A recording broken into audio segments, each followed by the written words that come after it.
You got me dancing and crying, rolling and flying. Love, don't let me go. You got me drowning in a river, cold burning fever.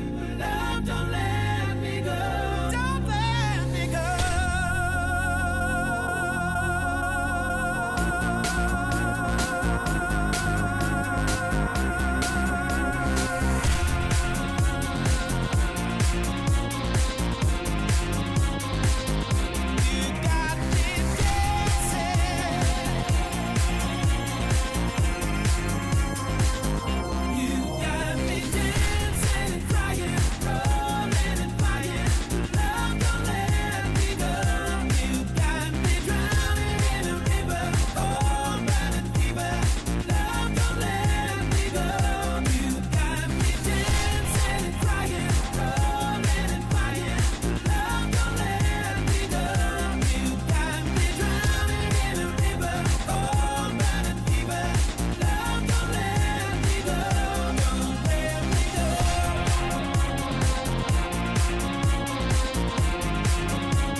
Yeah, about that. No, I would swap these around. I would swap these around instantaneously. I would never disrespect Fnatic. That's all I got. Derek's looking pretty good though. Yeah, but not as good as Fnatic. Okay, what is going on with his other bracket though? Let's see this. What's going on? You put Sentinels as first. Are you a 10s? Hello, Are you a hello. 10s fan? Hello. Don't look at me. You're a 10s fan. Yeah, of course. I'm a tier 3 sub. What's the argument for this? I like Clout, and the SEN fans are quite rapid. Test. And I think that they're Yo, test. Nah, there's no Okay. strat hiding, guys. We move them back a bit. I don't think. What's so okay? I think Heretics maybe. Wait, let's see what's happening here. Actually, Yeah. let's move these fellas up here because they actually won something. Yeah. Oh, but these guys These won guys something. won, but They won Madrid. But recency bias. What do you mean recent? Oh, because they didn't look good in. Exactly, playoffs. recency bias. So you can't even, you can't. So can't where are put you them putting there. them? I'd put them. I mean, I would say Heretics wins. Heretics? I Dude, think this EMEA bias, I can't. I agree with everything that Safe is saying, and I'm sure he will agree completely with my side of it. But we can go to your side. We can go to your side. Put Heretics in there. Bam. Okay. Let's go 1-2, 1-2, amazing. It's never been this perfect before. And obviously, we have, I don't know, I heard something about Aspaz diffing me. No, I never said that, actually. And You can check I the don't footage. even I know, never like, said that. where would you get this from? Because I am the undisputed back-to-back champions qualifying GOAT that came last place last time, but this time it's not last place. This time, we're getting out of groups, buddy. We're getting out of groups. How come you getting out of group? Well, we're getting out of groups. Not good enough, bro. Okay, You well, want a number 1? listen, it's your bracket. Listen, I'm not gonna curse it. I'll keep myself there. Just not to curse it. I gotta bless myself with something. But I Okay. do think this checks out. This checks out. I gotta stay fair to No some problem. point. This checks out. Paper eggs going out in groups. You are overrating. Listen, I say this with love. I love my region. I love my region. But I can't, with this footballist going out as second in this group, I think that's crazy. Too. I think that's crazy. I think that's crazy. I I think put that's Paper crazy. X coming through second. I think Paper X is revitalized. They can play I two think- maps. No, you don't understand. Two Their maps map is all they need, buddy. Two maps is all they need. It is BO3, so I stand chastised. I think they definitely get out as second. I think Paper X should be the one getting out of here. I agree. Okay. I agree I'm with sorry. that. I love you guys. I love all my conkas, but this is like we gotta be Okay. real with ourselves. Well, this is Skedaddle. locked in. Say thank you for your extra input. I mean, it's this. You've I ruined our hate this. bracket. I feel like I've been audited by like an association have come in. and This checked has to our be. bracket. Nah, this is the realest pick'ems you've ever seen. I want SEN in first. Can I move this before we seal it up? You may. I may. I'm allowed to wait. So what? You may. But So trust what me. happened? Trust Gen me. G, goodbye, Gen G. Trust All right. me. This is not valid. This is not All valid. right, well, okay, that's it for the segment. It's been derailed. It's gone. It's dusted. This is locked in. I had a 90% plus pick-ems rate, by the way, for Shanghai. Just want to throw that out there. You've got Gen G going out in groups. Well, I didn't have. Anyway, we're going to send it back to the desk. Take it away. I can't believe that Brennan Sideshow, specifically Brennan Sideshow, grouped Gen G. Wow, Yeah. terrible people. I feel like I just watched like the IRS audit someone and they'd be like, yeah, you can do tax evasion. That's fine. Just keep it up. that is how Fraud that is felt. normal these days. I mean, yeah, You know, a little bit as a treat. It's fine. A little frog goes a long way. Oh my goodness. All right, well, every year we try to predict the bracket and fail. This year, it's your turn. That's right. We got pick'em, so make sure you scan the QR code that's going to be popping up on the screen in a minute here, and you can go ahead and play along. You can join in also via the in-game client. You can also check in online as well, but pretty cool. You can pick in-game, but make sure you lock in your picks ASAP because you won't be able to make any changes for the group stage once the first match starts. So once we're shooting guns out in the server, you're done. So make sure you're out there, you're putting out your pick'ems, and you can win some awesome prizes such as a Sage Crystal Ball Spray and a Gongi Buddy. Look at that. I want the Sage Crystal If Ball someone gets that 100% title, I'm going to be so impressed. Yeah, Yeah. that's really hard to do. It Oh, is very there, rarely is there happens. a goal for the 100%? Yeah, if you get all of the picks right, there's like an actual extra card Yeah. for you. But it's so cool that it's in game now. I tried it out. It's really easy to use. It's just in the client. You click esports, you click on pick'ems. It's super easy to get to and cool that you get those little rewards to keep track of. Yeah, that is pretty awesome. So make sure you get out there and do that ASAP. And while you go ahead and send your pick'ems, all right, Monty, go ahead and tell us which region do you think is going to win it all in today's MasterCard fan poll. Scan the QR code. It's right there. And we'll have the results in just a little bit. Curious to see what our fans think and who is going to walk away as champions, or which region, rather, is going to walk away as champions. I would like to ask my panel here, but honestly, I think we're just going to get some bias. Yeah. You know? Specific. Yeah, absolutely. Oh, you're picking whoa! Oh, Okay, we're I good. wasn't ready for this. Yeah, no. Elaborate. Gen G's a really good team. Yes. Yeah, but They've had an Brennan excellent year. Sideshow had them grouped. Well, they're dumb. But they're groupologists, Mimi. They have a degree. Do when they I though? see the degree, They- I'd be happy to change my opinion. They showed me it was with a Sharpie, but it was still legible, you know, so it's there. You know? We were just talking about them committing fraud. Maybe that's like Maybe a that's- running thing with them. It's Ah. not just the taxes. That's fair. That's fair. Oh, man, let me tell you, government's going to be on them in a hot minute. In any case, though, let's go ahead and dive into our first matchup here in the group of death. And you got all three finalists here in this group again. Utterly ridiculous, but it is going to be Gen G and Sentinels, and then later on, we're going to get FPX and Team Heretics. Two global winners. I mean, this is going to be a nutty matchup, Paperton. No, this is two incredibly stacked teams, top to bottom. They faced each other already. You know, Sentinels got the better of them in the finals, even though Gen G beat them in the lead up to the finals, right? So there's a lot of history there. Gen G, though, has continued to just get better and better and better throughout the year. Sen is in a form that can compete with Gen G right now? It's so tough to Not say. yet, I don't think. Based on what I looked at and the map pool, But we didn't see a lot of them, right? We saw those games in group stage. They didn't even make playoffs in America. So there's really limited info on Sen. But what we do know is they're the only team this year who has beaten Gen G at a global event. Other than that, they have been flawless. Did not lose a match in Shanghai and only lost the finals in Madrid. Yeah. Sen, they were amazing at the start of the year. They had such a high peak, but they stumbled in stage 1.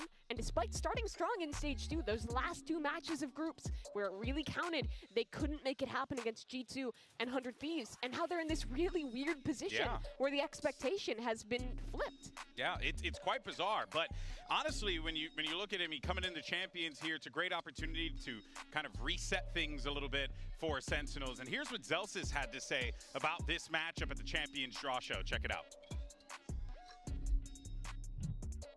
I actually did have us playing Gen G for some reason. Don't ask me how I know that. But yeah, I had us going against Gen G. Honestly, the only team I didn't want to face was Fnatic, so I'm pretty happy. He was a predictor. He was a knower. He felt he knew that they were going to be playing up against Gen G here. But we'll be real. Okay, it ain't fun. It ain't fun having to go up against Gen G. #1 seed from Pacific. You've been casting the team all year long, Paper Thin. This team is deadly. No, they're super deadly. Not only are they good fundamentally, they're creative at the same time. They come at you with a lot of different looks, whether it be completely different ideas round around or little micro changes where they notice a mistake, like this flash wasn't deep enough or they're playing this position, let's change up where the util goes. Munchkin's doing a really, really good job of setting up this team for success. And beyond that, they're crack gamers. They're insane in each individual role. They're among the best, if not the best in the world at each specific slot. I think especially for Gen G, I was super impressed with their defensive sides when I was watching them. I think they have so many cool ideas for the way that they're re-clearing space in the mid-round, for how they're testing teams that they're playing up against. I think Munchkin does a really good job of kind of varying the calling on this team and being pretty unpredictable. And you combine that with a squad that I think has probably the best synergy of any team that we're watching across the international leagues right now. They look so clean together. And what makes this team particularly scary, beyond everything we just talked about, is they win rounds. They win rounds they have no business winning on a consistent basis. Their eco round win percentage in Pacific Stage 2 was above 50%. It was above 50%.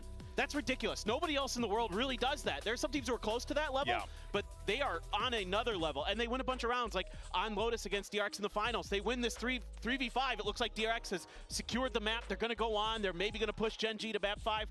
But instead, they're able to win it just based on sheer skill alone. Their they're protocols are ridiculous, too. I feel like they're really natural in having reactions to what teams are doing. We lost a main control on Haven. They instantly have their idea of what space on the other side of the map they're going to be taking, of how they're going to be playing their flood defenses together. Those really important quick reactions that I think are especially important in this meta where teams are playing a bunch of different stuff, where we're seeing things like the Neon become more prevalent. They're always on point with those things. Yeah, and this is a team that we've always praised for being, the ones who do good, honest Valorant, right? But now it seems like they found another layer to this good, honest Valorant where they're iterating constantly, they're growing constantly, and that is scary for everyone else that's going to be facing off against them here in Champions. It doesn't seem like the burnout has affected them. A lot of teams have talked about how they're tired, they're having a problem. Gen G has played more maps than anybody else this year, and they haven't really slowed down. It doesn't seem like it. Maybe a little bit, you could argue, in that finals against DRX. Sure. A few of those went to overtime. DRX did win on Haven, so there were some moments where you're like, okay, maybe Gen G is starting to run out of steam, but you don't have to go anywhere. You're in your home city. You have played an insane amount of Valorant. You've shown everybody in the world that you're better than everybody. The confidence is sky high right now for this team. So I have a hard time imagining that they aren't the heavy favorites for this event. And what's especially cool is getting to do that at home. Coming off your first global trophy and getting to defend it in Seoul. They're starting on their home stage where just a few weeks ago they lifted that Pacific trophy. This is just another day in the office for these guys. Expectations are sky high, but they should be. In my mind, this is the favorite team to win champions. Well, let's go ahead and hear from Texture, who had a quick word with Mika Fabs as we get ready for this matchup. We have Texture here from Gen G, and we have Eric to help with some translation. Now, Texture, everybody is really excited for this matchup. Of course, in Masters Madrid, Sentinels took the win away from you, but now that you are in front of your hometown crowd in Seoul, do you feel like, you know, you're coming into this matchup looking for revenge? And are you feeling a lot of pressure since you are playing in front of your hometown crowd? 압박이나 이런 건 전혀 없고 그냥 뭐 전에 했던 거 결승전은 사실 크게 상관없고 그냥 저희가 그래도 더 성장을 했기 때문에 별로 아무 상관없이 그냥 경기에만 집중하겠습니다. We're not feeling any pressure in particular, and whatever happened in the past doesn't really matter at all. And we've grown a lot more since as a team, so yeah, we're not feeling any pressure in that regard. Excited to see the matchup. Good luck to you guys. Thank you. Cool as a cucumber, but across the stage, he's going to be facing off against another guy who's pretty cool under pressure. He got Zekken, and this is a matchup that I'm very excited to see unfold here because, you know, you got really two dynamic players, but as we were talking about with Gen G, I mean, Texture, I mean, he's playing on another level right now. And two players that are in the conversation for the best duelist in Valorant. Yeah. I think clearly Sentinels have been slumping a bit. That was clear in stage 1. It was clear at the end of stage 2 as well. But despite that, the numbers Zekken has been putting up continue to be ridiculous. This guy has not skipped a beat since lifting that trophy against Gen G back in Madrid. He is insane. Like, even when Sentinels has been struggling a bit this year, he is still putting up numbers. He's still fragging. He's an incredible player. He has awesome individual skill, especially with rifling. I think he's one of the best rifling duelists in the world right now. I think Texture, you know, on the other side of the coin is one of the best oppers in the world right now. So that's kind of one of the bigger, more interesting stylistic differences between them is Texture wants to get that op early, and he's going to shut you down with some insane mechanics that he has, great positioning, great instincts in those moments, whereas Zekken is really good in just about every situation you put him into, whether it be just leading the charge, clutches, all these things throughout the year. He has been nearly infallible. I think the biggest strength for Zekken is as a dive player, especially when he's playing the Rays. I think his pathing on the attack side on entries is really good, and he plays around his team's utility almost perfectly. I think the strength for Texture is defensive side. When he gets an op in his hand, he will take over games, and the team gives him space to do so. Yeah, but of course, you know, you got the Sentinels here. This is a squad that's in a bit of a weird spot right now. They started off the season hot, playing the most Valorant out of anyone else. They were on the grind, and the success and the results counted. We missed you guys at Masters. And let's not forget, we had an opportunity here to catch up, as a matter of fact, with Zekken. I don't know if we have the audio for this, but let's see if we could check this out real fast. We're in good form. We're all really excited to be here and really happy to play on the international stage again. Obviously, Gen G won the last event. They look incredibly strong, but we're really excited to play. Well, everybody's also really excited for this one. Good luck. Thank you. So there you have it. I mean, of course, they're excited to play here, but as I was mentioning before, Paper Thin, I mean, this is a Sentinels team that's coming into this, you know, not in the form that they were in Madrid, right? In Madrid, they were world beaters. But here, this is, they squeaked by. You know? Yeah, it looks like some of that form that they had has started to falter a little bit.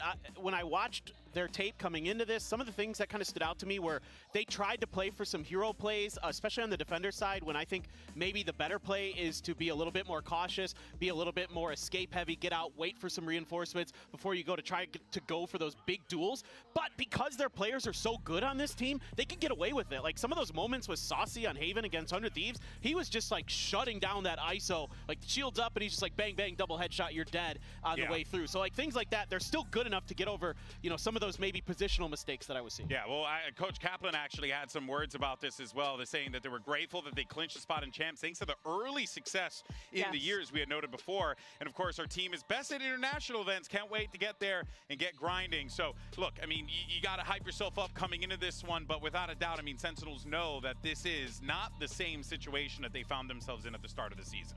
They have not been able to reach anywhere close to the heights they had at the beginning of the year. In kickoff, in Madrid, lifting the trophies in both of those events, it's been disappointment for Sentinels. But I think now, with more time to practice, with a reset after those two games they lost to miss out on the playoffs, there is a question mark. Is it the Sentinels who was struggling, whose team play looked a little bit off, who didn't look as structured as we would expect from this team? Or is it that Sentinels, again, who can beat a team like Gen.G, who's the only squad who has done that this year? Yeah, of course. And we'll see how this all unfolds. And we're still minutes away from our opening match of Champion Seoul with Sentinels versus Gen.G. So let's go ahead and hear what sort of Korean trash talk Lakia had to teach Zelsis in this episode of Smack Talk Academy. Let's take a look. Hello everybody, Achilleos here. I'm joined once again by Jen, and we have Zelsis as well as the Lakia of Valorant himself. And we're going to be going through what I think is maybe the most difficult segment that will ever be filmed on this broadcast. We're going to be teaching Zelsis some Korean trash talk that is broadcast friendly and won't hurt anyone's feelings at the end of the day. So just some fun banter you can throw out there now that you're here in Korea while you're playing ranked. So the way this is going to work, I'm going to pose a scenario to Lakia. He's going to say what he would say to somebody on the enemy team, and then we're going to try to get Zelsis to say it in Korean and explain what it all means. So off the rip, Lakia, you've just hit an ace clutch, the 1v5 to close out a map. What's the first thing that you're saying to the enemy team? 1대5 클러치를 해냈어요. 네. 그럼 이제 상대한테 도발 어떻게 할 건가요? 개 못하네 뭐하냐? 라고 할 것 같습니다. It's mean like you guys so bad. What are you doing? What are you doing, guys? Yeah, right. Yeah. Okay, okay. Okay, I teach you. Okay. 개 못하네. 개 못하네. Yeah, it's so good. 너네 뭐하냐? 뭐하냐? 뭐하냐? 뭐하냐? Yeah. 개 못하네. 너네 뭐하냐? 개 못하네. 뭐하냐? Yeah, like yeah. 뭐하냐? 뭐하냐? Yeah, good. 뭐하냐? 개 못하네. 개 못하네. It's mean you guys so bad. Yeah. 개 못하네 is all I need. Yeah. 너네. 너네? Yeah, 너네 mean is you guys 뭐하냐? 뭐하냐? Okay. Yeah. What are you doing? 개 못해. 개 못하네. 개 못하네. 너 뭐하냐? 뭐하냐? Yeah, good. Yeah. Okay, I think we get the stamp of approval for that one. Okay, next scenario. You've just won Champions. Yeah. You've taken down Sentinels in the grand final. What are you yelling across the stage to Zelsis? I don't like trash talk, but Dude, I'm the one guy you can trash talk. Don't worry.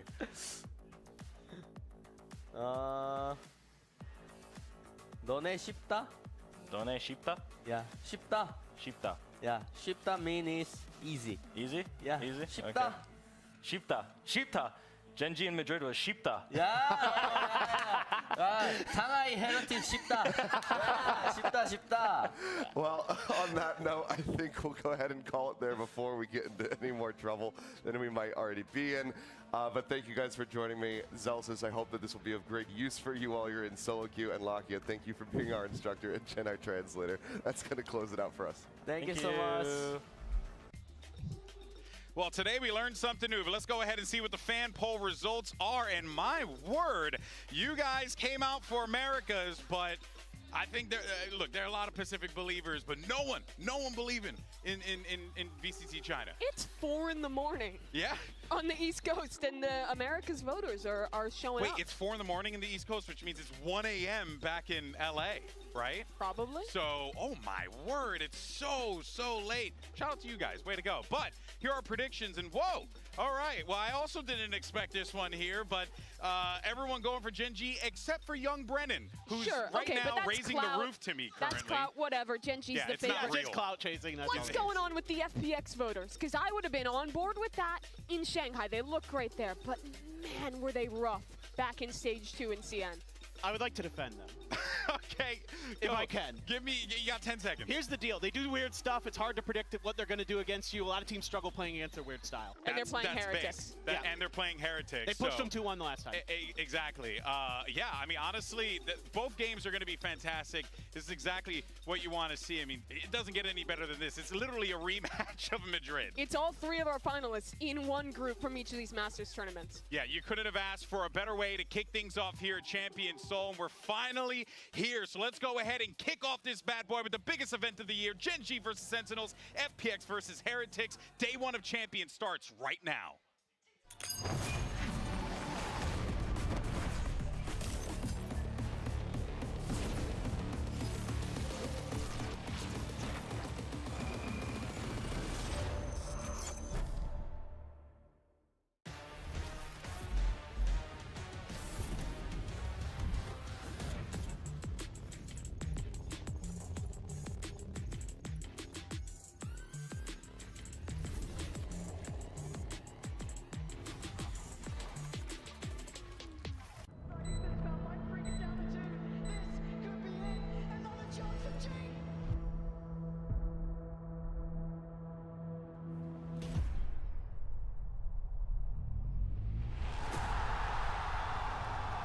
누군가는 시간은 반복된다고 말합니다. 우리의 우주가 끝을 맞이하게 되면 시간의 흐름은 또다시 반복될 것입니다.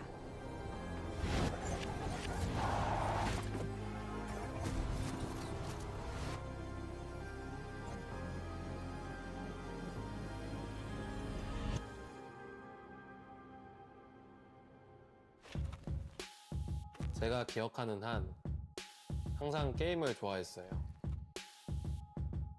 어렸을 때는 집에 컴퓨터가 한 대밖에 없어서 형들과 번갈아 가며 게임을 했었어요. 그때는 저는 빨리 게임을 하고 싶어서 참을 수가 없었죠.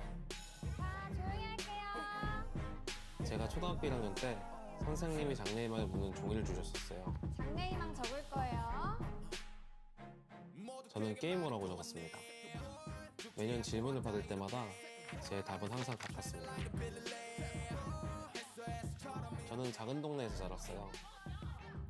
학교가 끝나면 저는 친구들과 PC방에 가곤 했습니다. 어떤 게임이든 제가 진심으로 마음을 먹으면 1년 안에 최고 티어가 될 수 있었습니다. 형이 e스포츠에 대해 이야기해줬었어요. 게임을 하는 직업을 가질 수 있는 방법이 있다고. 저는 제 길을 보았습니다.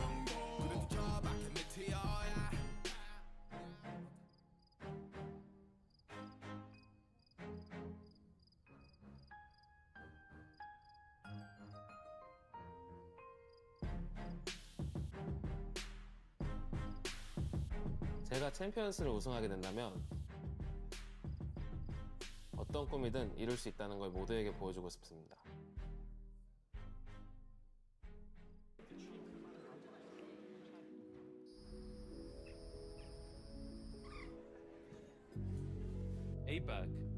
APEC buys the most bundles in the game. When we get to finals, I'm gonna have Faker come out and sell the SEN bundle.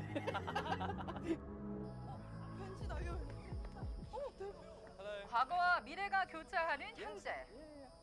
그리고 오늘 2024년 발로란트 최고의 16개 팀이 이곳 서울에 모입니다. These are the superstars of Valorant, and I cannot wait to see them compete on the global stage.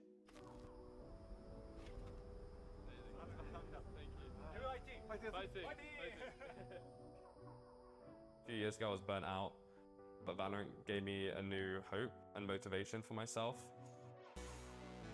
It's been a dream ever since I started Valorant to lift the trophy.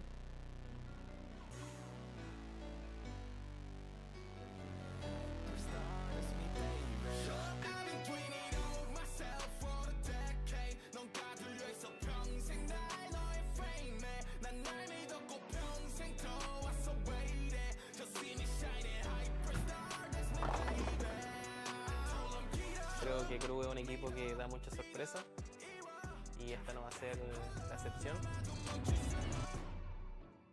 Last year, I wanted to make that achievement happen, go for 3 trophies. We taken our foot off the pedal on the tournament that matters the most. This year we started slow, but I think there's a certain energy that we haven't felt since Lock-In or Tokyo Masters, or even now that we're at Champs, it almost feels like we're hungrier than ever.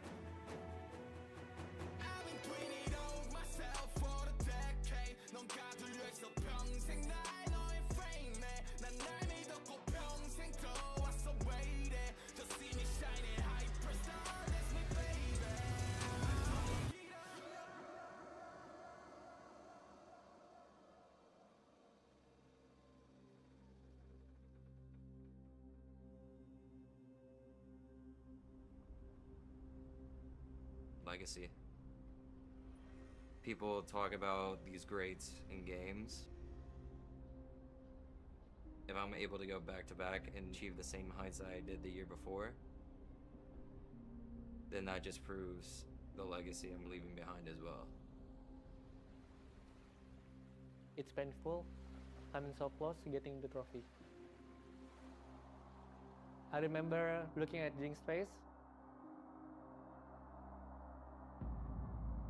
I felt it too. they're like my family. I don't want this to happen again. This year, I'm gonna finish what we started.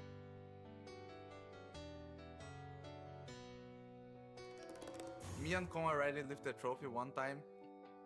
The other 3 guys want to do as well. So we're gonna give all that we got. Every goal is to win champion, no matter what.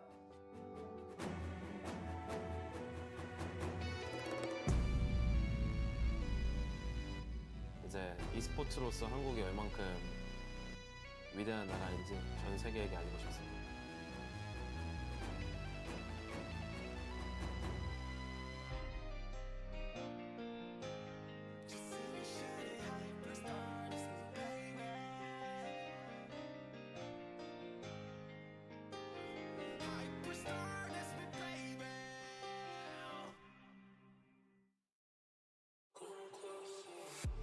No.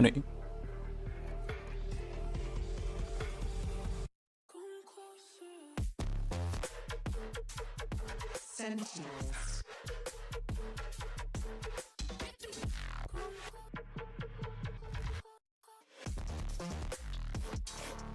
Genji.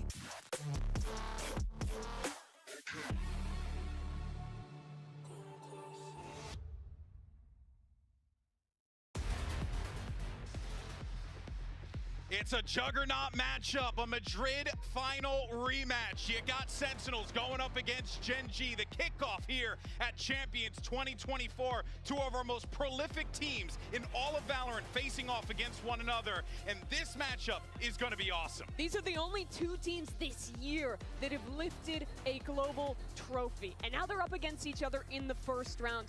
And we have a surprise already. Abyss making it through the veto. This is super shocking. Abyss has been Genji's permaban, so they're clearly a little more comfortable on this map. Sunset has been a real pain point for Genji this year. They haven't been able to find the success they want with the comp they've been trying to run with the Jet on point. They don't usually run the Raze, so that makes a lot of sense to ban that map. I felt like they were going to have to leave that open against Sentinels, but this is really interesting to me. It shows that they're working on Abyss. Curious what we're going to get on Haven as well. Yeah, that's a big question for me, because this has been a really solid map, I think, for Genji in Stage 2. They're one of the few teams that have stuck to the Viper ideas that were super prevalent last year. They're not playing the Breach, they're still playing the Sky there, and Sentinels have been playing that kind of new standard comp that we used to see a lot back in the day, the Breach, the Sova, and I actually think it's kind of tough to play that into the Viper, right? Those Breach flashes are a little tough to clear back through the wall and ideas like that. So I'm wondering if they have something specific prepped up against that comp that was very prevalent last year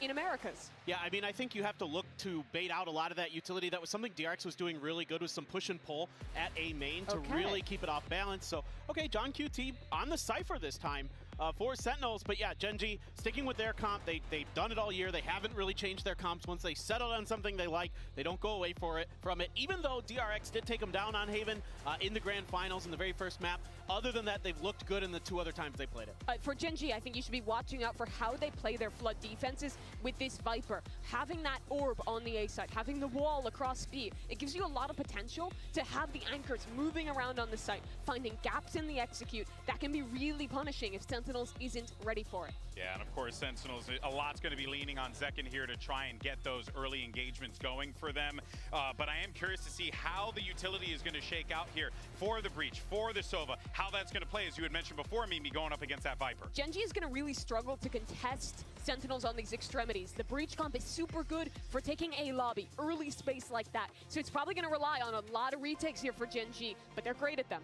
Oh, doggy, it's now time to get ready for map 1 of Masters Madrid. Or excuse me, we got a Masters Madrid rematch. I got Spain on the mind. It's going to be amazing. We're here at Champions, baby. Let's go ahead and send it over to your casters. You got Brennan Sideshow for the call.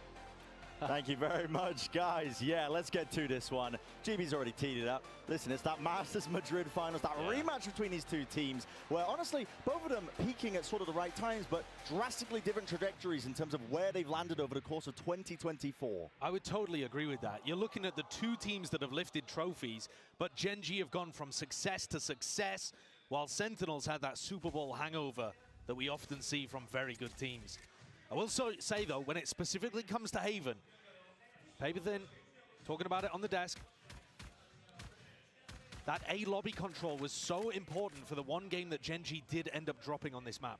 I think that's where the Breach Sovacom is significantly better. You can see that A control give it up, but nobody watching onto the high ground angle. Texture backing away, still flashed up. Won't be able to get too much done here. And Gen.G not able to flood defense in time. Smokes up.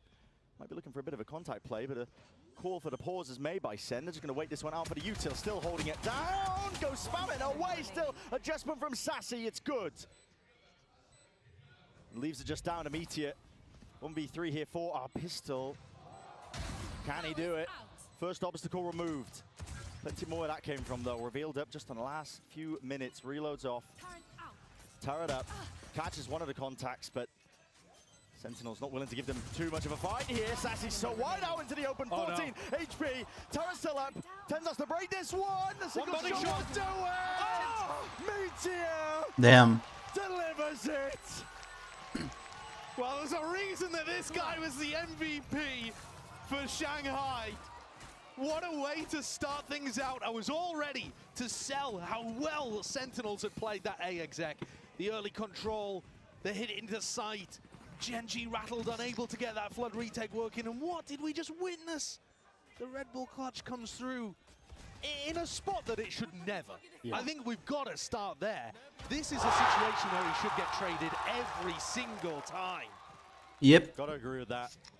And the home crowd roars. That's a 1v3 and Gen.G to continue that kind of dominance with the pistol round, starting it up. Conversion into the bonuses. Josh, you were chewing my ear about it.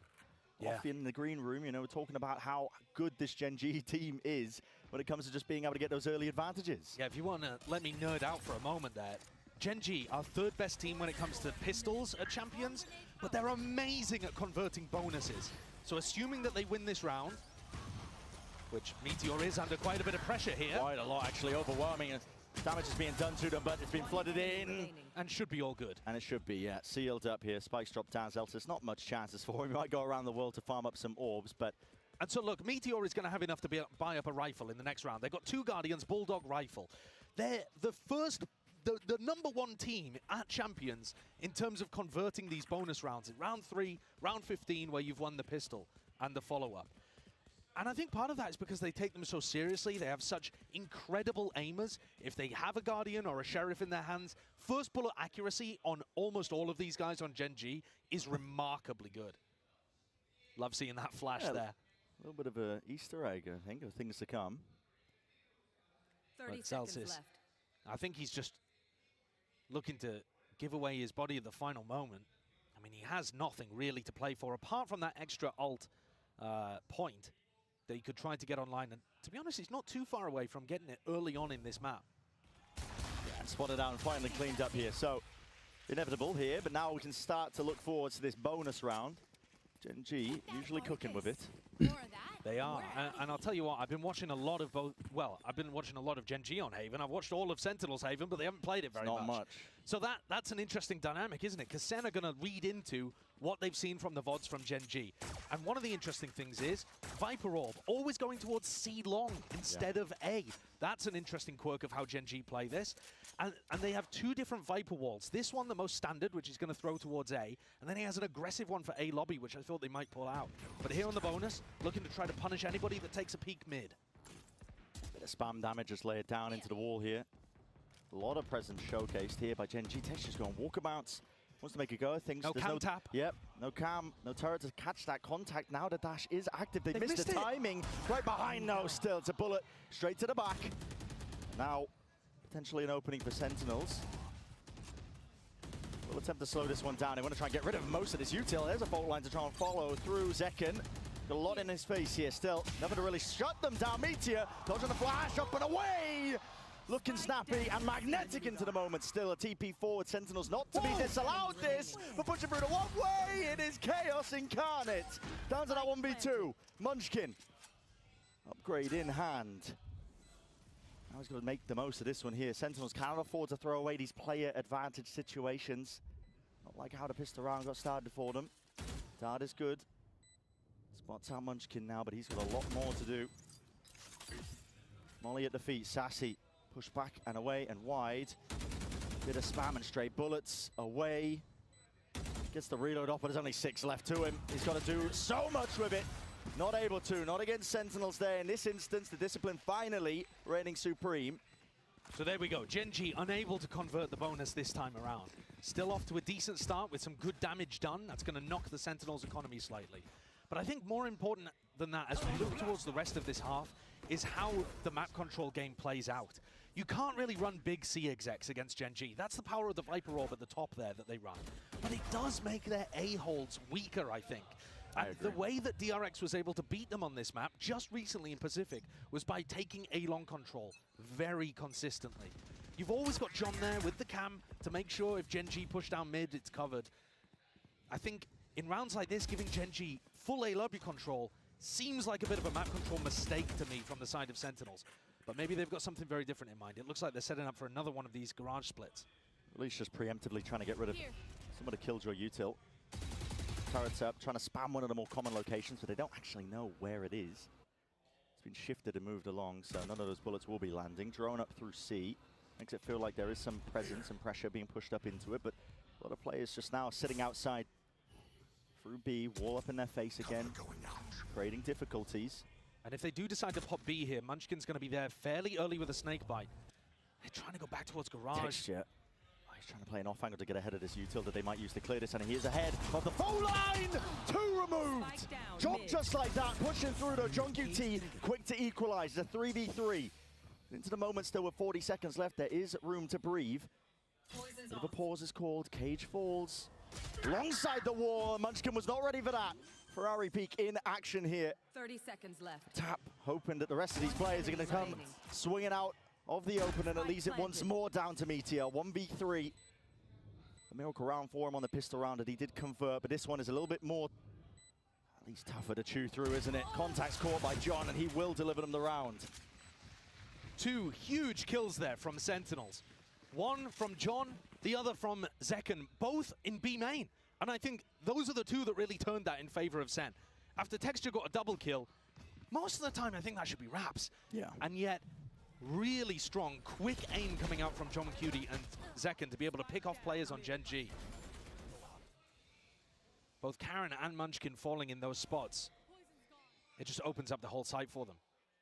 Gen.G are going to have to respect that. If Sentinels are shooting and they've got a firepower advantage early on in this game, well, a lot of things are going to change.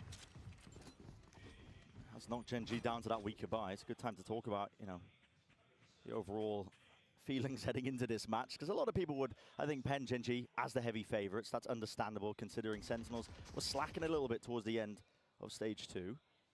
Ended up falling off a little bit, of course. Texture with the knives in his hands with the Blade Storm might be able to return at least some of it, but tagged up by the drone. You got to respect that.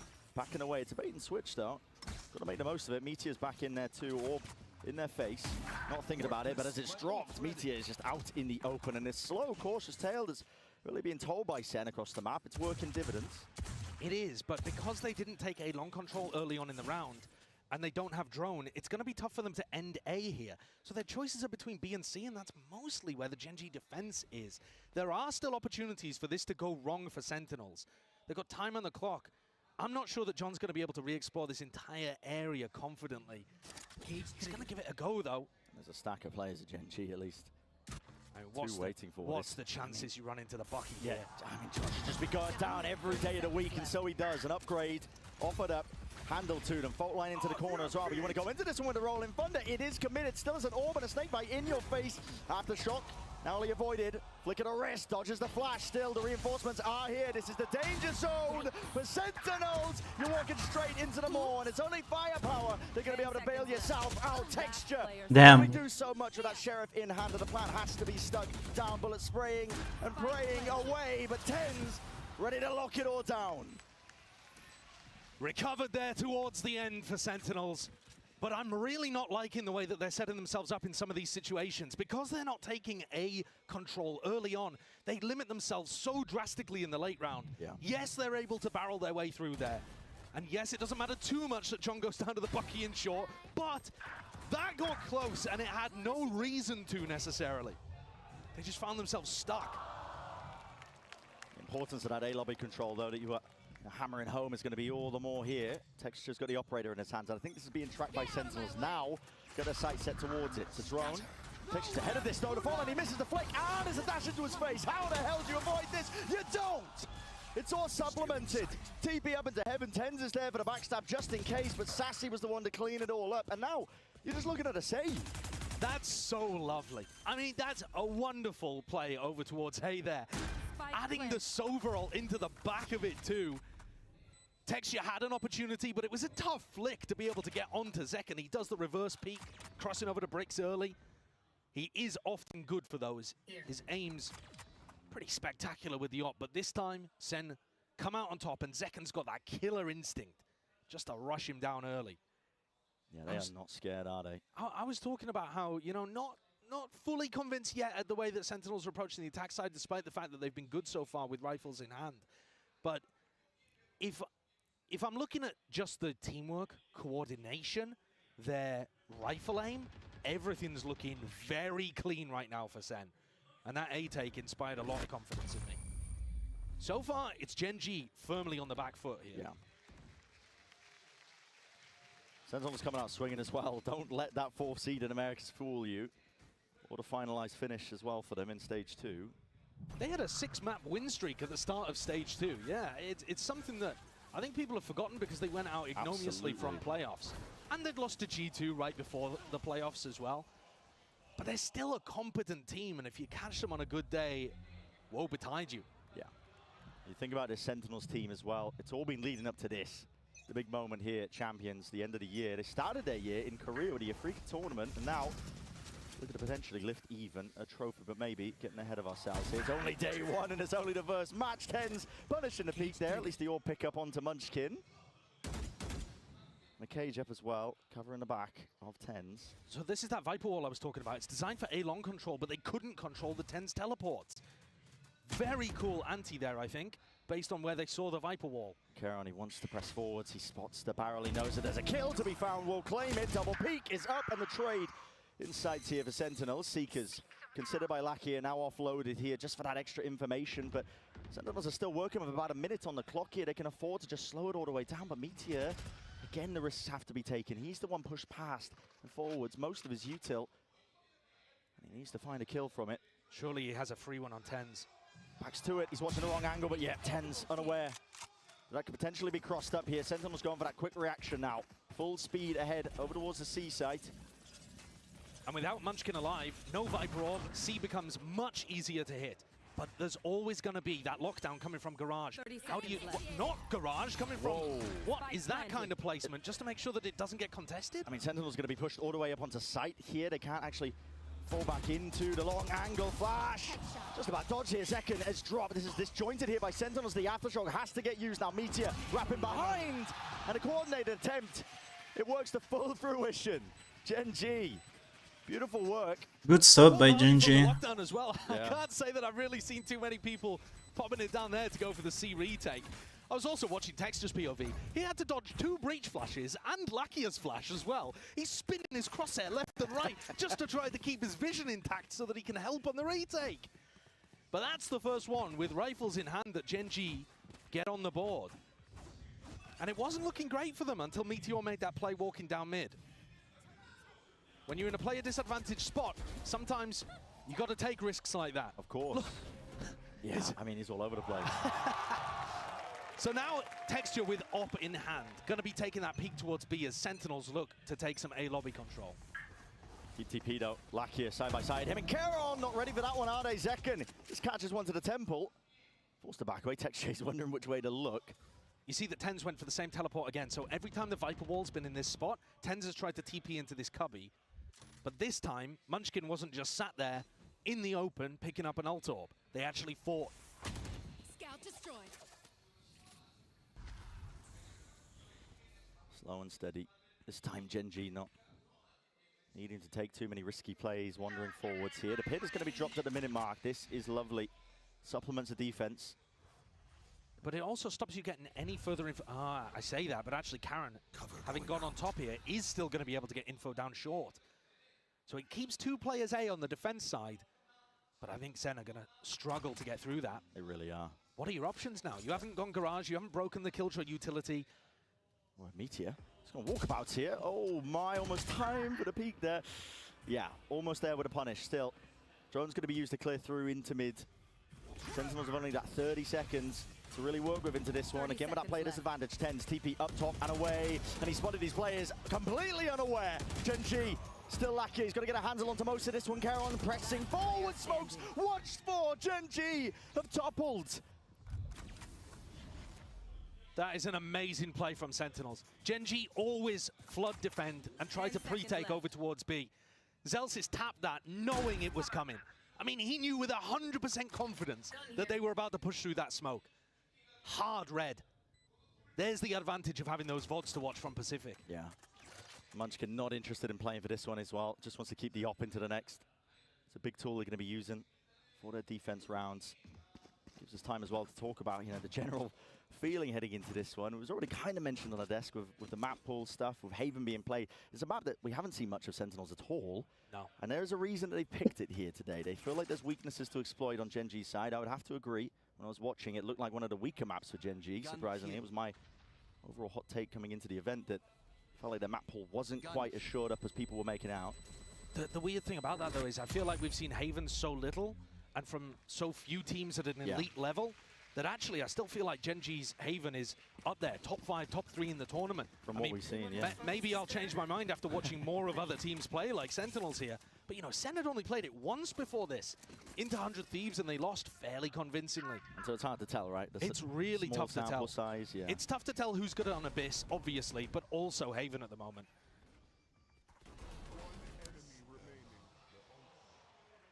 And I think, you know, as we head deeper in this map pool, even more unknowns. The decider, if we got there, would be Abyss. Oh, Abyss. I mean, I would love to see that map 3 already into the round here. It's going to be quadruple face up in through mid. John QT stepping up late. Looking to send it straight through into the B side as well. A bit of spam into the smokes, aftershock as well. Nobody's going to be able to press their way forwards and past it. But Tens does get dropped. That spam, I believe, coming out through the smoke. Trailblazer spotting it. Paranoia rolling front out for the back. Nobody's watching this 1 second. He's going to be dropped here, trying to fight for the site control. It's all over the place. Sentinels caught completely unaware, and a spray down transfer just does not connect. Everybody falls once more. This time, it's Sentinels drifting back to that spectator seat, and Gen G maybe 1 step closer, making it equalized at the half. And Gen G 1 step ahead there too. Notice how Sentinels were spamming into the smokes, expecting Gen G to be set up for that pre-take, for that flood defend. And instead Gen G hold a little further back. Not much, but just a little, in order to not die to that early spam and get a big retake off altogether. These minute differences in timings are messing with what Sentinels were expecting. And especially if you get a freebie like that early on. But look how unexpected that timing was for them to go through the smoke. Yeah, the Rolling Thunder just to try and fight for one of the extremities down towards B, just the slightest of timings that were off. And that's how fast Gen G adapt from one round to the next. It doesn't take them long. There's a reason that they've made every single final so far this year. That's an accolade that not many teams at all can even claim. Munchkin trying to stop this one as well. Another B attempt and push in, spots the player, spamming away. Somebody's to cover this one down and below. Stunned up, matters not. Second, just walking straight into this one. Still Caron is out and away. Caron delivers it side by side, him and Lakia. They push back any aggressors. And the spike drop down into no man's land. There are no chances left for Sassy. Another spot where you feel like a Gen G player's caught dead to rights, being double swung essentially. And the leader in terms of any Rookie of the Year awards pulls it out again, a 2K. Just a slight wiggle of the movement too to shake off a few bullets. Yeah. Watching Caron is a delight. This guy is so damn impressive, and he's even the one to finish it here. 5-5, being that scoreline. You are right, you know, you're talking about that Rookie of the Year candidacy. I mean, there's not many that can really hold a candle to them. One of them is in this server with him. Yeah. I mean, John would be probably second, maybe Woot, it depends what your argument would be, but they're both so far behind Caron, they can't even see him in the race. Yeah. He's sprinted off into the distance, over the horizon. It would take one of those guys like John or Woot, winning champs, honestly, to overtake him for Rookie of the Year. Like you said, Gen G have been in every finals, with a rookie player basically straight from ranked. That's insanely impressive. Yeah, really never seen anything like it. So 5-5, big recovery from Gen G. Yes, they got the pistol, but it looked like Sentinels were in control in these rifle rounds up until recently. SEN going for a few too many plants on B. Again, looking towards Garage. Seems like it's a pretty key part of what they're going for. Looking for a bit of spam into the corners, just in case there is that one of them held. Up angle, Meteor's caught on the cross, though. Trying to wade his way past that one. That's a leg shot. JungQT barely surviving. Seekers pushing forwards. Lakia smelling that blood in the water. He definitely wanted to hunt that one out. So it's equalized 4 versus 4. And it causes that reaction now out of Sentinels. But they're going to be walking again. It's a Paranoia. It's a Nanoswarm. It's an orb up in their face. Sentinels really don't have too many options here, but they're calling for the pause. They have to go for the C-exec once the orb goes down, but this just becomes so obvious. Yeah, and again, the players are meeting their match. It's Gen.G happily able to just try and fight this one. Forwards, Hunter's Fury, though. That was the extra element needed. Lakia right from behind. Texture follows up with a shot, and still got to deal with these players. 2v2 now. 36 seconds left. Not enough with the offset of the movement. Lakia will be dropped. Texture 3 HP. 30 seconds left. Looking this way, that way, head on a swivel, doesn't know which way to look. It's an impossibility almost at this point, but at least the spike isn't down. It's the one thing working for him, but the weaponry is not. Plant from Zelsis stuck, committed, needs to be held out here. Weak players all around. It's all about this first shot that lands. Finally, needs a second one. Dash now active, doesn't know where he is, and it's wrapped all the way round! Texture! You absolute animal! He's such an incredible player. Walking back into the backside of C, checking left and right on default, pulls out his shorty, thinking that he'd killed the healthy player, realizes he's wrong, still has time, even when he guesses the angle incorrectly first, to readjust. It's just unbelievable watching these guys play sometimes. Individual game IQ, it's off the charts. It really is. You know, we can see, we've got a mini-map. Yeah. He's operating fully in the dark in this spot, and he's got a perfect read on that timing. Munchkin can't even believe his eyes. What a delivery. Straight up a gift for Gen.G, but all from the hands of Texture, and still now look towards it. The final round here of our first half on Haven. Gen.G have got a 4-player stack on A. This is a hard read. All right, Sentinels have only been going A when they want to finish A. I think that's another flaw a little bit with the way that they've been doing their attack side calling. They're not really taking A control and then pivoting off elsewhere. Maybe this round they will, and maybe that'll be how they convert round 12. Trailblazer broken, doesn't get concrete information. Just being held here by Sentinels. JungQT and Zelsis looking to try and break some of this util up through Garage, maybe force and pull some of the rotations, but Gen.G firmly stuck in the mud. They are not drifting away from this A anchoring spot with 4 players ready to receive. I think if they break the turret, it will have to pull people off A. That's what they're going to be trying to go for here. JungQT with 40 seconds left. It's broken. They didn't move a muscle. No, only just now. Munchkin, a TP at least. It's faked out. The hardest of hard reads. Yeah, a Munchkin classic. They think these rotations have occurred, but listen, Gen.G, they put up all the barricades. They are ready to receive every single player. Full line over and through. Lakia inside the Cloudburst plays. Once inside of it, the wall up in their face. Sentinels cannot step past it. It's up to Sassy and more. With only 15 seconds to do it.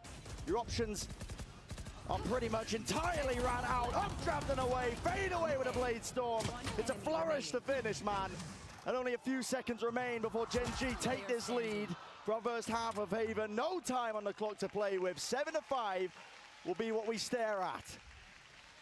Incredible end to the half there. The time ended up being the worst killer at 10s. Absolutely insane stuff. What a way to open our first game at Champs. I feel like this rematch of Masters Madrid Finals is delivering. We've seen some awesome stuff. We certainly have. This has just been dominant, and what a return of the fire from Gen.G after a quite slow beginning, honestly, a bit unorthodox, but they are in the driving seat here for Haven. Sentinels map pick of our opening match of Champs.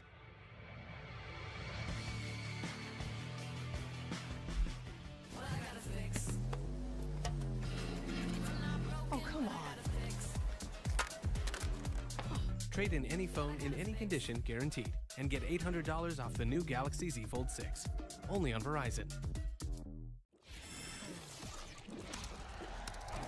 Red Bull gives you wings.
But we're going to find out as well if Gen.G can keep that momentum moving forwards.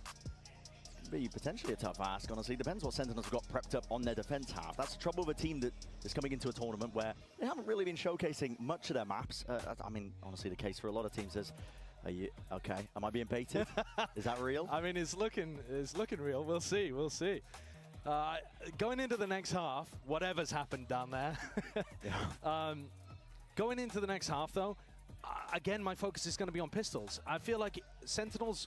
So I talked a little bit earlier about how good Gen.G are in the pistol rounds, and how important that is. That's one of the big reasons that Vitality have surged forwards in EMEA as well. Are those pistol rounds, bonus rounds? Sentinels right now, of all the teams apart from the Chinese squads, who it's difficult to get stats for, they're 12th out of 16 in terms of their pistol round win rate for all of the teams in Pacific, EMEA, and Americas. So that's really rough. If they can't get pistol rounds on the board in this series, it actually might not matter how good their Haven is, how good their Abyss is if they wanted to close it out maps 1 and 3. You still need those rounds to be able to get your halves off to a good start. Yeah. Just to take away one of those win cons from this Gen.G squad that's, I mean, they are determined. They're on a bloody warpath, man, to try and essentially lay claim to a dynasty, I would say, heading into champs. This is a squad that, like we already mentioned, they've made every single finals this year that they could, but possibly even make. And past that point, they've already lifted a trophy. Absolutely. The first one for Pacific. They've made history this year already. At this point, it's about cementing that legacy, that dynasty. Yeah, Com, we heard earlier today, talking about legacy because he's going for that champions back-to-back. You know, Sassy for Sentinels, also looking for 2 champions trophies, one of only 4 players in this tournament who could.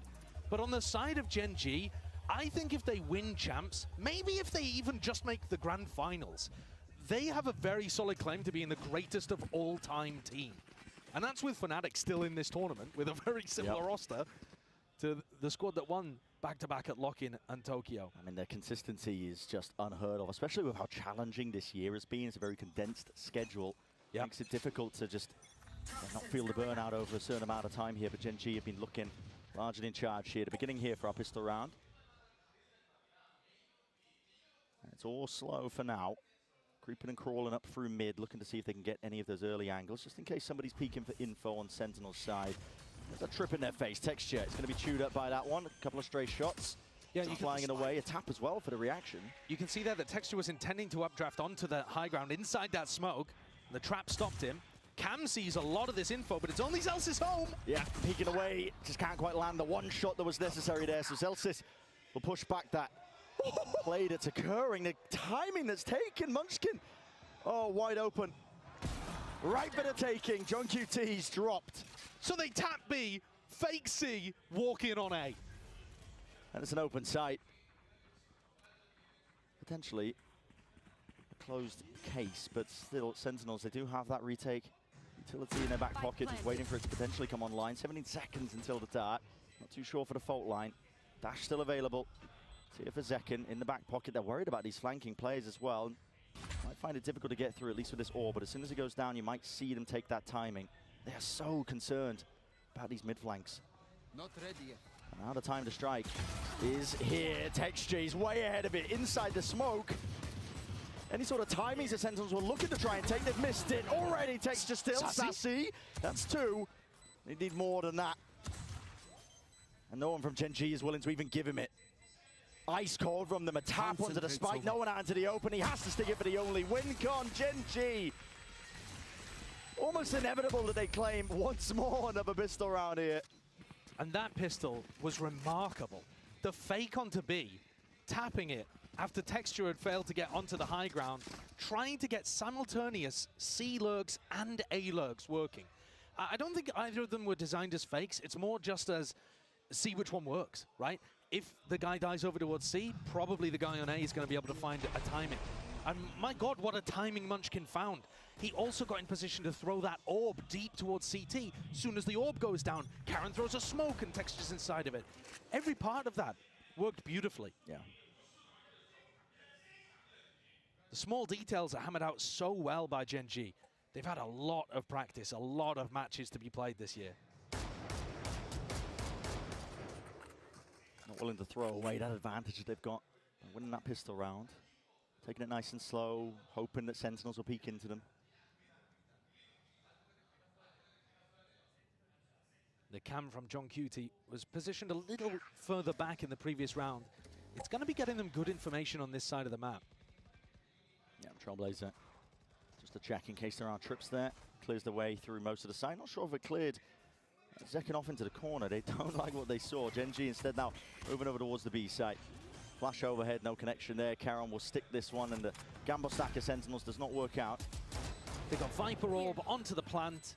No Snake Bite to work with, but double Nano Swarms as long as Meteor stays alive. And everybody's looking all over the place here. Still Sassy's way ahead of the rest of his team, looking to try and trade this one. Oh, Lakia is right there behind him. All the avenues watched, and everybody falls once more. So Gen.G, it's flawless on their anti-eco. Again, looking towards that bonus round. It's going to be more than healthy. Our kill leader of Texture looking just very much in control. 14-8. Just took over from Sassy, who's having a remarkably good game out here on Haven, but not enough. Gen.G failed the first bonus. Even the best teams in the world, by the way, are still winning less than 60% of their bonus rounds. So it is a difficult round to be able to convert.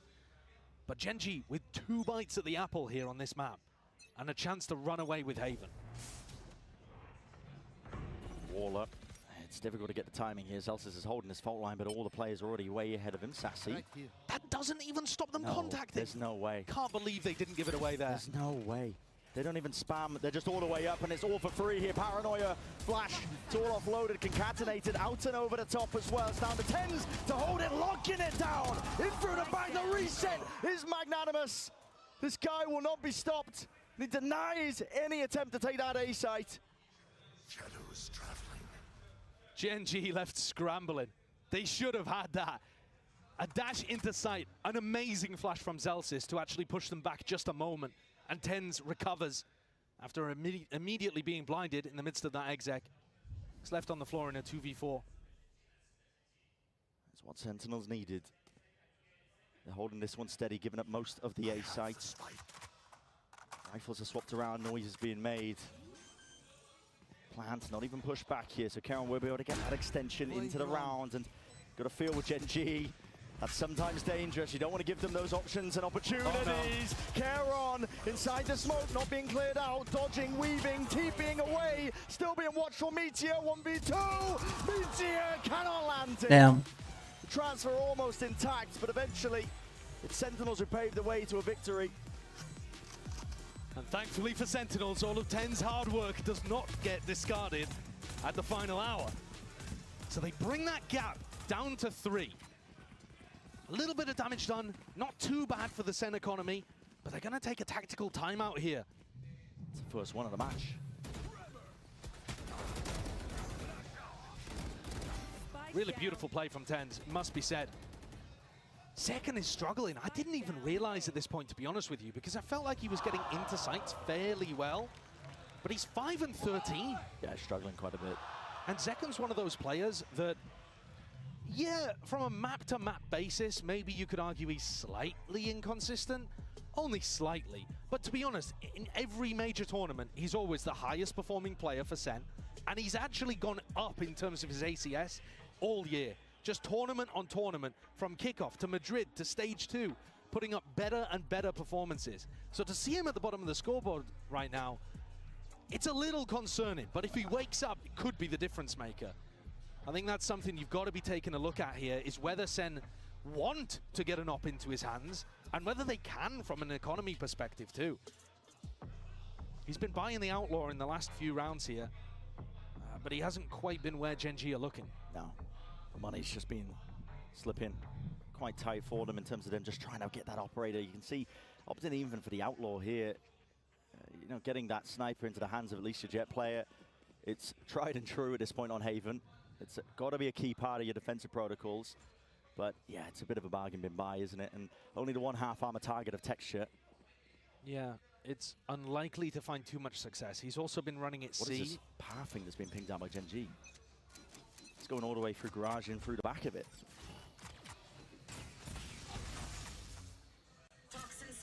See if they make a go of it. Of course, not running a Killjoy. It's going to be gaps potentially there. We'll see if Sentinels able to cover it. Just to look at the other side of the map as well. Recon Dart finally thrown out 20 seconds into the round. Because if you throw it out early, the Viper Wall is really disguising it. Zekken almost caught contact, and Munchkin's lurked his way up again. I'm not sure which one's even going to be the game changer here, A or C. Oh, 10's going for the peak as well as Barrels pointing out, trying to bait a shot out. There's no way. There's absolutely no way Munchkin can be blessed like this once more!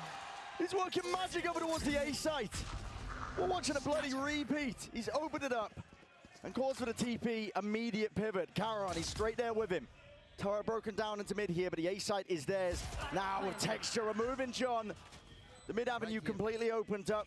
Uncertainty into the back of Sentinel's minds, but they want to go to this one thick and It's fast. on him. Playing forwards here, at least with a dart in hand, and the rifles are not doing enough. It's Sassy and Zelsis up against the world. They're not being given even an easy fight in the slightest. The movement ajar, forced to save. Zelsis backing away. And that is a brutal decision for Sentinels. Not one that they could have won at all, but their economy's going to be in a really rough state. Zelsis has got a bit of money, so has John. The rest of the team, dirt poor. Think about the way that Munchkin is getting space down short, right? If Sassy throws a recon dart at the start over towards A lobby, Munchkin's just going to play around his wall, and he's going to dodge it, and you're not going to get any good information. In fact, you might even get bad info and think it's cleared when it's not. So they need a different way of being able to get information there. You're either going to have to re-clear with the Sova drone from short, or you're going to have Zekken fight that. And Sentinels have not chosen either option. For all that they've got the rounds really close here, I think there's a ton of things that Sen could improve on this map if they ended up rematching Genji later on in the tournament here. Or if they can figure it out mid-game. Early spam goes either way here. Zekken's dropped down to 48 health. Still ice cold. Watching for any sort of mid-presence. One of those spots where you might want to just give the gun over to your teammate. It's rough though, because Zekken really wanted to try to get aggro, but with only 48 health, what can you do? And already the space is taken up here by Genji. Another perfect read. Munchkin's IGL in. It is magnificent. I think people maybe didn't credit it as much at the start of the year, but defense side hard reads, attack side he finds the gaps so often. These lurks on top of it, it's all incredible. coming together. This guy is just, he's a beast right now this entire year. He really has been. Deep flash, fault line onto Texture, but there's plenty more util where that came from, buckets of it. Paranoia for a paranoia, just pushing them back and away. Sentinels be lucky to get anything. Still, Caron drop towards the back. Texture, phantom play, and that's a 4-piece ace stolen away. Another ace. Gotta feel for him, man. You gotta feel for him. This has been happening in Pacific over and over again. The last ace that Texture got was in April, man. He's had 12 4Ks. Smiling. Oh my God. He's had 12 4Ks since his last ace. Look at him. This one should have been it. It should have been it. The drought should have finally ended. He's so funny. Oh man. I do love Texture. But can Sentinels find an answer? Now that they've got rifles back in hand, the gap has opened up to 5. It's almost looking insurmountable. It has to be now. It has to shift now, doesn't it? Updraft dash, up and over. Flash to follow it up as well. Nobody's in sight lines of Texture. It's given up almost entirely, and it's put the squeeze onto the Sentinels player. They heard all that util. They don't know which way to look, and they can't even get the kill drips online. Full line, that's a potential team utility to just colliding and clashing into them. Hunter's Fury, it's panicked, it's offloaded, and desperation does not work out for Sentinels, not this time. They did not know how to react to that. Very nice pathing to bring out in a crucial round, and Texture's looking to close it. And he's just right in his face. Right click, but followed up by Lakir. That's the 12th round. And Genji one step now. That's all they have to take to lock up this map. And I think if there was one round you could point to show that divergence of trajectories we were talking about at the start of this cast, where Genji have just gone from success to success, building on their grand finals appearance at Madrid, compared to Sentinels who've struggled really to recapture that magic. I think this round would be it. A beautiful call, fantastic pathing, and Sentinel scrambling, their protocols fall into pieces. Second tactical timeout now used by SEN. Yeah. It might be too late at this point. Their weaponry is so poor. They've got to try to contest short to make sure that Munchkin doesn't go for the lurks, but then they've also got to be able to defend the C site where they don't have nanoswarms, they don't have the Viper to be able to work down there. They're probably not going to have 10s hard anchoring that spot. There's just so many questions being thrown at them. They do not have the answers on this side of the map. Yeah, I'm not seeing it. Not just the fact that Sentinels have now got to do it with, again, weaker weaponry, not down to half armor, it's Bulldogs, it's Guardians in play, but just the ideas that you were mentioning. You know, they can't contest with Munchkin. He's been able to get free reign over towards A lobby, in through the A site, these lurks and timings he's taking. And it's so hard for Sentinels to even control this one. Typically, you'd want to do it with potentially like a jet op, but they haven't been able to get the money together. And even if they did, there's a Viper wall in their face. Exactly. Yeah, I must say that as well. Even if Zekken does fight short against that Viper wall, it's really tough. Yeah. You have to be very smart, but also very aware that you can have that Viper wall dropped on you at any moment, and Munchkin can threaten a fight. You know, our best duelists in the world can take those fights, and Zekken is capable of doing that kind of stuff. But Sentinels have decided they need him in Garage, maybe to try some kind of early peek. Yes, this should do. A lot of players going to be watching though. Gen G. That's Paranoia primed and ready in case there is that early aggression. Contact plays are called. And this is Gen G looking for that closer. No signs over towards Garage. Instead, they set it over towards the B site. Celsius is watching this. Smoke up in his face. Flash up and over, count with a TP, and even a committal to the plan, but that's an aftershock to push him back and away. Dash still there, Zekken spots it, here's the one, but nobody's giving him an easy fight. Meteor dashing and backing away, still with his B-side control. Texture, he's put straight past it, and in front of that fault line, still won't survive. He's with the trade there, Flash in and through, over the back, 4v4. Back down, Norofef gives him that information, and a site hold might be exactly what Gen G are looking to cook up. Munchkin still with that orb up in their face. Dart and a Paranoia follows through, flood and back and away. Site players cleared up, rolling thunder, committed now to the front. Sentinels have got to try and strike at least when he irons hard and try and find these kills. There's one, two left to deal with, finding them one after another. Around exactly when they needed it, just as Gen G had got up to map point. We saw the same level of ideas from Gen G there. Going for the B exec, okay, that gets stunted by an aftershock from Zelsis. Let's try to pivot and crunch the player's Garage. That also gets shut down by Zelsis. Then the breach ult is online. It's just a massive round from the Vibes Merchant. Selling wins as well here, but he needs to be doing more of it. The whole team needs to be doing more of it. It's not just down to him. No, I can't really focus on individuals, despite the fact, you know, Zekken is sitting at the bottom of the scoreboard. It's been a while since he's even got a kill. It's more just the ideas going to miss. To offer any sort of bailout. At the same time, you do want to be putting your duelist in a position to influence the round, right? And so the fact that we haven't really seen Zekken in those spots is a bit concerning. You know, again here, he's looking to try to find fights over towards B, and Gen G are heading in a different direction. Trailblazer is never getting broken. It's just being given free reign to clear it away. Give space for Gen G. I think you're worried in that kind of spot if you break the Trailblazer. The Texture's right behind it. And that's an interesting peek. Still Zekken makes the adjustment. There's the value. To the cranium, and there is the value. It had to come about through that sheer mechanical skill. Here comes Munchkin. He's trying one of these classic A-lurks. Tens has been watching for it. He refuses to get duped again. But there's a chance for the timings to be missed here. And which way is he going to look? Adjustment again. Mirrored plays from Tens and Zekken. Pushes Gen G back. It's just lurks and lurks. Yeah. It's the same again. Lurk up A and lurk up C at the same time. One gets broken, the other doesn't. Yeah. Trip broken. Meteor. He's got an open side for them. 30 seconds left. A 3v5 though, Brent. They're not going to close out the map here, surely. But it's Gen G. You never know with this team. They really shouldn't.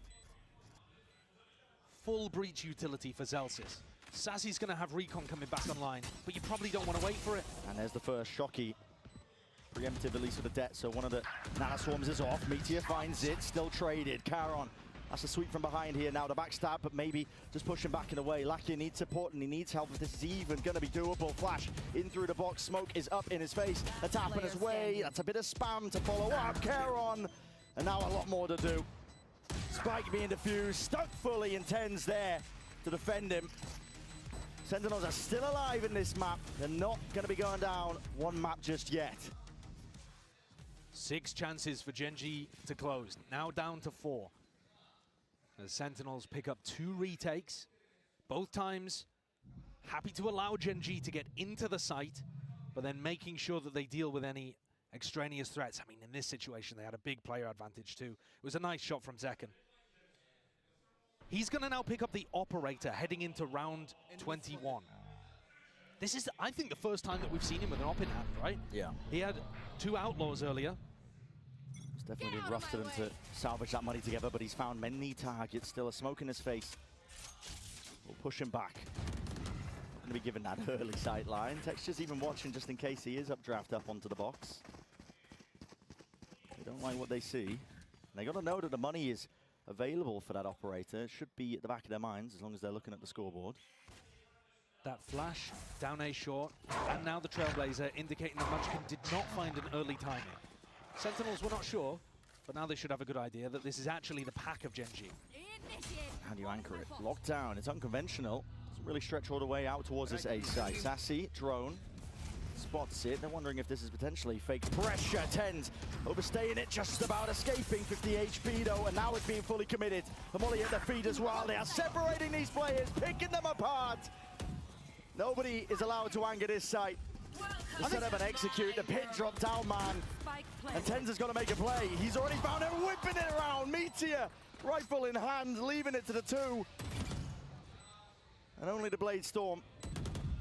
A rifle for John QT. They're going to need to be handed a couple of easy kills, but Meteor will not give them anything at all. A 4K to finish up the map. Haven is theirs. Sentinels with a map pick that I think made some degree of sense. They had the VOD advantage, the tape advantage, and could try to anti-strap what Gen.G were bringing. At the end of the day, those holes though, ironed out, and Texture looking fantastic with over 300 ACS to open up champs. Yeah, unreal performance by Texture, who's looking to really just grab not just another trophy, but also that undisputed title. We've still got plenty more of the series. Don't go anywhere. We'll be right back.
줄 테니 절대 걱정 마. 은행 털고 납치하고 약 팔고 남긴 돈으로 요양원 보낼 때까지 달리자 let's get it go. 자신 있게 올려 총기 합법화 국민청원 양심 있음 찬성 그에게 닿게 윤석열. 필요한 건 오직 한 자루의 AK 쌈뽕한 내 AKA White Case at Rama. 이 밤마다 올려 총성 Why you scared?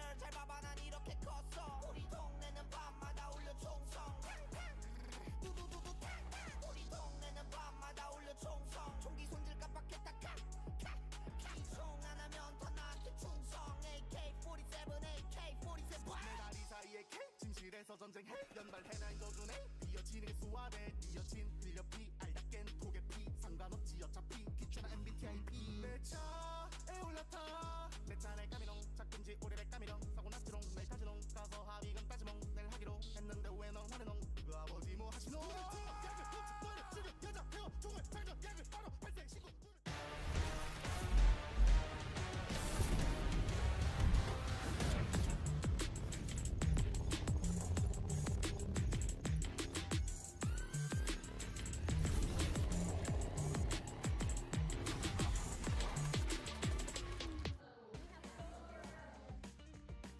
First map. Now, Solo, we know that Gen G is known for very amazing energy on stage, but today they were a bit more serious. How differently did the team prepare for this particular match? We have Jen to help with some translation. 감독님 오늘 선수들 표정만 봐도 뭔가 평소 때는 굉장히 즐겁게 게임을 하는데 오늘은 좀 더 진지하게 좀 몰입을 하는 모습이었거든요. 센티넬 상대로 특별히 준비했던 부분이나 마음가짐의 변화가 있을까요? 확실히 챔스기도 하고 저희가 또 서울에서 하는 것만큼 유일하게 저희가 센티넬한테만 졌기 때문에 그래서 무조건 이기고 싶다? 뭐 그런 게 좀 진지해 무조건 이겨야겠다는 생각이 있어요. 개막전이기도 하니까. Yeah, of course, you were taking things more seriously because it's champions, also the first match of the champions in front of the home crowd and our home ground. So we are motivated, and they're the only team that beat us at a global event. So for us, we really, really wanted this win. So yeah, everybody's just getting their focus in, having their serious face on. A lot riding on this match. Let's see if Gen G can close it out.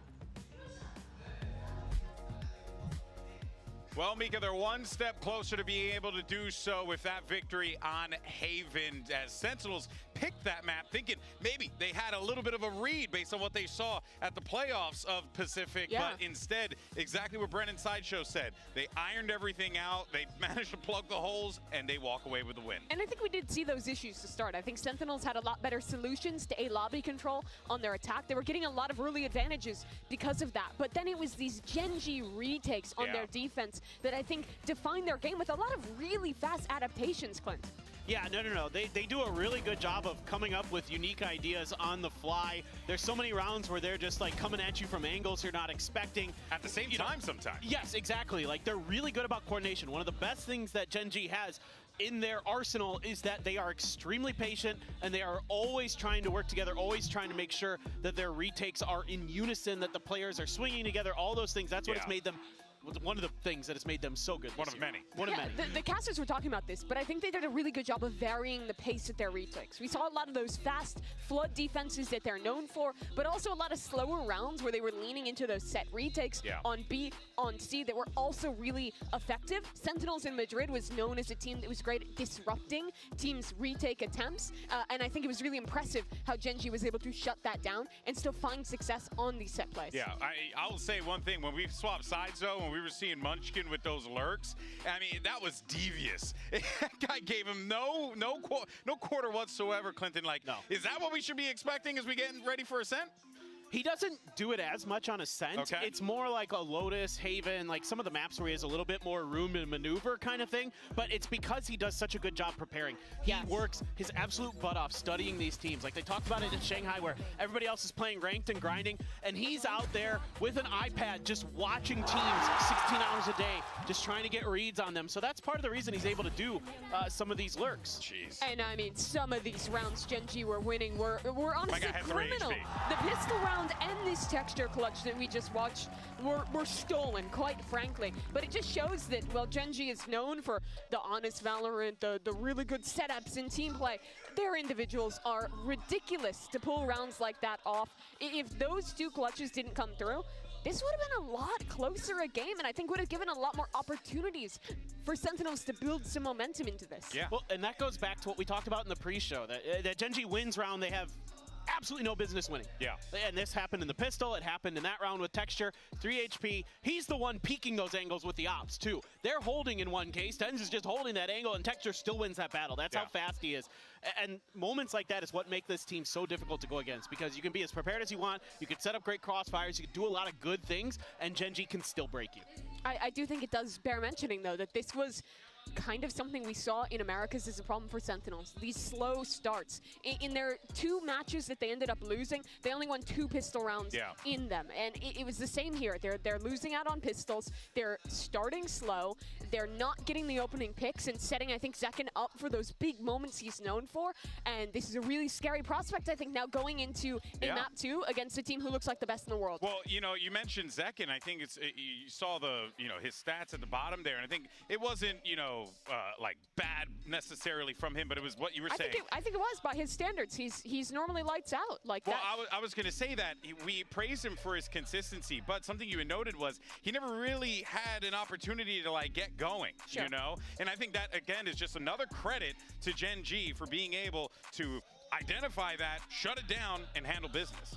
Yeah, I mean, there were rounds like in the final round. He's got the Blade Storm and stuff, but the round's basically over by the time he gets there. Like, Gen.G is doing such a good job of picking players apart, finding those early picks. I mean, the first blood percentage for Gen.G has been through the roof throughout this entire unit. It's not just Texture. It's everybody on that squad is really good at finding those first bloods. We saw with the Munchkin Lurks. Meteor does a great job with it, anchoring sites as well. So all of those things create tremendous problems for any team they go against, whether it be Sentinels or anybody, and you're left scrambling to try to find answers. Yeah, no, of course. I mean, I think it goes without saying that this Gen.G team is so well put together. But now, let's go ahead and see what we're going to get as we get ready for map number 2, Ascent on the horizon here. With Ascent, not much changes with this, right? Because we know what that bog standard is usually going to be.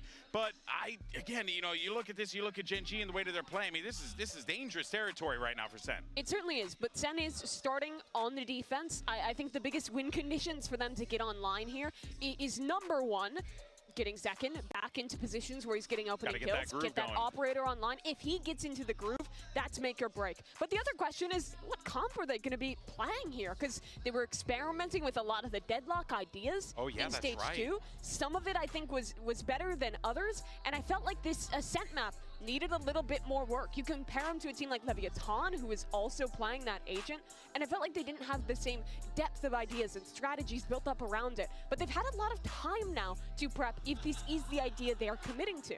Yeah, I'm really curious about that, because I don't think there's going to be any change in what Gen.G does on this map in terms of agent comps. I'd be shocked. I might have a heart attack and fall off the stage if they do, because they're... I'm not going to lie, let's get the cameras on you for that one. Yeah, please don't. But no, I mean, like, they're the best team in the world on Ascent in my book. They were undefeated on it in Stage 2 of Pacific. Very few teams have been able to beat them. So it is going to be the kind of comps that both teams have been running with. And for Sentinels, I think for me, the biggest thing about Deadlock is you have to be so smart with how and when you're placing your utility and how you're playing off of it. It almost, in a weird way, reminds me of Yoru, where it requires a tremendous amount of coordination and a tremendous amount of discipline to play it properly, but if you can pull it off, it looks amazing. I think Deadlock is really strong on the attacking sides, how you can stop flood defenses, how you can set up those sensors to really build incredibly strong post plants. But on the defense, I think that Gen.G's style plays well against it. We saw this when G2 played Sentinels. The slow default style, working around the utility, breaking it down. I think Gen.G is good at that, but Sentinels have a lot of tools. This is a comp that only has 1 VOD out of it for Sentinels, and they have a chance to come back into this series if they can look good. Yeah, this is a big, big opportunity for the Sentinels to be able to climb their way back into this series. But for Gen.G, they're right there to be able to get that revenge against a team that, has been their kryptonite from time to time, at least once. We heard it from the coach, the only team who has beaten Gen.G at a global event. If they could get their revenge to start this champs run in Seoul, would be massive. Yeah, that's right. Gen.G just 1 map away from avenging their loss at Masters Madrid. Let's see if they can pull it off in front of the home crowd and send it back over to your casters, Brennan Sideshow. And Gen.G are the heavy, heavy favorites here. I mean, this is an Ascent map that they are potentially the best in the world at, I think, currently, for teams at the event. They look so damn good, and for Sentinels, as much as there's not been a lot of tape on them with this comp, it is not a good map right now for them. They have to come out with some miracles, and it has to start here with the pistol round. They've gone for that double sheriff approach. And a double fight out through, straight from tiles. Does not work out in their favor. Player disadvantage now. Munchkin figuring out, how can I go for a lurk against this? It's a decent counter to what Munchkin was doing on the previous map, but also the fact that the wall is used so early. Generally, you want to be playing slow attack sides against the deadlock, and the wall struggles to get value. Lakia might be considering a drone up close here. John, was that a grab net? Slow down the approach here. There's a flash overhead as well, but now looking to try and anchor back and away. Sassy supplementing it. Couple of shots now fired off and wrestled in through the smoke. No punish just yet. Still dropping down low, but it all lays down now into the lap of John QT. What can he do? A lot of players now here in the drop down, skipping a hop right through, and it does set up the bait and switch. Keron happy to oblige, straight in there. Now the plant coming online. Zelsis coming around behind as well. Are they going to think about B main when they just exec from this? Crossfire, it should be nice. Not quite. Munchkin was the only one to actually collect any sort of B main presence. Now walking his way through, baiting, Texture, dropping back and away, Texture and Keron. These guys have been difference makers. And once more, they've got to stand to the test here. The dart is avoided and dodged to the back, and the shots just not connecting for Sassy. Only 4 HP and a dream it will just remain to be. It's a pistol round for Gen G. Nothing out of the ordinary for this squad. Not at all. 3 out of 3 in the series. I think it would be wrong to say that Haven came down to the pistol rounds. I think Gen G were the better team there. But an entire series where you don't win pistols is almost impossible to win. SEN need to be working on these.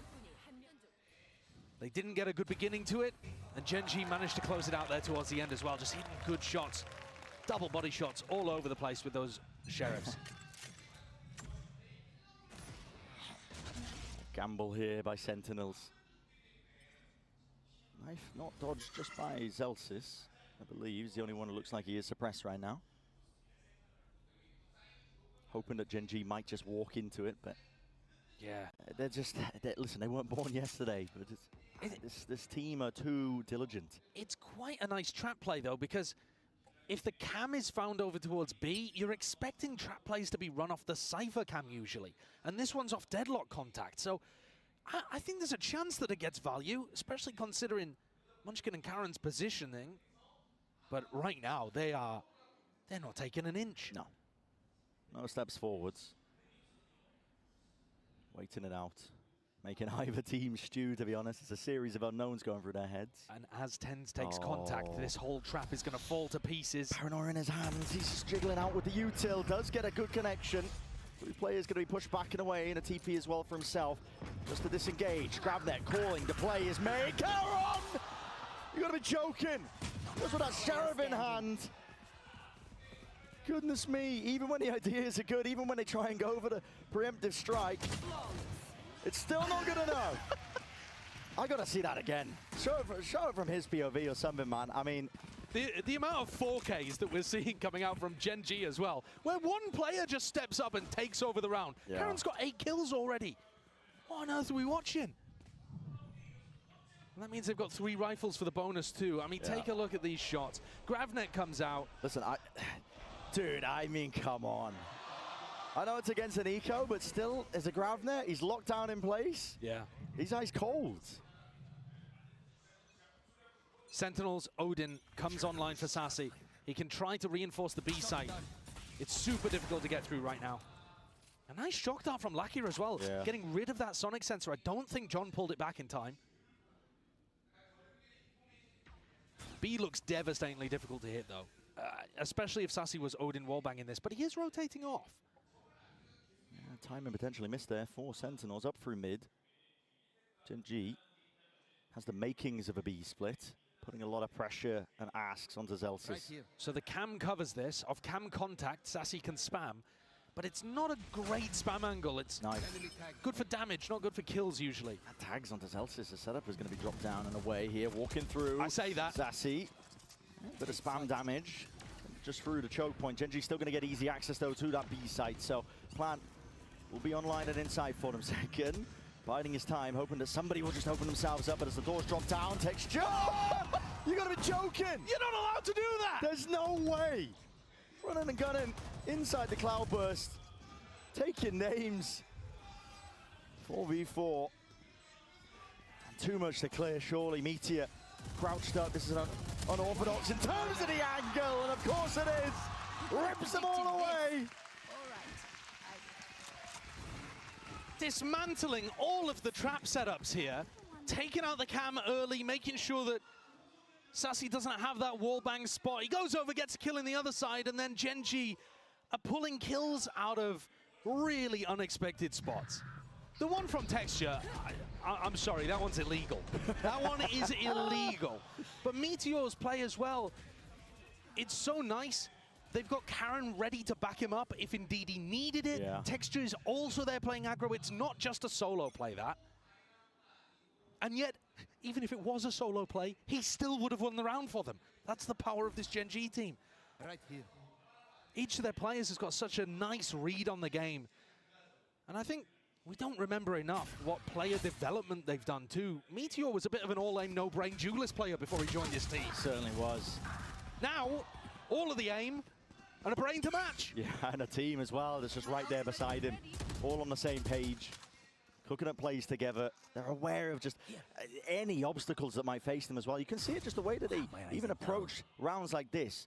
It's against an eco round. A lot of teams will sometimes just run it straight into a site, full disrespect, but Gen.G, they slow it down. They make sure that they can methodically try and pick apart what these Sentinels are doing.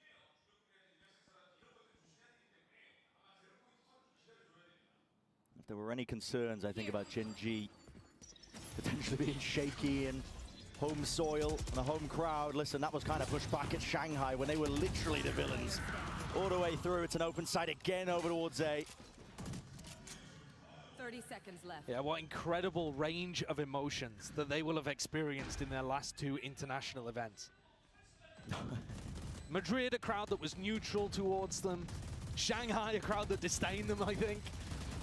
And then here, where they're the hometown heroes. The idols, man, on the big stage. I was walking in today, and as they rolled up, some fans, it's like the back of the building where people don't really, you know, think to come. It's not like Gen.G announced what time they were going to arrive at the venue. Yeah. People, fans from Seoul, clustered, watching them exit the van, screaming at the Gen.G players. This team is popular out here. Absolutely. And they'll be even more popular if they have a big run at champs, or even if we can dare to dream, if they can dare to dream, lift the trophy. They've already done it once. First time it's been done for Pacific. That was Gen.G who did it. Despite the expectations, I think most of us were probably looking towards a team like FPX, maybe even DRX at points to be that team. But we've had a crazy story from the beginning of this year where the expectations were honestly at their lowest here, and a lot's going to be asked for again of 10 to smoke down. What is that? Adjustment and expectation for Texture, but he's already in through the site, and the main players happy to fire through and follow up on all of it. So despite the heroics, it might not even be enough here for Sentinels. No command. Supers its way, but finally fading, and now a very deep lockdown is going to be used by Meteor. Drone broken, slight tag, double faced up and out, but just missing the shot. Are they even going to get out? I don't know. Detainment All on the three? Yeah, all three. All three Time to hunt. detained? It's time to chase. They know it. They can feel it. Texture. Time waits out. Oh my. Barely skirting away. It's going to be a comedic finish at around here, potentially. A punishment in sight. There's still time here for Sentinels to make a play towards this one, but second retaken with the operator again adds another level of difficulty. It's all about how they manage this one as well. That late backstab that might be occurring from Meteor. Is it going to be caught? Zelsis sticking out onto the fuse, half already. He's brought that WinCon, covering for it over the shoulder. Zelsis dropping him. There is no way That's ridiculous. that Sentinels have just won a round where all three of the retakers got detained. There is no way that I just watched that. There's no chance. I must have got something wrong. Surely that was John Cutie's ultimate. What? The brain is baffled and befuddled. It all started with tens. This guy here, I said he's going to have to do a lot there in that spot, and he did. He delivered. He got the two that was needed. And as soon as the detainment wasn't followed up on, offered up an easy kill onto Texture. I mean, it's not like Texture really could have followed up on it, I don't think. It was so far away. All right, so that's a bizarre round for Sentinels to get on the board. I don't think you'll ever see anything like that one again. Certainly not replicable, if you want to talk about that. But they keep the Odin. It's magnificent for their economy, which could have been shattered. Always a way. Start gassing up a team in terms of the storylines about them lifting trophies, and then watch the fumble in place. Operator held, but not the back. Still a few shots fired off as well. That drone has to be broken. Celsius locks it down, holds the line, and now evacuates back and away. The just bumper bullet straight through the wall, and spam from the Odin will supplement all. That is it. Sentinels, complete control of this B site. Spike dropped down, and with the trip alerting them exactly to where Munchkin's presence is. It's another round that's inevitable here for Sentinels, and at least that second one, Justin Flick missed, at least with the op. It is inevitable. It should be. Unless you give him the ones. We're blinded up. Ten's happy to just jump on the chance and pounces straight into mid. So maybe this is what we were looking for from Sentinels. That was a better defensive setup. When you're running a Cypher deadlock composition, I think most of the time you're going to be wanting to try to hit them as they come through choke points or as they hit your utility. You're looking to follow up on trips, on stuns, to op them or Odin them before they even exit and get into the site. That's one of the rounds where we actually see Sentinels comp functioning. And because Celsius was able to win a really crucial duel against Meteor too. So what have Gen G got? It's going to be Zekken looking towards top mid, hoping they can get a cheeky one at the beginning against somebody like Meteor. Drone up though. This will push him back. It needs to be broken by the rifle fire, but it's not done in time. And almost a punishment there. It was an over the top with the knife, almost getting that suppression off. He wouldn't have been able to escape. Look at this deep trip though. The trip is not where that shock dart just went for it. It's all the way close towards mid. Almost right where Meteor's back was. Yeah, so Luckiest shock darts that he's fired off, offloaded into mid. Not going to be getting too much value. Tens has to use the TPs, barely out of dodge. Annihilation, there's a connection. Molly down and that's through. the spike. Texture has to drop them. He's through and out. They're going to try and flood themselves in. Gen G happy to fight them straight back at you. Second, Bladestorm now increasing that tempo and even offered up a rifle. Charon now with the plant. 2v3. Dart fired off. No reveals in sight, but jumps round and through and away with a right click. Zekken, he's on his way to an ace. But Lackey in his back pocket, at least with that Hunter's Fury, he's got that backup plan and policy. Charon still going to be nested up, holding deep tucked onto the A side. It's a difficult player to try and clear. And Sentinels now making a call to double up. They don't have a dart. It's 20 seconds until that arrives, and it's going to be too late if they try and wait this one out and through. Time already ticking. Smoke is just mind games from Charon, making them spam away, and they got to stick this one here, and they still haven't found it. Win cons are just dashed away to the win. Time? And there is no time. Ticking at this point. Sassy knows it. Gen G with their fifth. We are seeing some ridiculous situations out here. Watching Lakia be taking out Karen with the Hunter's Fury towards the end, but just making sure that Soverot was in play, just in case his Smokes player fell in hell. Gen G take another one. And this is a round where it looked like Sentinels, again, their system was working. They got the Annihilation off. It grabbed a player with the spike. But I don't think they were anticipating as heavily that it was an A split and someone could retrieve that player. Pulled out of Shelob's grasp at the final moment. And we're into the next round, where Munchkin, I think, is the player to watch here. That null command is spectacularly powerful against Sentinel's composition. And you see here that John has put his stuns on the exact opposite side of the map. I'm hoping if the ult does get ripped off out towards the A site, they'll be able to at least play around, like you said, the sensors, the stuns. In some sense, Celsius is the bait here. He kind of wants to be seen, be shown, and then you run into A and forget about the deadlock util. Right here. Knife over the top. To tag out through main darts. Meteor barely alive. Dyson with death there, buddy. Drop down to 8 health. Will be able to survive though, and now regroup with the rest of his team. A split, null command. Watch out for these sensors. Yeah. The pressure's going to be on immediately. What have they got to even answer this? Flash clear.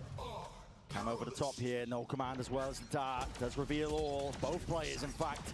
Tens and Zelsis, the position is noted, recognized, stunned up, but there's no follow-up. Tens, he can't take these easy fights, he's worried about it. Being swung from main as well, picked apart. I mean, methodical is what you call that. Gen G, there was no easy access, no fair fight to be taken for the anchoring players.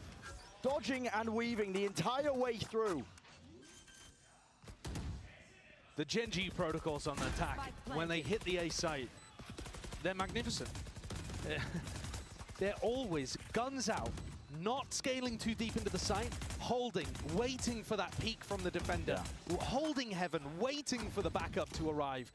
You know, making sure that they're not caught in transition, running forward, trying to rush things. It's the little jiggles of movement, just trying to bait them out, and it just makes the anchoring players feel so alone. Yeah. You don't know if someone's going to run at you from left side, from right side Jenny. You don't know if someone's going to run at you from Dice. And the whole time, Gen G are actually just making you afraid, making you swing, and then ready to punish you. It's really excellent stuff. All the best teams in the world are going to have some level of that approach to the A site, but Gen G looking perfect with it. Yeah. And that's one of the things anyway that makes them best in the world on this map. I think they're demonstrating it here. You're noticing as well that the deadlock, I gotta say, it's finding very little value. Yeah. The walls, it's difficult to find a good timing to use that mesh barrier, or barrier mesh, sorry, because Munchkin's happy to call a slow round where it just expires. So if you use it in the mid round, okay, that's fine, but Gen G are probably going to pivot in another direction. Yeah. And the stuns, I mean, in that round, Null Command comes through. There's double stuns on site. But it doesn't matter. No possibility of a follow-up. It just doesn't matter. At that point, they're cosmetic. Yeah. And Tens, when that hit was coming through, not sure what ended up happening. Even if he had smokes available, I think the Null Command would have stretched past him, would have prevented him from being able to lock off that anchoring main side. But you can feel it when he doesn't have the util available, when they're all cut off and away and suppressed. They had no option. They couldn't take the fight by swinging out from Gen to try and play off the stuns in the first place. Gen G looking unstoppable on a SEN, as we were all kind of expecting. I think there are things that Sentinels can adjust here, though. First of all, they could try doing some reclays over towards A main with Gravnet and a Paranoia, something like that. Alternatively, if they wanted to fight over tree control, that would be another good adaptation, I think, because Gen G have been doing a lot of A splitting. Yeah. And the other thing they could try to do is tuck Zekken in the box at back heaven with his operator. Well, you so say that. When the hit comes through, he's there ready to collect. They are pinging that spot already, Gen G, heading into this round. I think that's because Karen is about to ult over there, though. Okay, all right. Show me something, Gen G. Show me what you've been cooking. Well, might be that potential for it to spot out these players.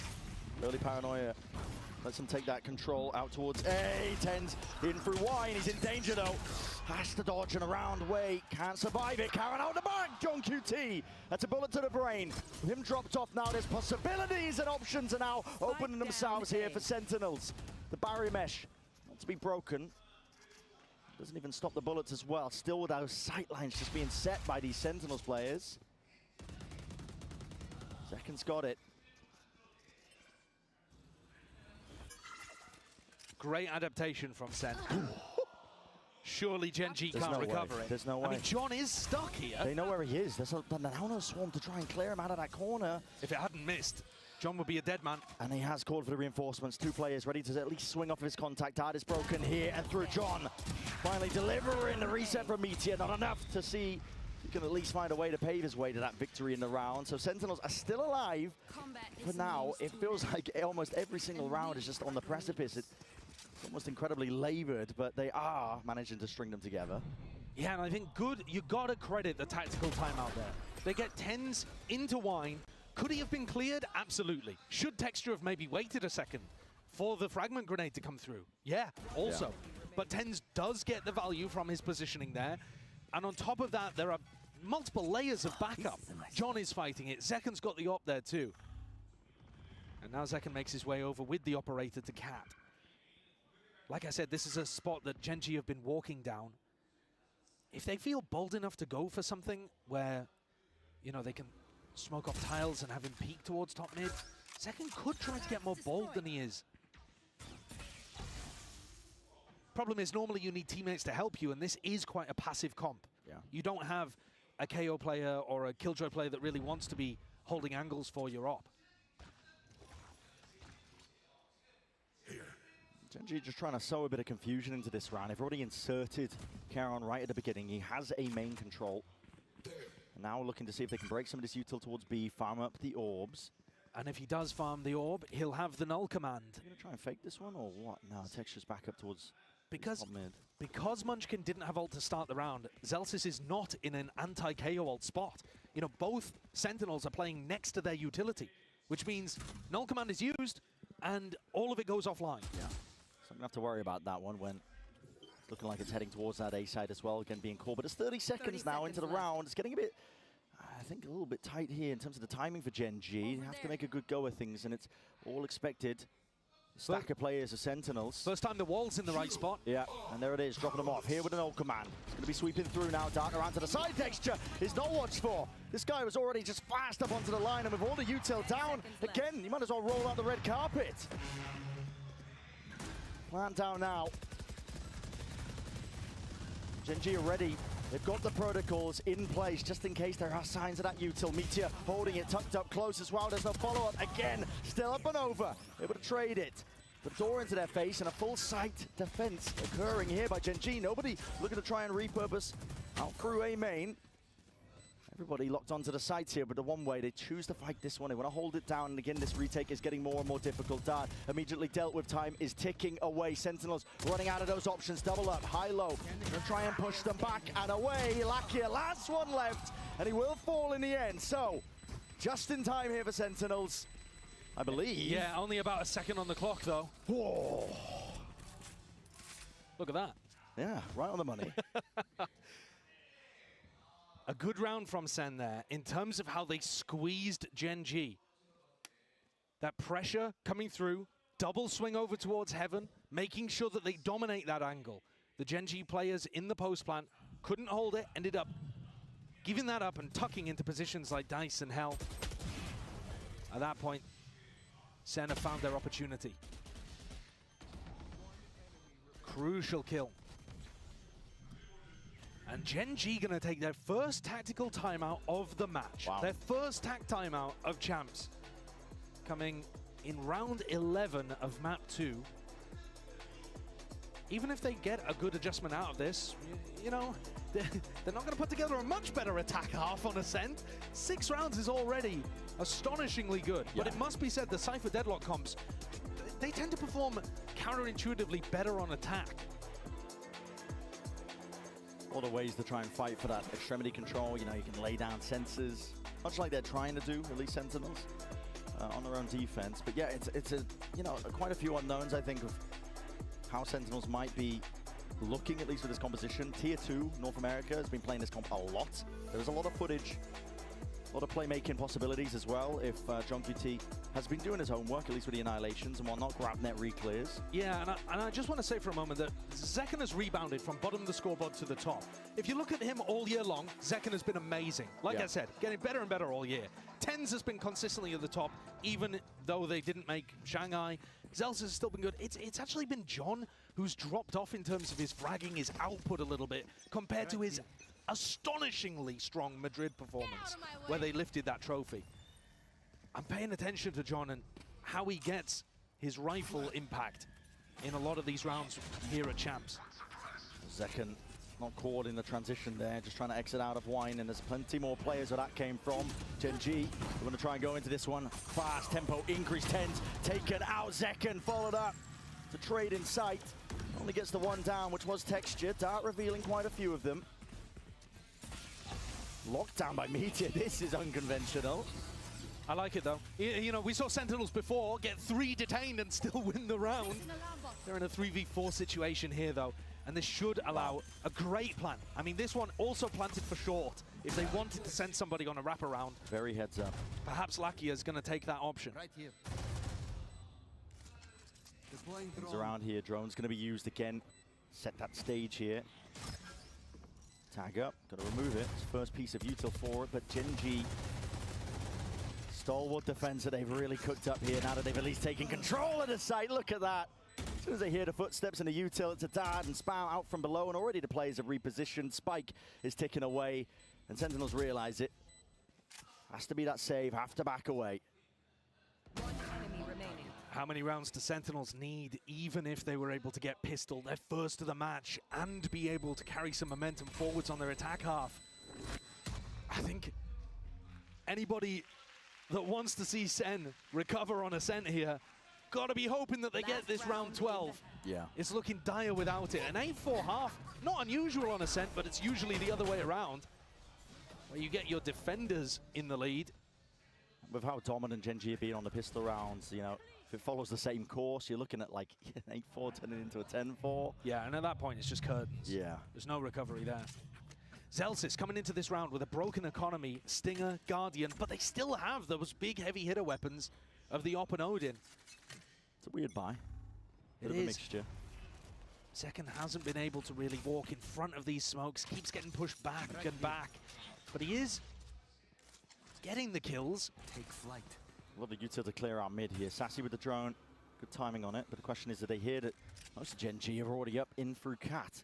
Straight through the smoke. Disrespect is being shown by them. Sentinels do have state main control. Shot missing. John now with the barrier mesh. Looking to lock them out of this spot here, but it will be spammed down. There's a nade in sight, but no smoke for the cross. Only popped down a little bit too late there, so Zekken happy to pick them apart. 10's ADS stop. Can't quite manage it. I mean, it's Caron. And the stun does nothing in A main. Push them back and away. Gen G slowing it down, getting quirky with these timings. There's a stun. They can hear the sensors. Texture removes one of them. So much uncertainty. Rapid into their heads. They spot the player. Texture shoulder just peeking out, and yet still squares up to it. The challenge is met. And now drop down onto the site. Options thoroughly opened. Gen G having to take their timing with it. You can look at the peak timing, but still missing with the shot as well. He can't quite do it. Has to pull out the shorty. Zekken, not a chance. Doesn't stand it. And leaves it to just two. Munchkin is low. Could be an opening. Lakia will fall. This Stinger is movement in play. So doable for Sentinels. The health advantage is massive. Now picking up the upgrade too with a rifle. Cam should be clearing at least a portion of it, but you don't know there's blind spots. Munchkin peeks. They know where he is. 4 seconds until the dart. Spamming away into hell. Just in case that reposition is there.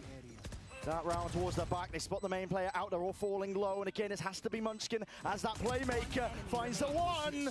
Peaking timing off of it. Only 5 bullets left, but a tap from Sassy as well. It's all so unlikely for him, and he needs to hit the second. Time ticking. Forced to stick it, and time not enough on Sen's side.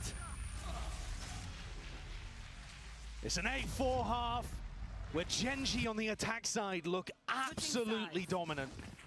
Trying to stamp their mark early on Ascent here at Champions. Home territory of Seoul, home territory of Ascent. I think showcasing that they really are the best in the world on this map. Yeah. There wasn't so much an exec in that final round as they just walked up with an operator.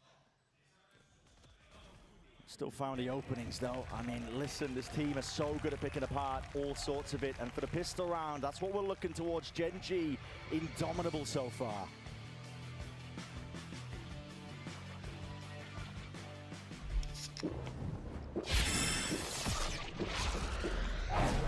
Red Bull gives you wings.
there's any chances for Sentinels, of course it has to start on the pistol. I feel like I say that often with a lot of different teams, but when you're up against Gen G, who are not only trying to, you know, make a name for themselves in their home country this time, it's home soil, but also looking like potentially one of the favorites to win the whole thing, it's another question entirely of whether they can even stand up to it. Sentinels, they're our only team to have beaten Gen G internationally, and while that might feel like it's a positive on the side of Sen, it also speaks to the fact that Gen G got cleanly out of Swiss and stomped through Shanghai. That's a scary, scary team on the other side of the stage. And they're 8-4 up, 5 rounds away from being able to move on in their group. Yeah. Let's take a look then. Sentinels. They're the ones that have to be the playmakers. Gen G also going for a bit of a proactive play. The Tars crunch on the pistol. They love running set plays on the defense side, Gen G. They will constantly try to push the tempo up. Happy to play retake. Yeah. Against this comp, though, I don't think they should be too happy to play retake. You're going to be running into, you know, Gravnet, trips, stuns. For now, though, the util is going to be lacking ever so slightly onto the pistol. Zelsis forced to lock down. Watch this flank angle. Just gets barely the 2 shots off. Not enough to drop care on. So the trade is there, but Zekken taking a cheeky peek. Up through heaven, clears that one out, and now has to be aware that there is that flank occurring. Watchful eyes perched up, probably a high-low as well, and the smoke make it nice and easy. Karon trying to at least split up the site, create that timing and opening for Meteor, potentially there. He's already out though, and the players are straight through and out. The whiff might cost them still. Dart forwards, forces the issue out of texture, and they do clean it up. So Sentinels, a pistol round under their belt, maybe something to work with. First of the series could not have come at a better time, a more needed time. It probably would have been game over had they lost that one. Yeah. Beautiful dart as well from Sassy. They immediately dominated those smokes that Karon threw out there, which I think is the correct play. The dart forced somebody in. Sassy deals with them. He's having a good game today, Sassy. They're going to need more than this, though. We've seen teams utilizing this Cypher Deadlock composition. You kind of piece by piece take the map. You know, take a main, throw down a sonic sensor, take a little bit of extra space, put your trip into position or something. That's a fight to be taken here. Nader defeat, though. Has to push them back in a way, at least with the rifle spam. Able to take down another of these Gen G players, but he might have just done enough damage. Still, weapons are going to be exchanged, making sure that there's no waste. And any Gen G pushes on other parts of the map should be able to be identified. You're always going to be running into a trip or a cam or somebody watching the flank. Okay, what is that timing? Pure instinct from Karon, and he's TP'd in and away. There's a slight gap. Uh-oh. Oh, no, he's caught. You're stuck. Yet still, Sentinels choose not to commit. I think they've seen enough bodies there, signs of life from Gen G, that they call this pause. They do have 45 seconds. You can't let anything else slip, though, if you are Sentinels. It's a 3v3 in a crossfire setup.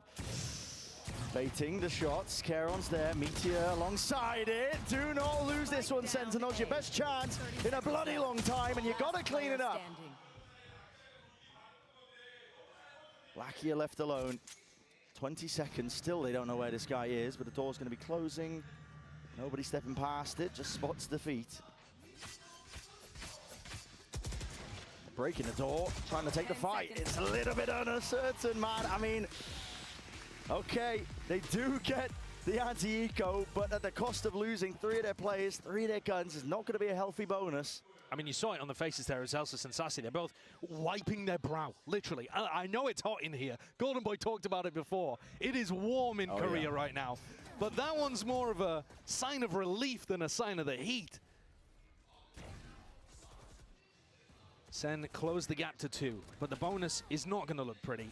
They only kept the Phantom, Guardian. They got a Stinger to work with here. It's not much. A bit of damage. Maybe even just building up to one of these ults like the Annihilation for John so that he could maybe work a pick in round 16. These are the kind of things that would be a success in the round, I think, for Sen. Flash peek. Smoke though from... He's pushed up in front of Karon's face. Not able to get value, it's just being held by the Sentinels players. They don't have particularly spread out default, but they do have somebody utility cam and a trip to hold deep B push. Yeah, we're seeing Sentinels take A main, but they're not actually leaving utility there. Normally with this composition, I would expect to see Sonic Sensor be put down there, or some kind of, you know, trip, or leave a player deposit somebody into A main. Yeah. Now they're going back in though. Sassy looking to try to drone and disguise the fact. Yeah, Sentinels trying to make this one feel like it could potentially be that B split. Yeah, that's a weird one, because they faked a B split as they were droning A. Right, so Gen.G are kind of aware of this one. Munchkin, it's an off angle, and he's got to deliver. Will do with the first. Occasion is face. Preemptive spam will lay claim to a multitude of kills. And it leaves it just down to 10s, up and over, not enough. Can't overcome it.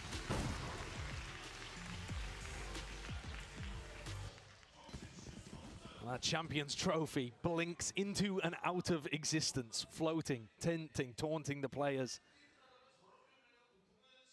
Rifles back online, though, for SEN. An opportunity for them to showcase what they've been working on. We haven't seen them play too much of this map. No. But we've seen the Cypher Deadlock. We know that it's got at least some good fundamentals to work on. Gonna need to see Zalsis trading out stuff like this, though. Yeah, there's gonna be an early fight occurring into this next round. Tiles beat out by Texture. The Cypher should be able to take a little more aggro B main control as well. Cage trigger. Trip broken, Zalsis not ready for that one. Not looking to use his cam to take super aggro B main either. It is a bit more of a passive approach to SEN than we've seen from other teams running this comp. Tentative. Yeah, looking for those openings, Gen.G. Not give them too much though. Shock Dart, just out of range, I think, to do damage enough to break the alarm bot. That's a very weak alarm bot. Yeah. Can't see the health bar, but I'm sure it'll be minuscule. Be crazy if the alarm bot clutched now. 1 HP. A bit of spam though. It's going to be exchanged now here. Turret at least broken. Meteor, he is not shy, is he? This guy is happy to push back up. Make it really difficult to take any B main control. Already breaking that cam, backing away. 38 seconds. They got that deep wall down mid, but they didn't break the alarm bot. What is the call? They've got to go into a B split. There's plenty players ready to meet them. Gen.G tucked up to crossfire setup. Logs to the corner. Lakia has to do a lot here. It's running and gunning to trade it up, but they weren't expecting, and again Meteor delivers to Deathblow. And it might just be a round-winning moment. Indeed it is. A three-piece to finish it. 10-6 Gen.G. Looking on pace now to just take this map away. Yeah, that's going to knock the economy for Sentinels. Could be the death blow. I love that smoke. Everybody's throwing that same smoke now. Learn it for your ranked games as well. The one-way cross map helps out your players to defend against the B split. Perfect from Karen, and it sets up this crossfire so beautifully. And Lucky is tucked into a corner. The Sentinels players, as they come out, they're checking stairs, wondering if someone's peeking from there. Because Meteor, he loves to play that spot. Yeah. Then they check switch, because you never know, Texture could be playing in that kind of position. There's just so many ways that Gen.G could be threatening you on defense. It's difficult to account for them all. And even if you did know that that crossfire setup was there, good luck dealing with it.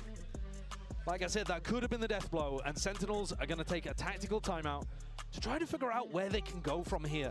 That's a real difficult ask, I think. With how active Gen.G are on their defense, it's either, you know, a bit of a trap play setup or maybe just a set play at the beginning of rounds that they will throw out. But even when they're just making sure that they can play it slow, you know, you saw in that last round, turret gets broken, Meteor immediately vacuums up the space. Yeah. Disrespects B main, makes sure that Sentinels can't take it with a cam, can't hold it easily. And not only does that slow Sentinels down, but it also allows Gen.G much better information. We talk all the time about Munchkin making these amazing reads on defense. Part of it's because his players are willing to contest util. And if you peek back into B main and you see 5 players on the other side and Meteor bounces, well, now that's really good info. But if Meteor's able to re-clear B main, he knows that a hit is not coming straight back through. Yeah. It just helps every aspect of their game. That constant war of attrition that Gen.G force you to fight. Half buys the Sentinels. Be rare to see a return on those investments. Caron still locks it up here. That spam Being offloaded, Texture does manage to at least get 2, but it's even out and it has handed guns over. Yeah, that's a major win for Sentinels. Munchkin, there's a drone in his face. It's not being watched for into the smoke. The awareness is off the charts. He doesn't go for the easy kill, but now he knows the TenZ is lurking. Not long for the world. But again, another high game IQ moment from Munchkin there. He hears the drone.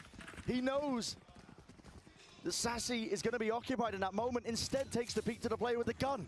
Yeah, that's so good. And also getting the read that that player is going to be on the left. Yeah. He knows that there's a rifle down in that kind of situation, predicts the timing. I mean, timing's the drone as well, beautifully. And a situation that was looking like a potential win condition for Sentinels, ripped out of their hands so quickly. They're now going to have to find a different avenue of success. Sassy with the Odin ready to counter spam. But Texture, he hasn't been walking up B main with the op yet. This has been Meteor's domain. Are they going to expect him to be here? Deep shot darts, not enough to clear this trip here. Sassy. It's a drone for a drone. Texture is hiding from it. Again, sowing misinformation. Shot missed though, Hunter's Fury. This feels like it's quite a committed push. And damage done, even a kill for Sassy, maybe enough to pave the way. It calls for that reinforcement. Karen instantly TPs. Very good ult from Sassy. Very good read to now go for an A split. They've pulled these players apart, but Munchkin again could be that thorn in their side. Once more, weapon glowing. This guy is on fire. Grab net, gets that confirmation potentially there. Flood defending in, right through the back. Annihilation and clearing in and through. Sentinels do have the necessary plays. You don't want to be handing care on too many more though. A doubled up holding this one, side by side. Bit of spam hailing down the lead, so still in it, at least for now, Sentinels. Great call from John. As soon as you hear that ult being used, I think it's very likely they're sticking the teleport into back B. He decides to send things on an A split, anticipating that A is weaker. And Munchkin's already realized what's happening and sent a couple players over there, but SEN grouped up, decisive, love to see it. And Sassy continues to have one of the best games that I've seen from him in a long time. Oh yeah. He was top of the scoreboard for a hot minute there on Haven, and now he's back up, at least on the Sentinel side, with 13 kills. Having a great day. Doesn't get much easier though. This time Texture going walkabout up through mid. Angle's being held for him. He's hoping that somebody will just wade right into it. Dash is fading. This is hyper committed. This is the kind of thing that Zekken just couldn't do. Zekken's holding. It's a pixel angle. Oh, but no! Just missed it. The crossover Texture takes it away. Caron, heavy committed now into bottom mid. He needs to be defended and he needs some help to get out of here. That's what the drone is for. Up and over. Right here. Clears the path. When Lakia and Karen are willing to be that aggressive, it allows Texture to do this. This is not potentially getting cleared off. Angle traded. But again, reinforcements are there. Out through the back of the side. That's TenZ committing! Caron! He dominates the smoke. He will not be stopped. And a paranoia puts TenZ in his place. The recon in that position is supposed to stop Karen from doing that. Your recon, he's caught out in the open, has to break it, gives away his position, forced to swing into the smoke. He's checkmated. He's swinging into a smoke that two of the people are already in. He can't get away with it. Opened up nicely with Gen G's aggression, which, like I said, their comp benefits them. Not something that Sentinels could ever really do, support Zekken in that kind of way on their defense half. But monster performance from Karen, up to 20 kills. The cams are broken. One more round that's needed here for Gen G for their opening match of champs. They've not slowed down a beat. Up and over. Bladestorm in the hands. Texture is releasing. Just absolutely unbelievable form. I can't use that. Sentinels left to stew and simmer. Knives back out though for Zekken. Munchkin will fade away. Now Sauber back to the wall. Texture reveals his position. 3 left available to work with. Blinded up Meteor. He spots it, betrayed by the barrel. A 2-0 finish. Gen G looking large and in charge, not slowing down from prior performances. They are aiming and gunning for that trophy. Revenge for the grand finals of Masters Madrid. Both of these teams were tied at 4 maps apiece heading into the match today. And now Gen.G have taken the lead, both in terms of that head-to-head series all year and in the maps. I think they outclassed Sentinels today. They showcased that divergence of the trajectories for both of these teams. There's a reason that Sentinels came in here based on their championship points, and Gen.G are coming in looking like favorites to lift the trophy. It's a warm welcome, the tail end here for the series. Of course, Sentinels, you know, they are fan favorites even here in Korea, but it's even bigger fan favorites right in front of them here. Gen.G with that 2-0 win. Looking nasty, man. I am disappointed that we didn't get to see Abyss from either of these two teams. First time Gen.G have ever floated a brand new map. They've been permabanning it all the other times. Felt like a trap. Sentinels were happy to opt into it. We were denied it today because the form from Gen.G just ridiculous with the 2-0. We'll have to wait until later on in the tournament for that kind of delight as we get to see squads like, I'm expecting Gen.G and Fnatic to both be fantastic on those new maps, but who knows? Yeah, it's a complete unknown. A lot of unknowns when you're heading into these international tournaments about how teams are prepared and ready, but it was a hell of a task ahead of Sentinels to try and take this one. They might be the only team that's beaten them really on an international stage, but they couldn't quite replicate it. Not here for Champs. It's a team that has just evolved over and over again. Every single game that Gen.G have played, they just look like they're going from strength to strength. They certainly do. It wouldn't surprise anyone, I think, if Gen.G picked up a trophy here, but it's a long, long road ahead. Oh yeah, early days. A good first step along that path, however, taking down Sentinels. Yeah, definitely early days, but like you said, it's a good first step to be taking. And the crowd will be extremely happy in terms of opening things up here. In Seoul, intimate venue to open things up, not like the way that we'll end up closing. But the crowd could not find a team to better represent the Pacific region and South Korea, the mecca, the home of esports. Yeah, absolutely. They've been wanting to really put up a stellar performance, I think, on a big stage for quite some time. Showcase that Korean dominance in esports for quite some time. Here comes Texture. Yeah, absolutely. And we're just waiting for the interview to get set up now. But yeah. I love any time we get to hear from Texture.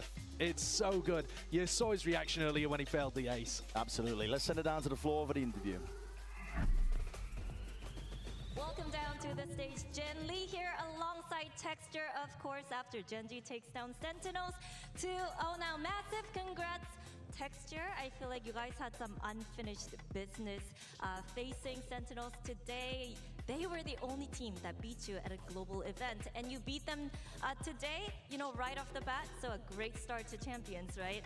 텍스 선수 오늘 승리 축하드립니다. 오늘 오면서 유일하게 젠지에게 패배를 선물한 팀이 센티널스였는데 개막전부터 그냥 빠르게 해치웠습니다. 뭐 시작이 좋은 것 같아요. 오늘 경기 어떻게 느끼고 있나요? 좀 재밌게 그냥 저희 하던 느낌대로 그냥 잘 한 것 같아요. We tried to have fun and play our own game, so I'm pretty satisfied with how it went down. Now, you guys are on a different trajectory, you and Sentinels, post-Madrid, of course. Sentinels in particular, they had their struggles, but you guys went on and won every trophy there ever was. So how does Sentinels today compare to the Sentinels that you faced in the grand finals in Masters Madrid? 근데 이제 젠지와 센티널스가 그 마드리드 이후에 좀 다른 흐름을 보여주고 있잖아요. 젠지는 뭐 있는 트로피들 다 쓸어 담았고 센티널스는 약간 흔들리는 모습을 보여줬는데 그 결승전 때 만났던 센티널스에 비해서 오늘의 센티널스는 좀 어떻게 느껴졌을까요? 사실 뭐 센티넬은 아직도 잘하는 팀이라고 생각을 하고 있긴 한데요. 근데 솔직히 저희가 마드리드 때보다 훨씬 더 성장을 많이 했고 더 강해졌다고 생각을 하기 때문에 뭔가 저희가 더 성장을 많이 했다고 생각해요. 그래가지고 오늘 그냥 승리 따는 것 같습니다. Sentinels are a really strong team, but you know, for Gen.G specifically, we grew a lot as a team post-Madrid, so I think today's win just goes off to prove how much growth we had as a team ever since then, and I think it's our own growth and us becoming a strong team that led us to today's win. Now, lastly, Texture, you've had 13 or 12, I was told, 4Ks since your last ace. You missed one today as well, so how are we feeling about that ace that you missed today? You know, are you gonna get it the the next match. 텍처 선수 에이스 하고 나서 마지막으로 에이스 한 거에 비해서 이제 4킬을 13번, 12번 에이스를 미스한 게 그만큼 많다는 뜻이잖아요. 그래서 오늘 좀 그 놓친 에이스에 대해서 어떻게 느끼고 있는지 리액션은 봤지만 그리고 뭐 다음 매치에 에이스 하면 되겠죠? 에이스 하고 싶고요. 그리고 사실 뭐 에이스를 언제 마지막으로 했는지도 지금 기억도 안 나요 저는. 4월이었대요 4월. 진짜요? 뭐 하여튼 4월 오래됐네요. 뭐 하여튼 언젠간 하겠죠. 뭐 이기는 게 일단 최우선이니까. 근데 누가 먹었더라? 마지막에 종민이가 먹었었나? 낙해요. 아 근데 좀 진짜 서운하네요.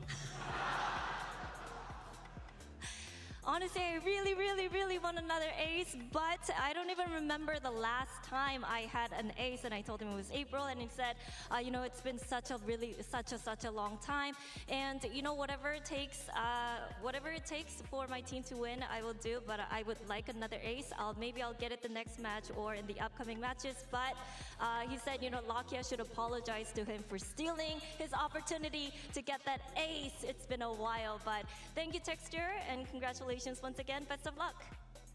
승리 축하드립니다. 감사합니다. 네, everybody give it up for Texture once more. 박수 부탁드립니다.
Welcome back to day one of Champions Seoul and our second match in the group of death. It's China's FPX versus EMEA's Team Heretics.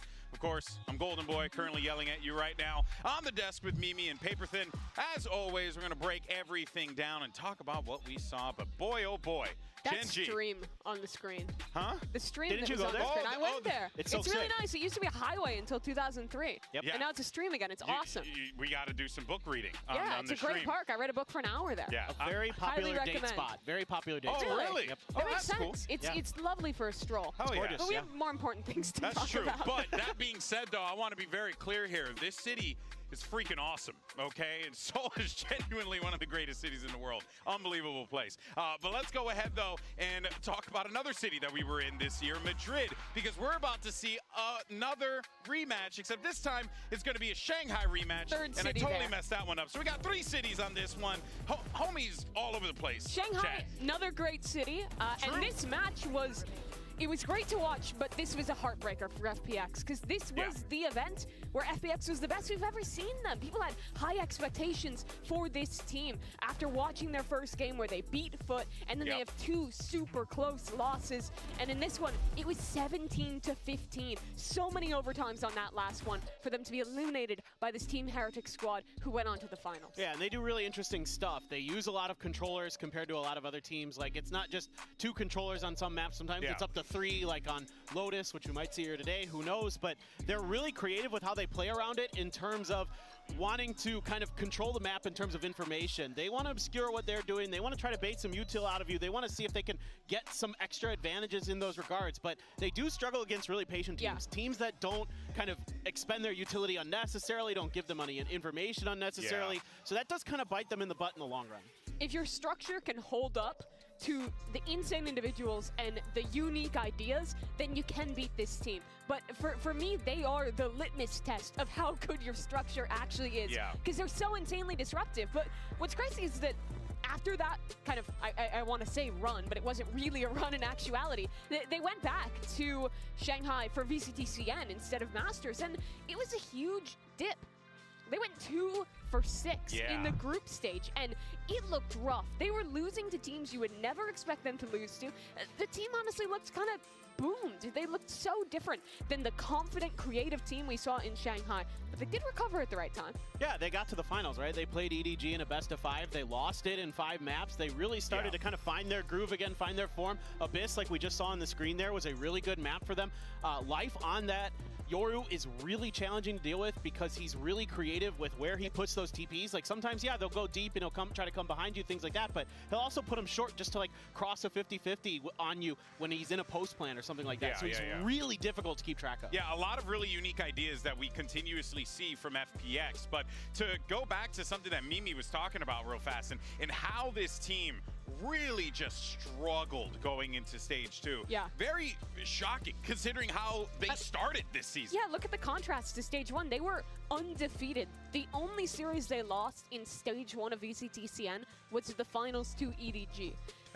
Which is so different from what we saw now. But I think the biggest question is, in this group, which is so difficult with all 3 of the Masters finalists, even if they hit that Madrid form, or excuse me, that Shanghai form, is it enough? Because this is a really tough place to get out of. Yeah, it's so difficult because you're going into the shark pit once, and then you go into the shark pit again, and then you potentially go into it again. You know what I mean? Like, it just doesn't seem to get any better than what you can expect there for FPX. But there are some things that they can lean on here, right? I mean, I think, it goes without saying, FPX still a great team, as we talked about, great aimers, right? But they can also catch their opponent off guard with some uniqueness on Abyss, especially, right? New map coming into the pool, big opportunity here for the Chinese team to really catch their opponents in an uncomfortable position and maybe profit off of it. Yeah, it has not been a ban that the Heretics have prioritized since Abyss came into the map pool. They've been going for like a center Lotus kind of as those main bans that they want to go for. So I expect this map to be open, and I expect FPX to pick it. This is a great example right here of some of these moments where life is just an absolute nightmare, either on the retake or on the post plant. He's so good in so many different situations, and they're the way that they set up, and then they TP across, right? Like they use a smoke to obscure these extra angles. They're so creative in like heat of the moment situations. We saw this in Shanghai too. Hey, and this is something that we were talking about at the start of the day, right? Who has that good read on Abyss? And now, don't get me wrong, these aren't necessarily reads. These are like just really smart and intelligent plays, but that's something you could build upon, right? Absolutely, and I do really like their comp on Abyss. I think that the ideas they have around the Yoru are really creative. A lot of teams will pick into the Yoru as kind of a solo duelist nowadays because he fills the dive slot and also the flash slot, so it gives you a lot of flexibility. But I think what really shines for them isn't necessarily like the attack side dive plays, it's how they play the defense, how they're using the Yoru TPs to have fast rotates and reinforce these anchors, and how good their fast retakes are with the combination of the Yoru flashes, the Fade utility. It's honestly really well put together. And that's the definition of FPX. Creative comps executed really well. Yeah, I really hope we get to see Abyss today. It will be super exciting, to say the least. But for now, though, let's send it back over to Mika Fabs, who caught up with Life for a quick word. Hey, Live. Oh, you look so cool today. So FPX is in what many consider the group of death. So I'm wondering, do you think FPX are underdogs, and how does FPX compare to the rest of the teams? We have Luna here to help with some translation. 那很多人都会觉得你们现在所在的小组是一个死亡之组，那你觉得你们是一匹黑马吗？你相比于其他的队伍会怎么样来评价和描述你们自己呢？其实我希望其他战队也这样看我们，这样会对我们掉以轻心，我们会比我们上一次更强的姿态迎接这一次比赛，所以说 TH 你们要小心了。Maybe if other teams like consider us as the underdogs, maybe we can do something unpredictable, then we can perform better. Maybe TH, watch out. Oh, I like that. Good luck to you guys. All right, strong words there from Life, but let's highlight what this guy is capable of, because, I mean, when he gets those moments to pop off, it is very fun to watch, Paper Thin. No, he's mechanically gifted. He can really take over rounds, win rounds that he has no business winning. He's such a talented player. Now, he does get a little bit off kilter at times. When I go through and watch the FPX VODs, like as good as he can be, he can also kind of leave you scratching your head. High highs, low lows. Exactly. Yeah. So this team style takes a lot of risks. I think that even compared to some of the other CN teams, they're very willing to overpeak, to go for individual fights. And I think one of the biggest reasons for their stage 2 slump regionally was that the confidence was waning. They weren't actually getting success through a lot of those risky plays, and I think that then snowballs. Your confidence drops, you play a little differently, you take risks to try and be a hero. It doesn't work out. But if they can come in and show what they did in playoffs with the confidence, with the risk-taking, and find that success, that's, I think, the kind of condition for FPX to show the form that they had at Masters Shanghai. Yeah, you always like to see a team to try to carve out their own identity in their own unique way, rather than just conform, right? And that is they're not like the other girls. God dang it, Mimi. They aren't. You're true. You know what? Yeah. Base. Now, of course, Team Heretics on the other side. This is a squad that, going into Shanghai, we were a little worried about. They had lost one of their big key players here in Miniboo. Patatek was coming back in, obviously the most versatile 6-man in the world. But this time around, in Shanghai, the success was flowing. I mean, they were doing everything that they possibly could. They finished 3rd in EMEA. They had such an amazing run in Shanghai. This team is dynamic, and now they have their whole roster here, Paper Thin. Could it be the difference? Maybe. I mean, I'm not super convinced. It felt like they were a little bit rocky during stage 2. Yeah. It felt like kind of like they came off of that high of Shanghai. They couldn't quite replicate the exact level of success, because it felt like at Shanghai, it just, as they went, they just got stronger and stronger and stronger throughout the tournament. They started streaking like the Incredible Hulk. Yeah, like literally, yeah, exactly. Yeah. And they just kept streaking these crazy rounds together. Woot was dominating on the duelist. All these things were looking amazing, and I'm like, this team is like maybe going to win EMEA. We're going to be coming into, potentially champions, thinking about, is it going to be another rematch in the finals of Heretics versus Gen G? But they haven't quite looked the same. It just like they haven't found that same form. Miniboo coming back on the Neon hasn't seemingly had the same amount of impact, I feel. To me, I feel like a lot of it can honestly be kind of put up to the same burnout that I think to some extent we saw from FPX, where you're coming back after showing so much and having to reintegrate a player into your roster without a lot of prep time and opportunity. I think that they lost a lot of games to some of the other squads in EMEA, even ending up losing twice to Vitality to go out. but I don't know how much that actually makes me think they're going to do poorly at this event. I think that with Miniboo back, the ceiling is higher. The way they build around his Neon is excellent, and I think we did see a lot of good, especially in the game planning and like the micro plays they're known for in EMEA. The question is, have they reset from that burnout, and are they ready to show their best form here in Seoul? Well, there was something, it was an interview I believe I saw with Benji where he was talking about, like, in Shanghai when they showed up, they were like, look, we don't know what's going to happen, so let's just go out there and have fun.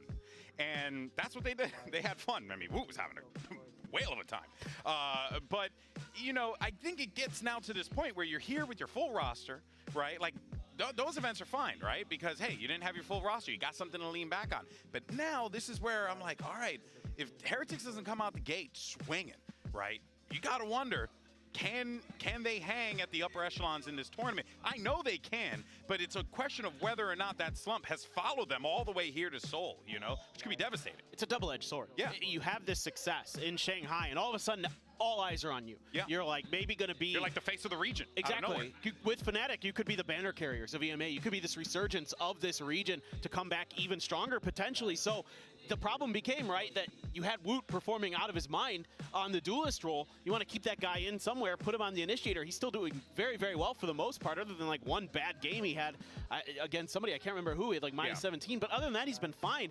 And so like, the pressure can get to you, and when you're playing loose, when you're playing fun, this is something that a lot of teams have been talking to me behind the scenes for this tournament, is they're coming in with the let's have fun, let's be loose, let's play with, you know, a little bit of swagger on there, but no pressure is what they're looking for. Yeah, I mean, ideally that's what you'd want in this situation. It's high pressured, but of course, you know, it's a matter of whether or not you're going to be able to put up in those moments where it counts. The best teams right now are the ones who have managed to beat the burnout and stay successful, and I think Gen G is the only team who has had that consistency. We saw it just then with the Sentinels, who has struggled after the Madrid win. The question is, will Shanghai be the high for Team Heretics, or can they have a resurgence and show that form again here in Seoul? Yeah, and of course, you know, for the Heretics, this is going to be a trying test for them as they take the stage against an FPX team that can very well throw anything against the wall, and it could very well work.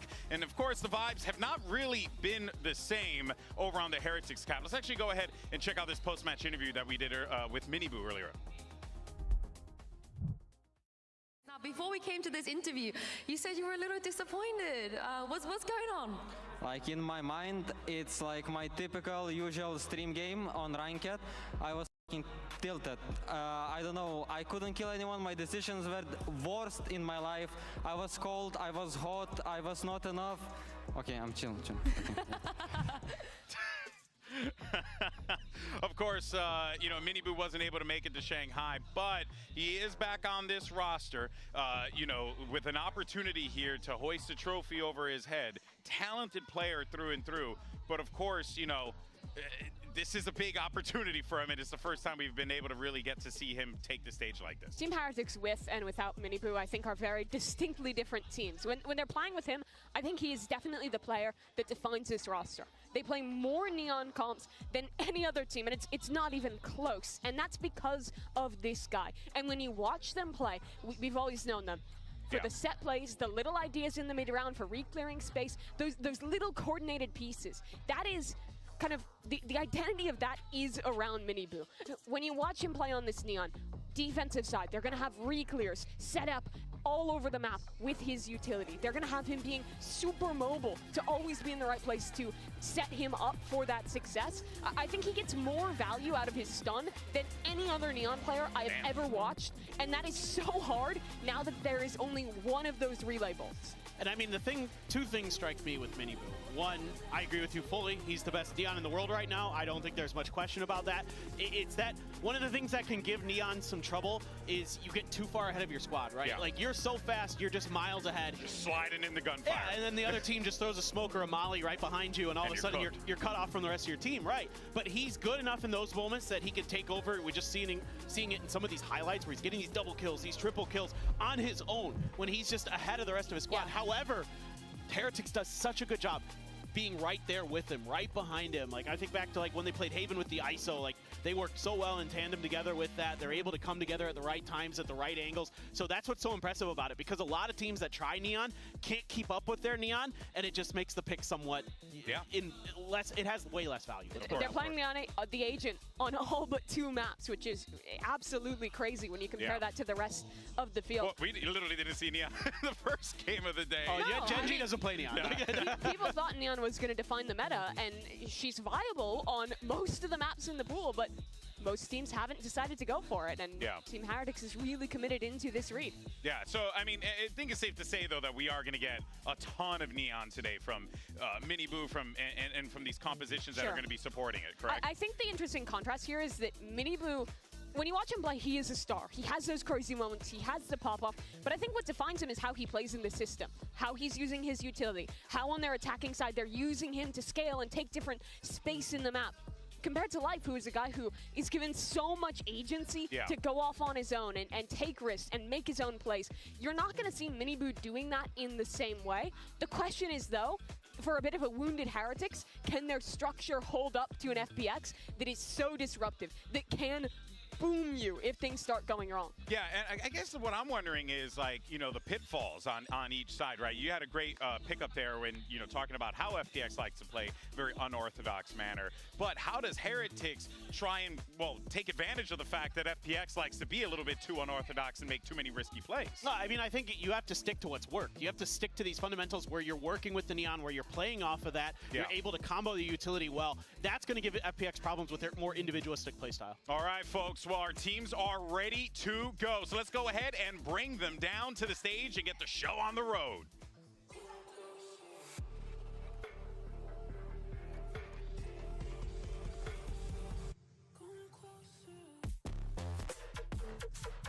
FPX.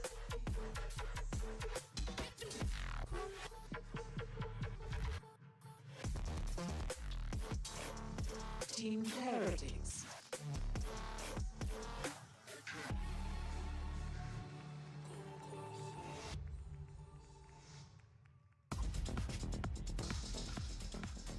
It's a Shanghai rematch. It's rematch day at Champions, and you love to see it. Heretics versus FPX, and FPX, an opportunity here to right a wrong that happened for them in Shanghai. But for Heretics, they have their full lineup, they're at full power, and it's time to see what they can bring to the table. And oh boy, Abyss is our first map to kick things off. FPX coming in hot. We already talked about it. They're really good on this map. They've been playing it a lot at home in the CN region. I think their Yoru Jet comp is pretty creative, but they play it quite well. Their defensive side especially has always looked really good. But this is a map that we have seen from Heretics. They're playing a Gecko Breach comp that I actually thought looked pretty good, but we have only seen it once from them. Yeah, whether or not they bust that out again will be the question. Curious to see what Miniboo could do on Abyss as well here. That'll be pretty fun. I'm really excited about this matchup. I think both teams bring something pretty unique here.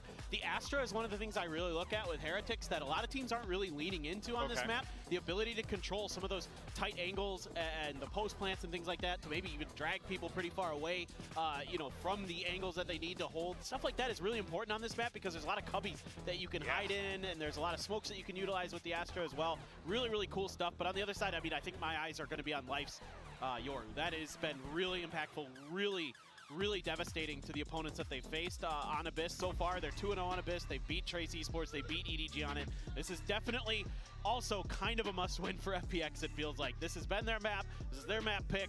You know it's going to be really tight no matter what against Heretics. So we're seeing a change up here from Team Heretics. Before they were playing the Breach Gecko. Now they're switching over to a Jet Sova composition. We don't see a lot of Jet from Miniboo, but in both of these first 2 maps, he's probably not going to be playing that Neon whatsoever. So it's a different role for him to bust out. Some of the strengths of this Sova, obviously the cross-map information, how you can set up on the darts, and as we've seen from teams like 100 Thieves and even from Team Heretics when they play their bind with the Fade Gecko, how powerful that double initiator kind of information can be when you're combining those tools together. Yeah, I'm curious to see how they work around this here, right? But of course, you know, I fully expect Rians and Wu to really synergize quite beautifully to be able to maximize on the utility and just the composition as a whole. And it's time to see really what FPX are going to bring to the table here on Abyss. It's going to be awesome. Everyone is locked in, so let's go ahead and send it down to your casters, professional yappers, two of my favorite people,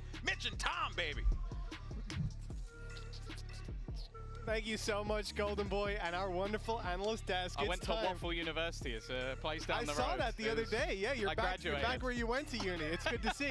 Tom, this is going to be one hell of a matchup. We've heard it from the desk. FPX, they play an interesting style. You've been talking my ear off about them for the last couple weeks. I love this Heretics, team. listen, we know these guys. One of the main criticisms we had, one of the main issues they had was time. They were burnt out. Now they've had their rest, their time to reset, and big challenge for FPX taking them down.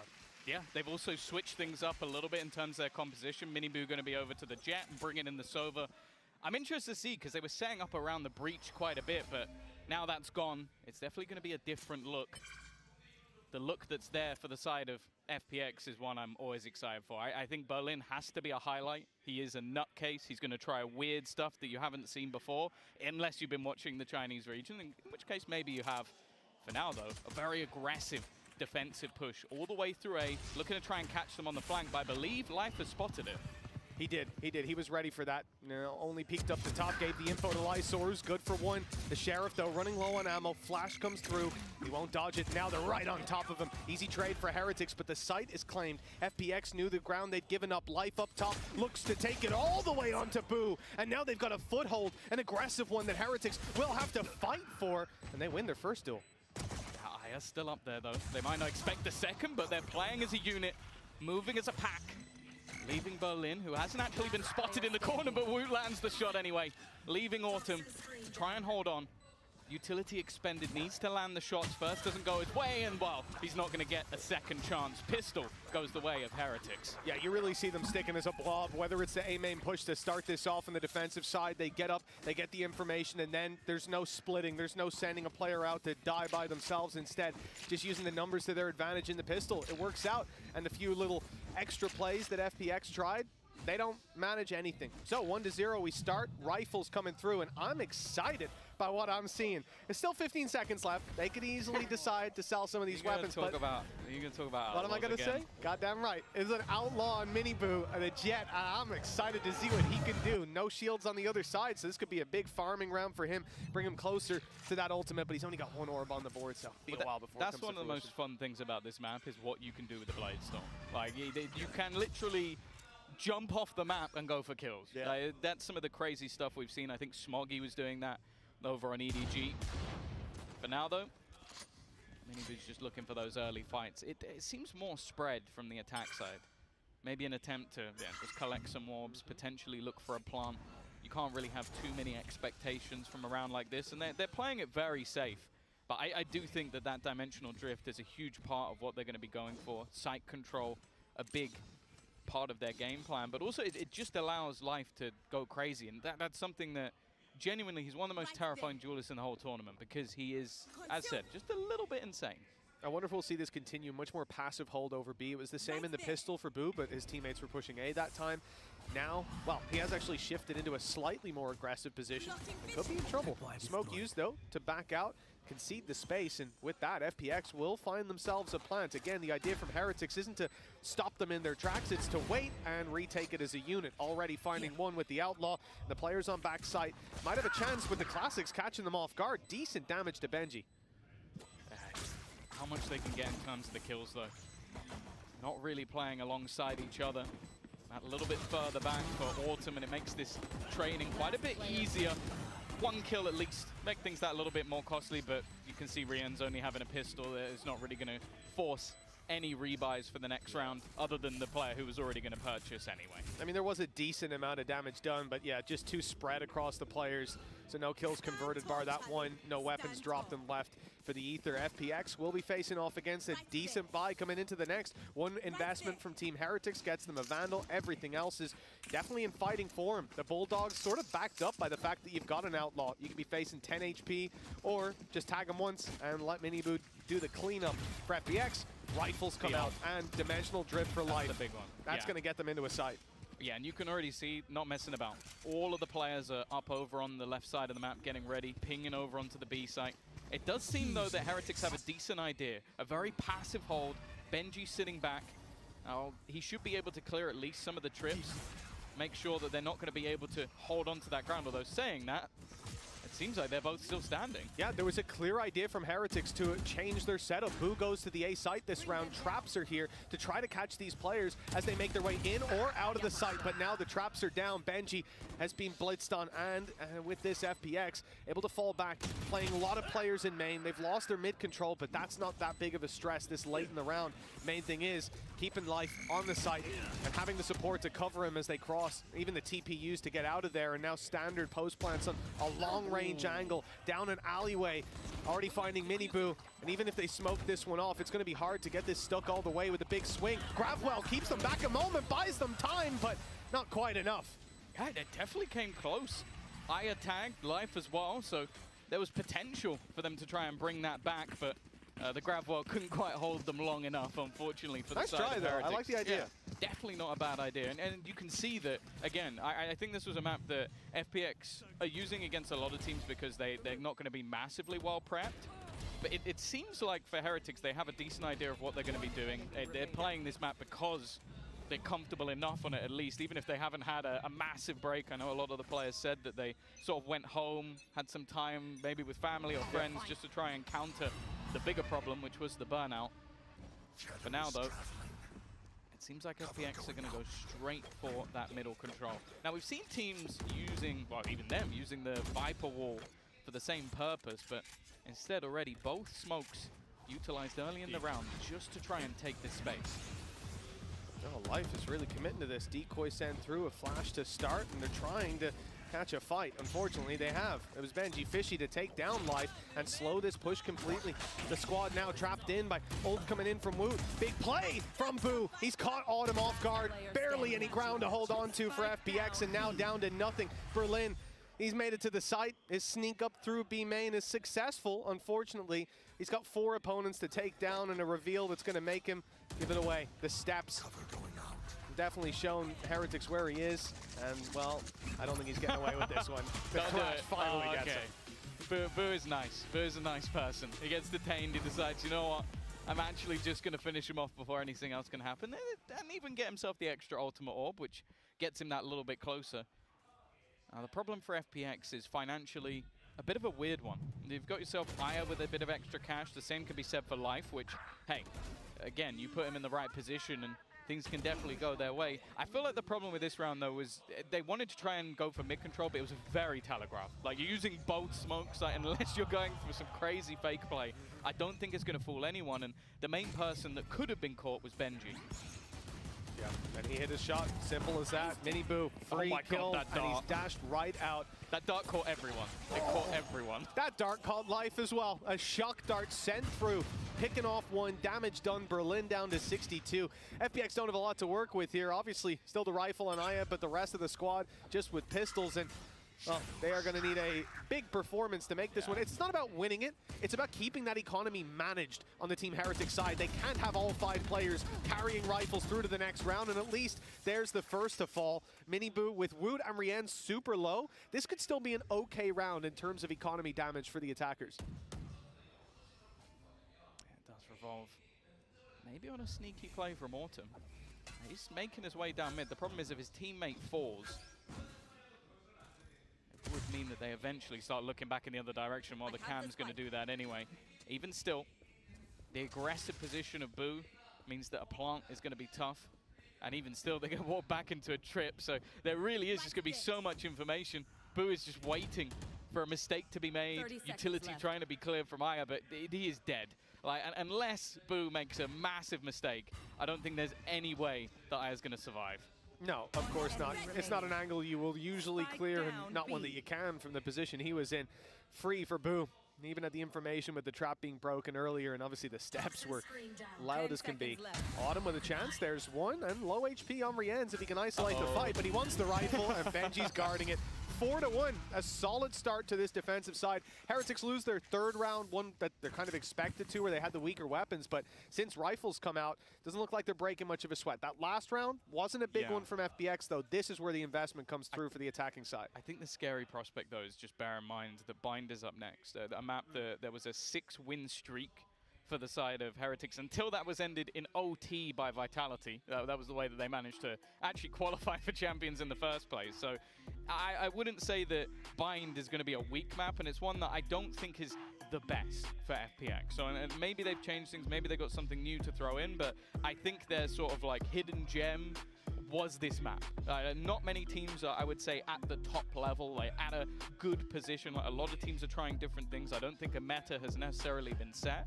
And if they're going to get, well, boomed, which I wouldn't say they are yet, but no, they need to slow it down. I like the fact that they've called a pause already. It's not really been like a catastrophic destruction of what they've been attempting, but I feel like so far everything they've tried, considering they've got this like Euro comp which is meant to be a bit off kilter and catch people, it hasn't. It's been quite obvious what they've been trying to do.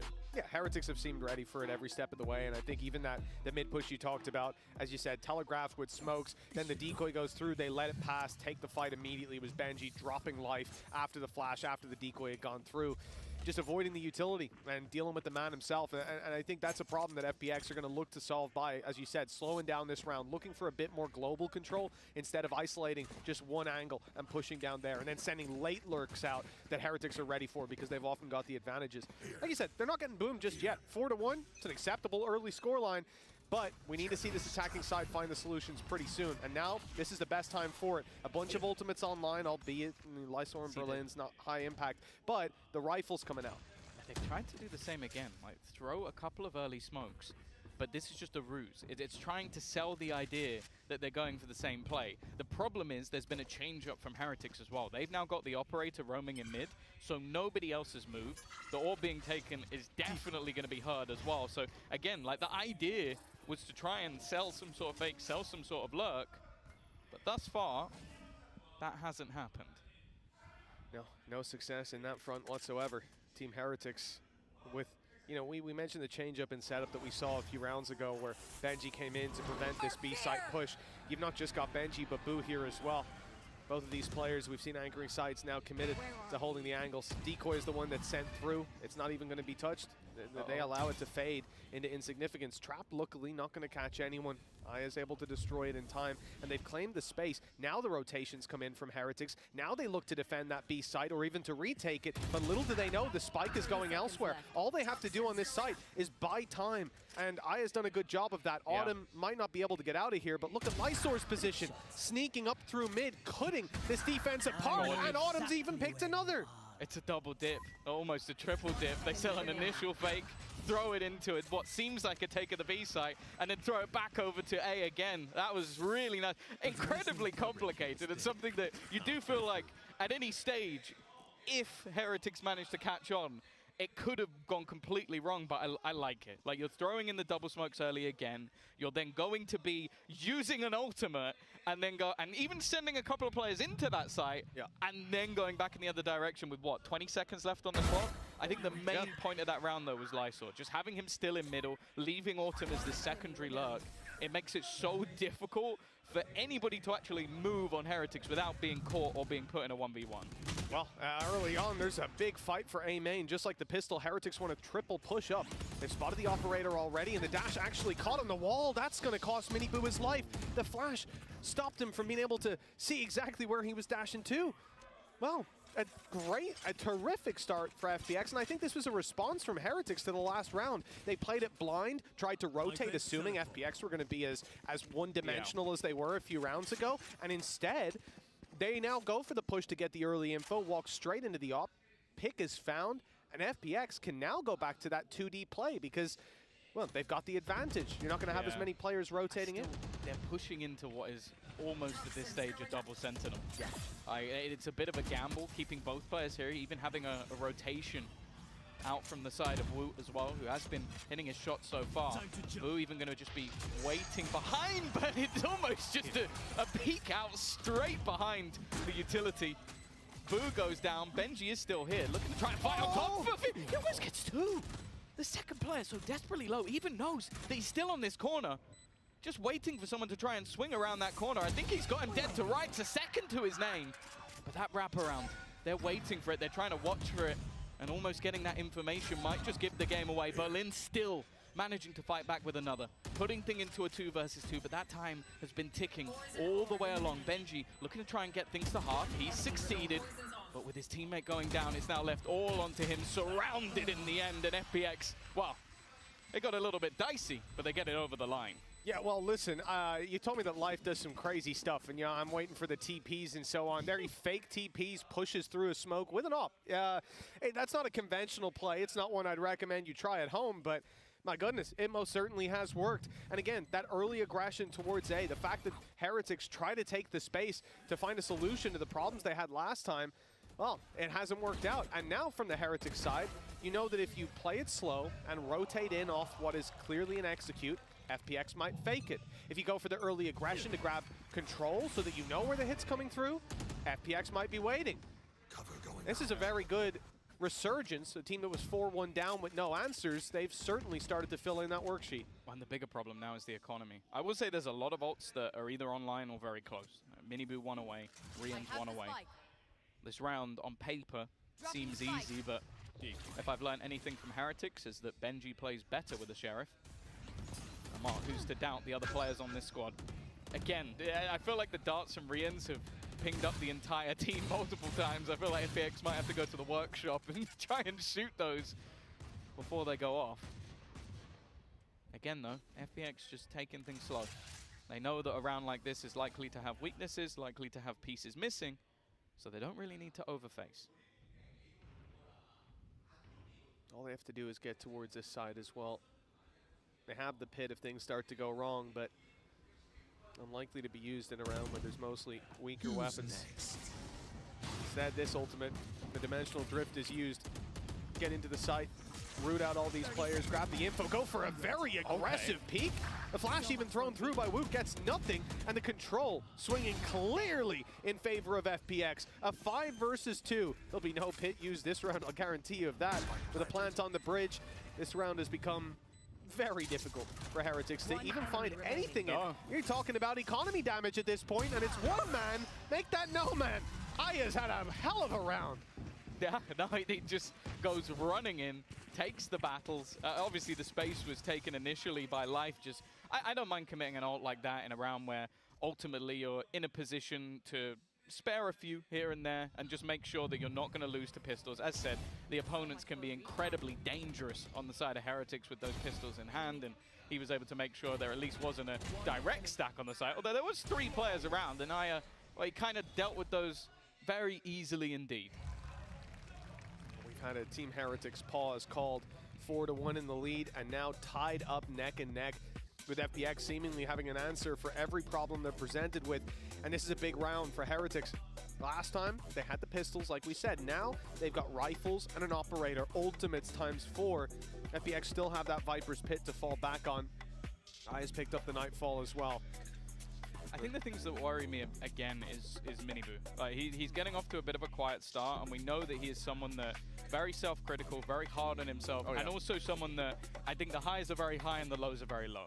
And obviously, you have players like Woot, Benji who can pick up the slack. There's no one on this Heretics team that I would say is a weakness. I guess the same for the other team. I think FPX clinically underrated. I think that EDG have their number, but when they come to the international stage, well, the teams they lost to last time around were Team Heretics, where they lost 15-17 in the last map in OT, and a team called Genji.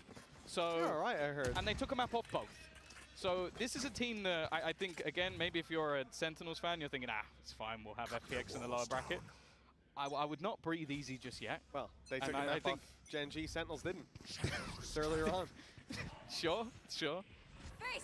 But I think this group truly is terrifying from top to bottom, and I'm sure most people would put FPX at the bottom, but I'm not sure I do. Berlin already directly into the site. Loves his TPs, but it's a lot of damage done off the rip. Yes, well, I is extremely low, but so too is Woot. Oh, hello. Thrash still there to be used. Big backside push. Berlin holds the line for a moment, but then Woot on his low HP, the one to trade out, pick up the double. And leaves FPX scrambling. Mid just to clear out that lurk. I think Rian just had enough. He's like, he's gonna be here. I'm gonna check. But again, it's an opening left on that A site, which is going to be a plant. Viper's Pit available, and there's nothing that anyone can do to stop this, other than maybe Blind Hunter's Fury to try and deny the plant. That might slow them down a bit, and that is what he's going to go for. It's not hit. It was close, but unfortunately it comes at the cost of his life, with Life himself being the one to grab that kill.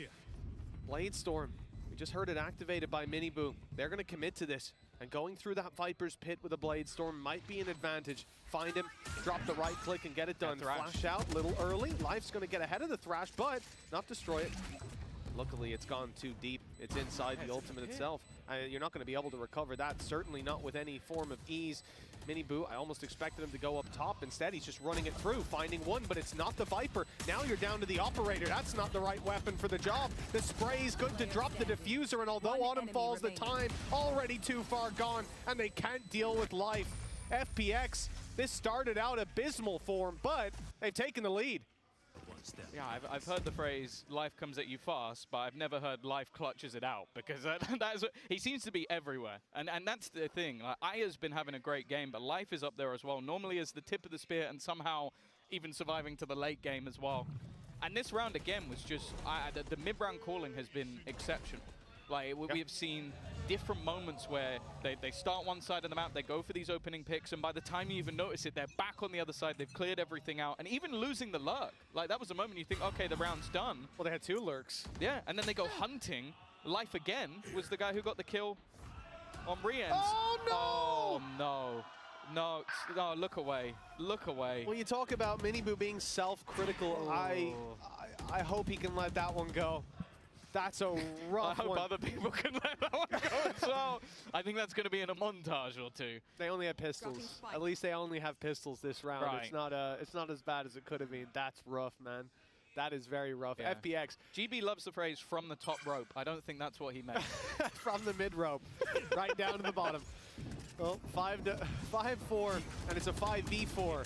With FPX having the lead without drawing blood themselves. They've got to be happy about that. Berlin did get the kill. Technically, it was given, but he wasn't too involved. It was by proxy. No, it was just fear. He saw into Berlin's eyes. Maybe Miniboo has nightmares of Berlin in more ways than one.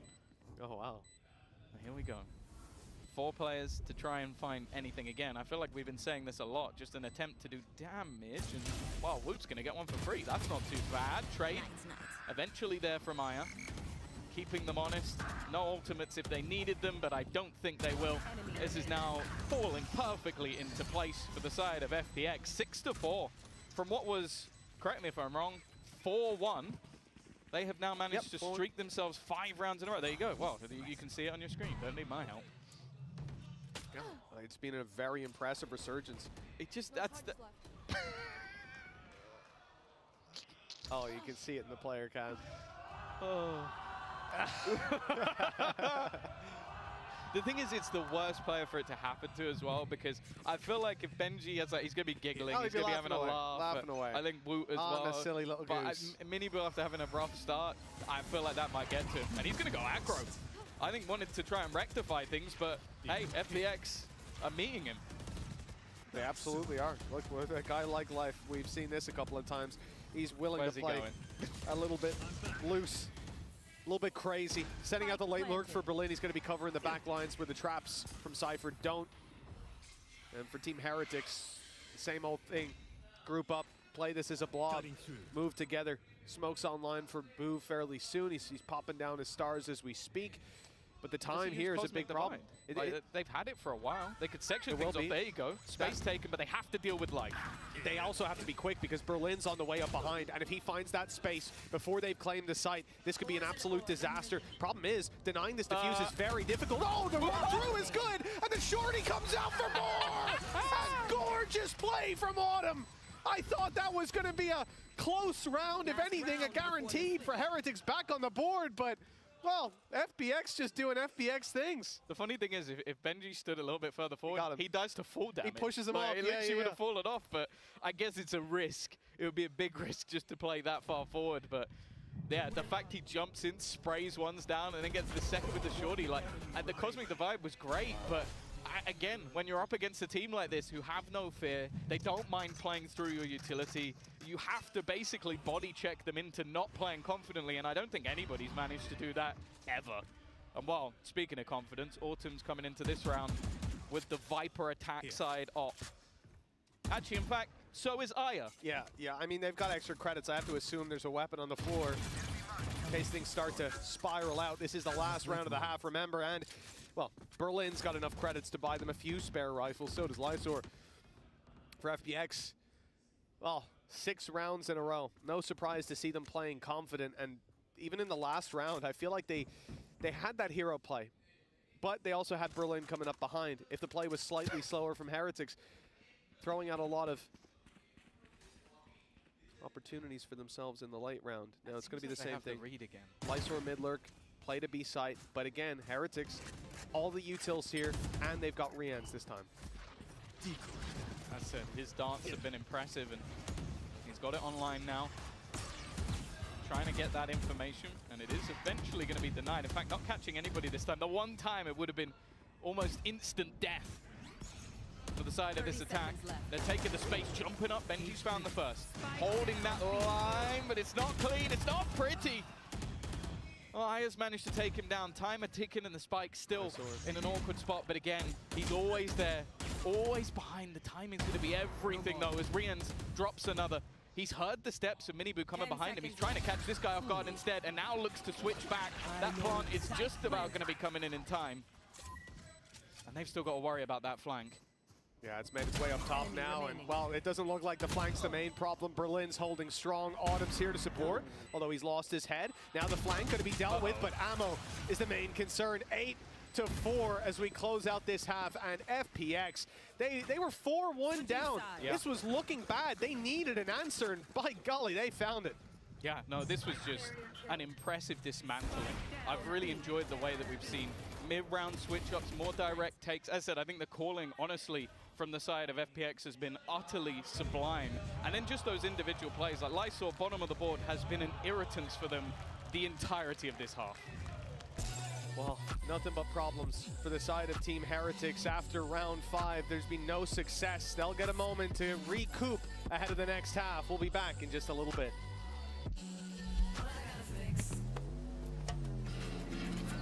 Oh, come on. Trade in any phone in any condition guaranteed and get $800 off the new Galaxy Z Fold 6. Only on Verizon.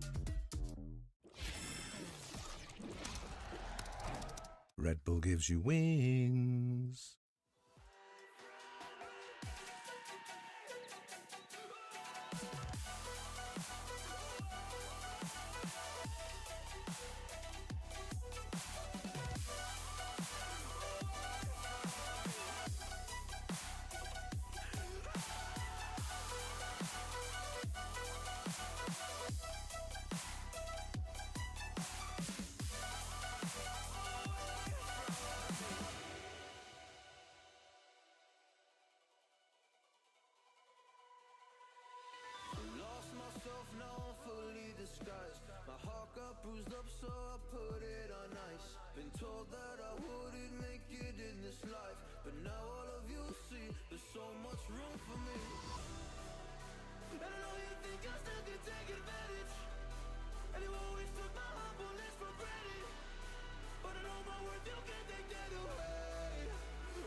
After a big streak of rounds from FPX, it's got to be said, Heretics probably not feeling the greatest after that half. They had full control, hands on the reins.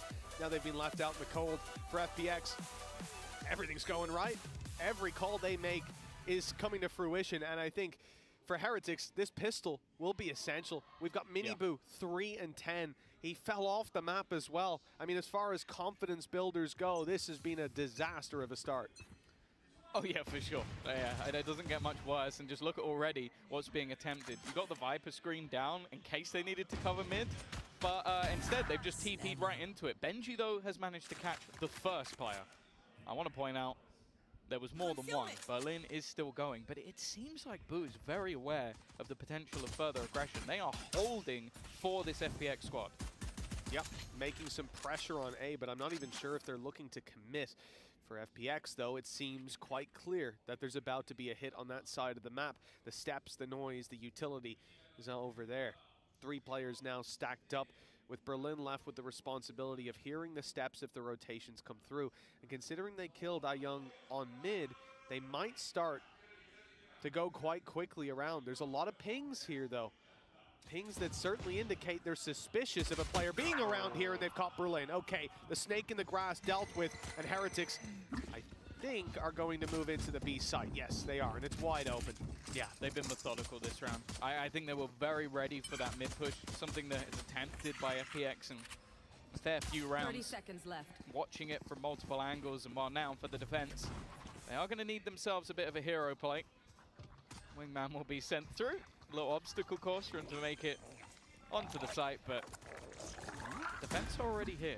All 3 players looking for someone to make a mistake. Well, perhaps Rian's has. He faced into Lysor, who seems to be hungry for some kills. Already picking up 2. And damage done to Benji. This is workable. With Lysor down, the pressure falls on Autumn. He's had some big plays, big rounds, but it's a little tough to do in the pistol, surrounded on all sides, and Heretics, everybody put the work in this time. A team ace to put a round on the board after quite a while. They finally get to taste victory. Yeah, it's an important one for them. And now that's both pistols in this map 1, and currently still going to be at a deficit unless they manage to win the bonus or something of that sort. It's definitely not an ideal scenario. But I will say, from what we've seen, at least in the pistol, they're aware of what's going to be attempted by FPX. The thing is, they've cooked up a lot of stuff on this map. I'm still waiting for the round where Berlin gets his ultimate online to see if he's going to try some of the stuff that he was attempting in previous matches versus EDG, trying to jump off the map, use his ultimate to teleport across, cancel it, and then Shrouded step back onto the map. And then he got shot in the face. But the idea is there. It's just, if he can make that work, he's going to look like the greatest player ever. But this round, well, any kills would be nice. And any damage they can do. On the other side of things, as always, Heretics have got a couple of pistols that they can use as, well, in this case, lurkers, or to take more of a risk if needed. Yeah, much more controlled early round from Heretics than what we saw from FPX in those first couple. Spread out, just looking to push and pull the map and get a sense of what they're up against on this defensive side. For FPX, the gamble on B, well, I'm not sure that it'll find value. That aggression you're seeing out of Heretics is only to find the orb, and then they're on the rotation back towards this site that's much more open. Just one man defending it, and Life is about to go through the smoke, and that will be the end of him. A site now open for the taking. A little bit of Cypher utility awaiting them, but no one to execute on the back of it. No one there. He can walk into every single one of those trips unless it catches him and pulls him off the map. I don't think that's going to be working. And I was about to say, surely at this point, if he hasn't realized it by now, we have a problem. For the rest of the players, it may genuinely just be a, well, I was going to say die to the spike, or, you know, there's other ways. Oh no, I tripped. I have tripped and fallen. No. FPX, I think the spike is the likely play. I guess look to just punish anybody that gets aggressive. If they catch someone, get an orb. The thing is, none of their ultimates are even remotely close. Lysor is the closest, and I don't think it's worth risking giving stuff over to the other side. So Boo is going to gamble. He wants to try and get himself a little closer. Only has a pistol to play with, so it's an orb for an orb. Not going to be the worst scenario, not going to be the best. And while Heretics have closed the distance a little bit more. The problem being, though, is in the buy rounds is where FPX were, well, as you can see by the timeline, by far the better side. Yes, absolutely. when those rifles come out, when ult cycles are through, and honestly, a lot of the time it's been nothing to do with ultimates. It is just how they're playing the map. But on the attack side, it's a different game. I don't expect them to slow down too much, though. The results here, this is, well, it's their pick for a reason. On this defense, B-side, Viper, Autumn's been having a good game so far, and his challenge is a little bit more aggressive than what we saw from Heretics. Boo was constantly playing far back in heaven, or Benji playing towards the spawn with his utility. Instead, Autumn is out looking for a fight.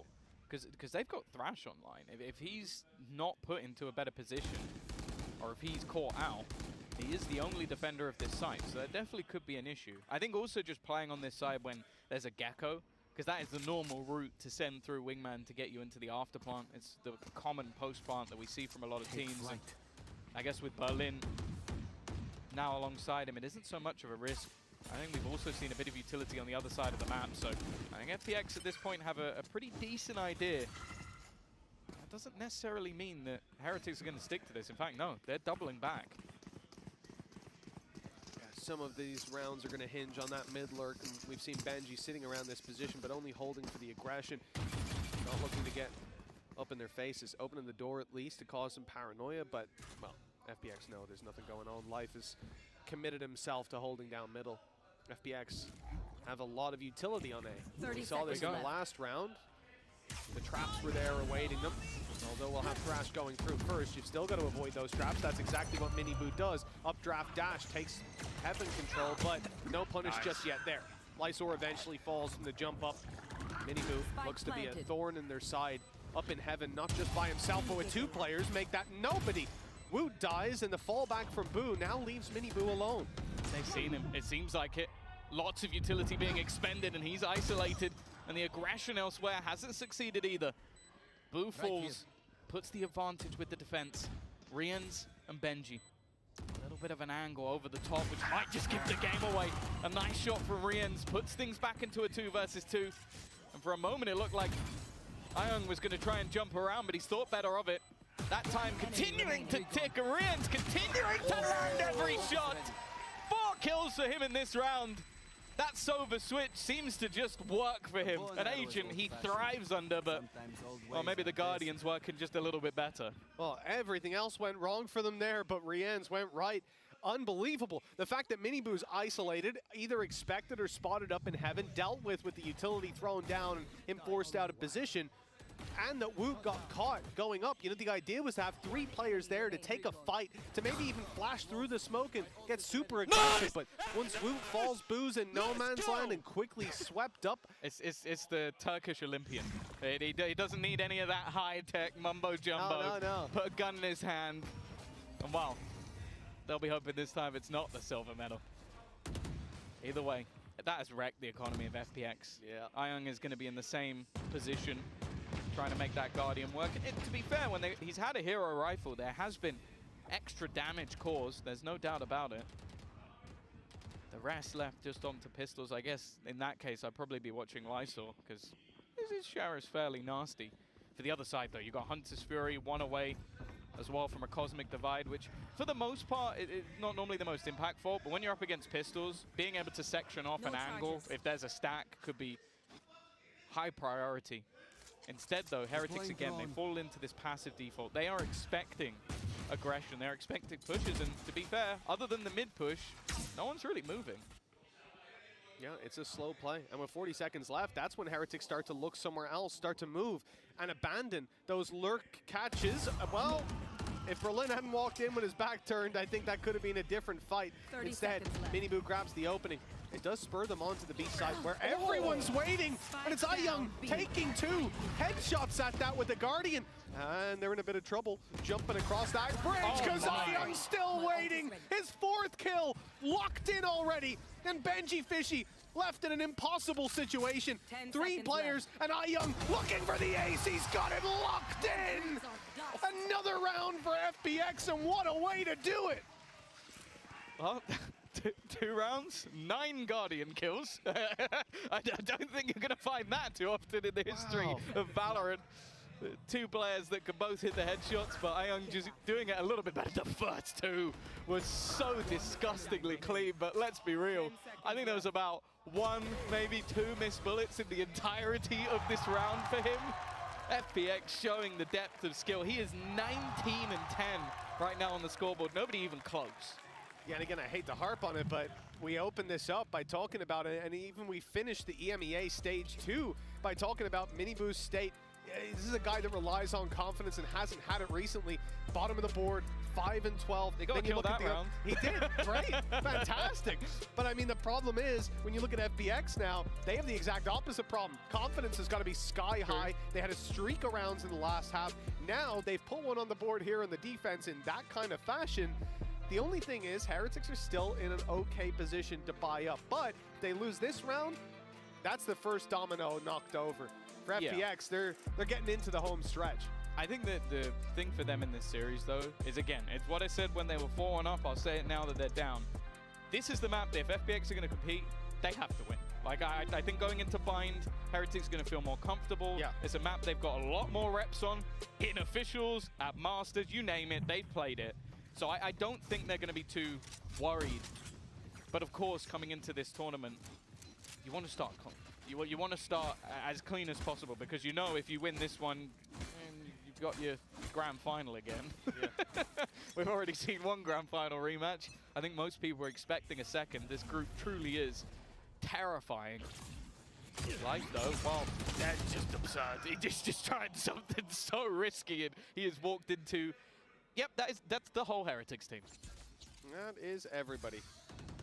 Young might be in a position to get under that. I think it's just about going to catch him. We'll see. Yeah, he's had to break it as he makes his way through, and now they're aware. They're turning. Would have made it if he was bold. That's all I'm saying. Another win for the bold gang. Another win, the first win, let's say. Wow. Team Heretics, 4 versus 1 at this point. It seems to be locked in, but it's Young on the other side. I'm not certain it'll be an easy victory if he decides to go for it, but definitely one that seems locked in. I believe. Economy, a little shaky. And for the defensive side, I think it's better to just carry this weapon through to the next. They've made the right call, but that does put Team Heretics with a foot in the door. Yeah, it sort of is what the desk was talking about. It's the aggressive plays either look amazing or they look like that. You try and flash through a smoke, the whole team is waiting on the other side, you get wrecked. It's going to happen. It's how this composition almost works for them. Like, you have yourself that solo initiator, and because of it, and they do this a lot, they play the double controller or even triple controller on a lot of maps, so you're very reliant on the solo initiator or, and in most cases it's the or, Life to be an initiator with his face. So he's going to go running into angles, flashing into angles. You'll see it, no matter the agent, if he plays Jet, if he plays Raze, he's going to be taking space that you wouldn't even expect the craziest of duelists to take because of the comps that they're running, because they're more reliant on him to do stuff like that. And unfortunately, well, you lose 2 opening picks immediately off the rip. The round's going to go wrong. Luckily, with that extra save, with the extra gun, they're still going to come in with the purchase. And Ultimate's, honestly, at this stage, fairly even. Yeah, relatively neck and neck. I mean, you can understand that last round, the early aggression. Sometimes you got to just throw in a little extra flair to your round. And if there's a lurker there, he's dead, most likely. But, well, there were 5 people ready to take the fight. For FPX, rotation comes through. Life now in position, ready to take this B fight. In fact, the decoy is sent straight through, and Life is awaited. They let the decoy run past, took the main man down, and now the advantage, well, actually quickly flips hands. Auden making a fight for it. Boo, though, answers back up alongside Woot. A 2 versus 3, a retake needed for FPX. The spike planted relatively open. The Thrash online just in case. And there's not a lot to say for FPX in terms of their chances. They need picks, they need to get aggressive. At least they'll have the information to work with, but I don't know what that is going to get them. Maybe point the guns in the right direction. Little lurk around from Young. He's going to go for it, yeah. But find absolutely nothing. A firing squad waiting for him. Yeah, Brians is there, so clean with it at the end.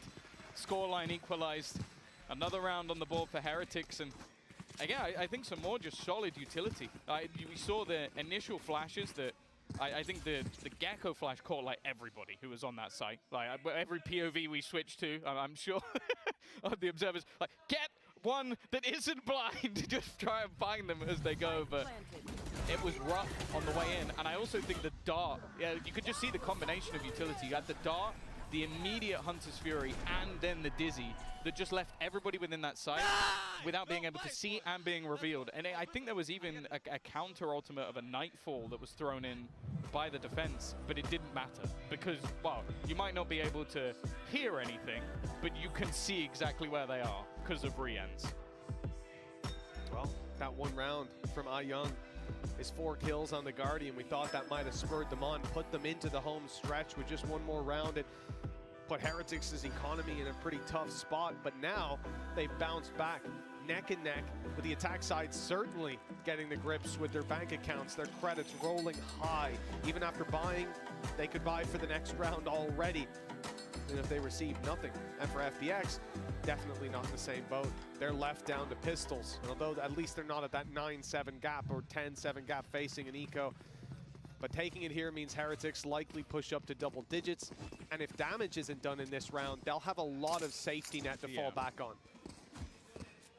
That's similar to the last half, but at this stage looking a little bit worse for wear, and I think that the problem right now seems to be that any of the aggression they're attempting is just met with the full force of their opponents. And I think Heretics are doing well, and at least when it's versus the buy rounds, they're basically just grouping up. They're knowing that, okay, either we go for a direct take together, we have our trips to still give away the game, but also they're probably going to push. And as long as someone's playing anti-flash or looking the other way, a lot of what Life is going to be attempting isn't going to work. This setup is dirty. They've got a Paranoia setup, a Cam looking forward. They could also send a Prowler through from the corner. This is an almost perfect trap if somebody walks into it, which they didn't. So now the rest of them are going to go hunting this guy with a Guardian. Young is gross. He needs to stop buying the Vandal. Yeah, waste. There's no reason. It's 20 and 11. So many of those are Guardian kills. So many of those are one-taps. 50 seconds on the clock. Spike's already made it to the B site. Planted as we speak. Woot, well, his Dizzy's gone. He's going to play aggressive. He's not going to recover that Dizzy up top instead to try to disorientate the team. A defensive side with a flare of aggression. Benji's caught one on the flank, but there's a lot more coming. 20 HP left on Young. That'll limit his impact. No. Autumn, I thought he had something special up his sleeve, but just the one to be found. Still, though, a 2 versus 2. If Young had full HP, I might even favor them in this position. I might favor them still. A chance with both solo. 10 HP in the difference. Shock dart in. Rien's finding it. And double digits is locked in. This, considering limited investment from FPX, came very close, though. The util king. Honestly, Rien's is having a game. Whether it's his reveals, whether it's the shock darts, or whether it's just the headshots he's hitting, he's playing a wonderful match. And right now for them, it has been a difference maker.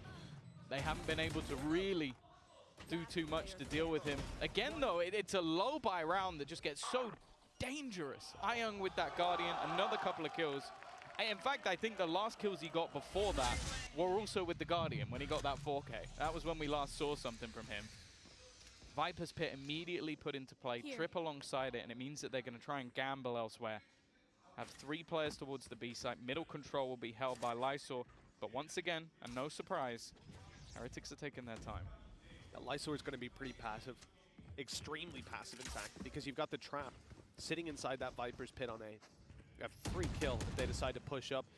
And even if they break it, you're going to have Autumn probably swinging on you right away, spraying a Phantom, no tracers, and you're already decayed massively.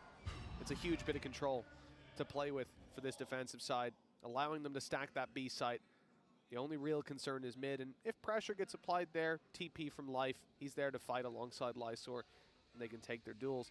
Heretics will find it hard to find a response, especially as they've pumped the brakes so heavily in this round. With 40 seconds left, still yet to really make any ground.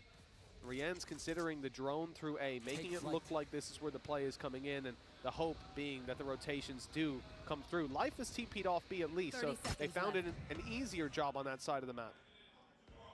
Oh, and the push through into heaven. Leaving one player there, it's Berlin. He's going to be actually pinged immediately by the Dizzy, but it allows him to go back into position. Woot, though, defending his little bro. That means they're going to get into that after plant. Utility retrieved. The rest so far away. Ion, though, has pushed in on his own, and well, he's going to get double swing for it. A little bit over-aggressive, a little bit individualistic, and because of that, the rest of his team are now still a man down, and they've got to be worried. There is the latest lurk on planet Earth from Benji. He's only just made the drop. I think it actually got heard by Autumn, so he's now waiting. That's another kill to their name, putting things back, but again, Rian's so clean, so confident in these late round scenarios. Autumn's just going to try and get in and defuse this, but actually, I was going to say maybe he wouldn't be pulled off, but I think he has been. The angle not being able to be kept, and eventually it's going to fall flat on its face. Another round where Rian's the last one alive and taking down that final kill.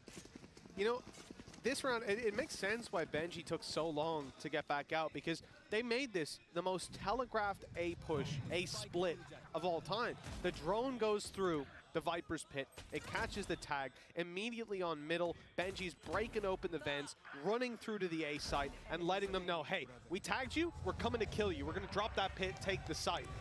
And the response is what it should be from FPX. They immediately rotate in. Your Viper can't just hold a 360-degree angle, but because of that, the site's much more open.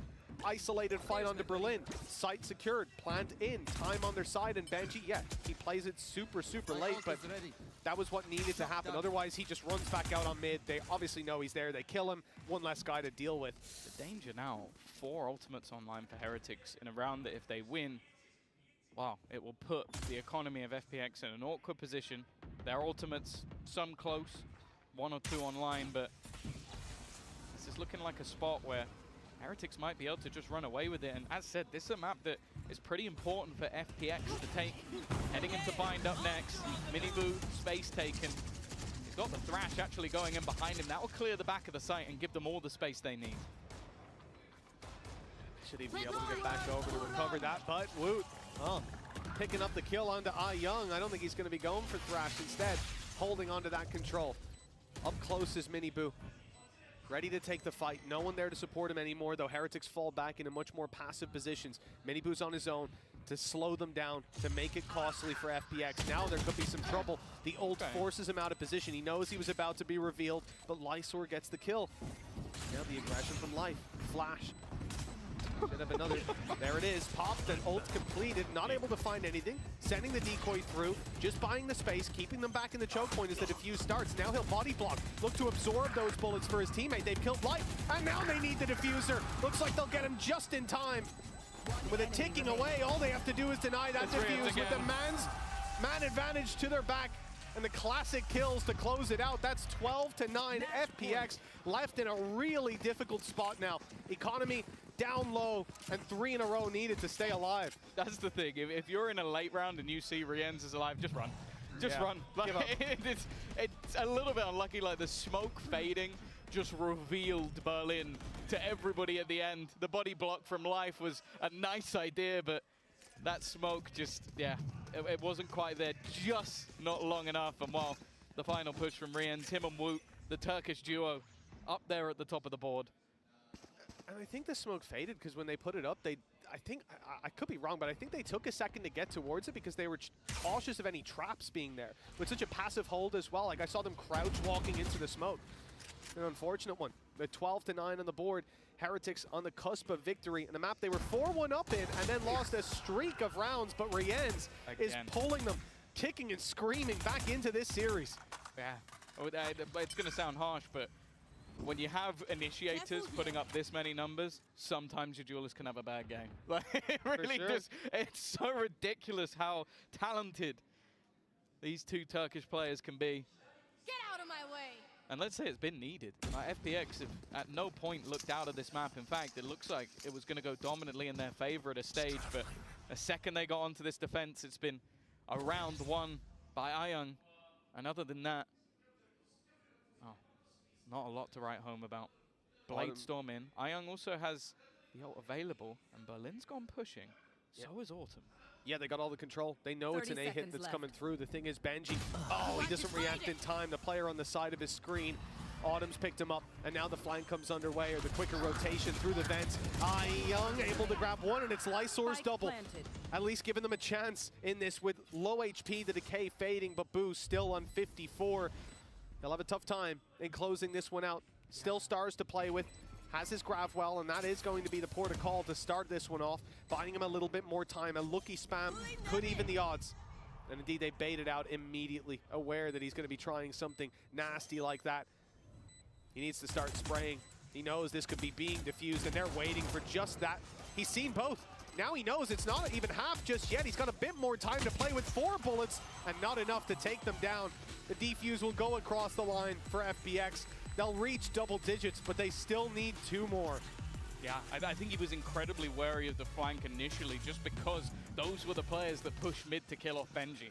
So he was so worried about it, but just getting that little bit of information gave Boo a chance to fight.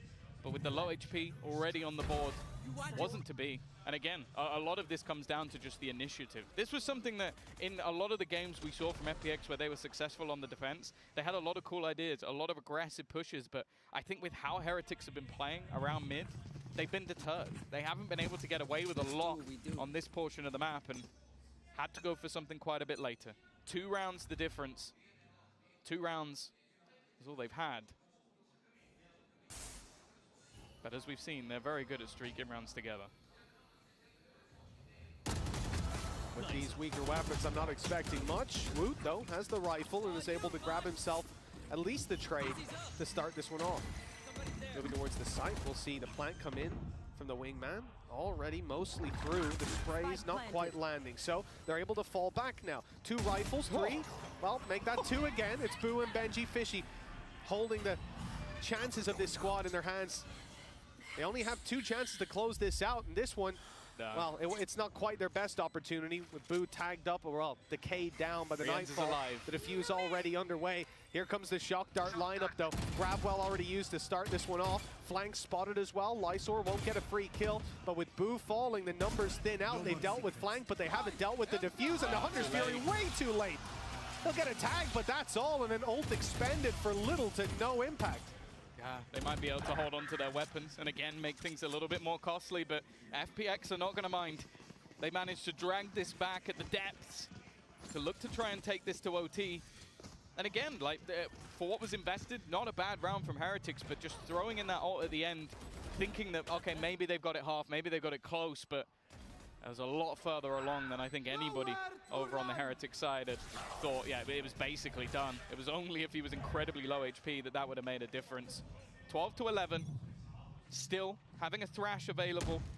It's going to be something to play with, and definitely still wary of these aggressive pushes. For now, though, again, looking a lot more direct from the side of Heretics. Well, it absolutely is. We saw Thrash put into the hand of Woot, and now sent out to find a victim. Drop. That was an interesting dash up top. Young in the perfect position to punish it. And now Benji, well, he's not going to get away with absolutely anything. They really want to fight for heaven for Vens, but they will get nothing. Heretics left down in the dirt. 12 to 12. We're going to overtime on map number 1. This was looking like Heretics had it in the bag, but a last-second resurgence from FPX keeps them in it. I think it's been both teams now that I've expected it to go dominantly to FPX after an incredible first half. Then I was like, okay, well, this is done. And now it's gone to OT, but probably in one of the weirdest fashions I've ever seen. And the thing is, I don't think Ayung had been playing that position much. Like, we'd seen Miniboo multiple times dash up there and have no contention whatsoever. This time, Ayung is waiting. 27 and 16, by the way. It is him and Rienz who are really running the show. The question is, who's going to be able to take it over the line? FPX, it seems like all the bells and whistles, all the fakes, all the ruses might go out the window here as all the players, all 5 in fact, are outside B. Need that back. Well, Heretics going for the same push-up on A, but seeing absolutely nothing this time. Going to be much quicker rotations going around, plugging the gap that's on middle, and mainly trying to support this B site. Unfortunately, they won't be there in time. Look who snuck into position, though. Boo. It's not a normal spot to be playing from, and they're not even going to clear it. They're not even looking this way. That's the spike right in front of him. He's letting it get half planted just in case he can find another kill, and not quite, but he does the damage. Lysor on 8 HP, but the advantage sits with FPX, and it's Lysor that's going to go forward to plant this spike, I believe uncontested, unless there's a crazy shock dart. There actually was! Rienz fires it in and takes him down! And Autumn and Berlin, now another man sent in to plant this spike, a death sentence most of the time. I believe another, oh, it's a reveal, in fact, not a shock this time.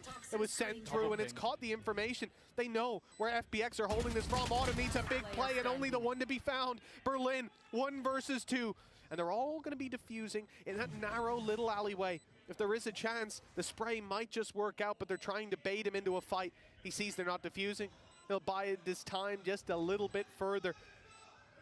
In fact, the clock here could prove to be the biggest enemy for the side of Heretics as they start this diffuse yet again. The swing is in, but the shots don't land. FPX punish this time, and it's Heretics to push to 13. Re-ends with a phenomenal round. That shock dart was perfect. They're going to be calling for agent bans. That's what they're going to be looking at. It's like, guys, I've had enough of map vetoes. I want agent vetoes just so I can get this man off a damn server. Bear in mind, last time they played this map, he wasn't playing sober. He was playing Breach. So that's something they've brought in for the game today. And it has been disgustingly good. Whether it's reveals, as said, or shock darts. Okay, maybe a hit or miss with the Hunter's Fury, but I don't think they're going to mind too much. Well, you could understand the elation from Benji. They've got another opportunity. They've already had 3 of them to close out this map. And FPX, well, they got an extra pause. They're using it. Now's not the time to let this one slip. With that a little bit of extra brain juice expended for Team Heretics.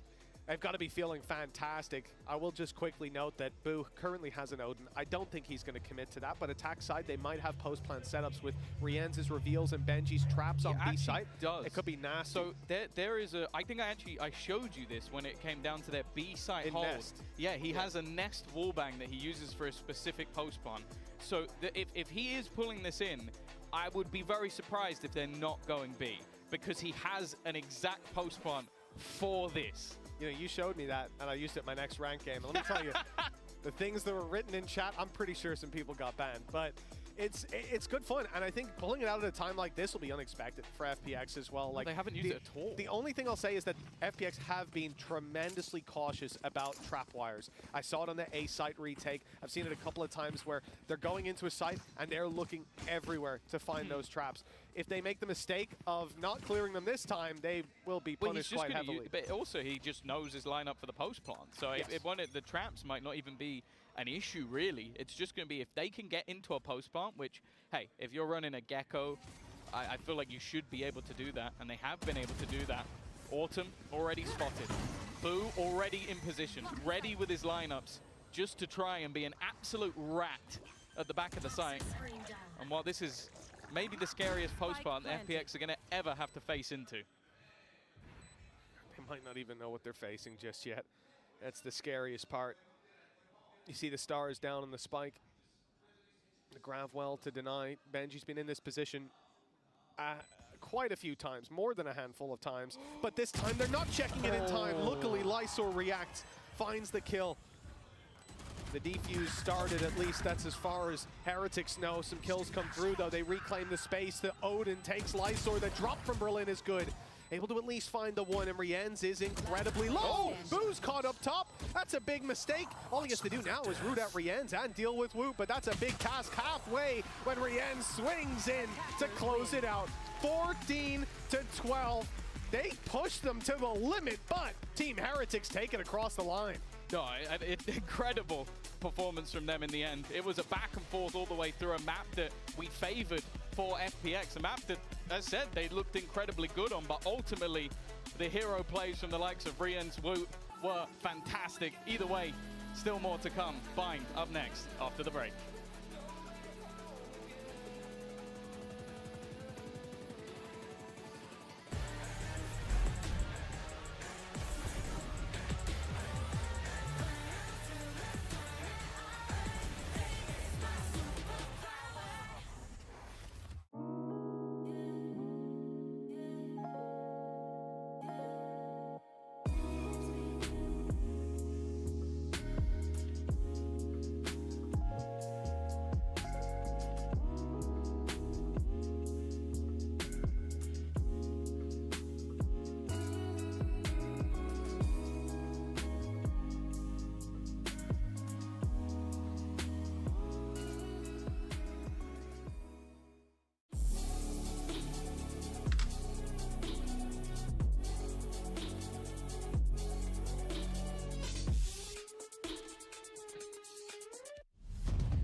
hostess.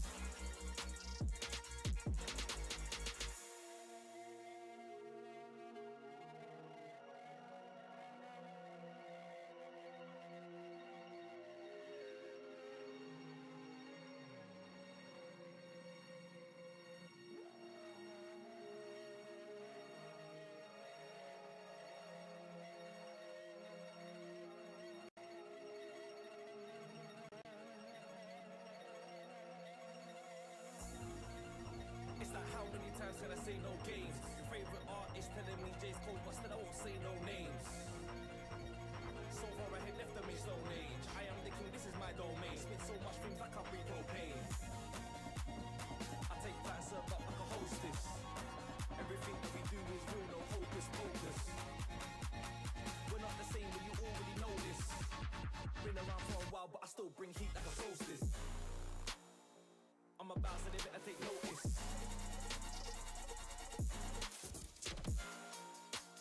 Blur out the faces, I gotta stay focused.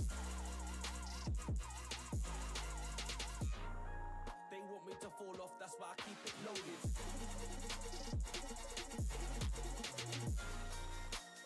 Light up the way, I come like a solstice.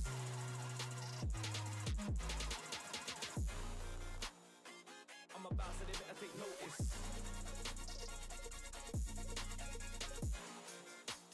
Blur out the faces, I gotta stay focused. They want me to fall off, that's why I keep it loaded.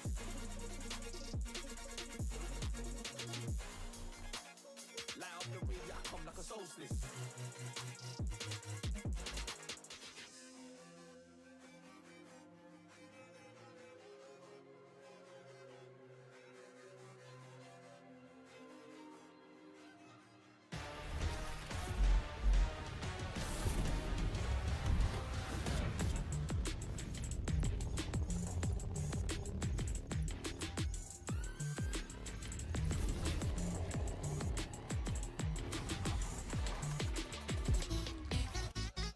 Welcome back, everyone, to Valorant Champions Seoul, as we just saw Heretics take Abyss from FPX, which was FPX's pick in a map that we have praised FPX for playing in a very fun and unique way.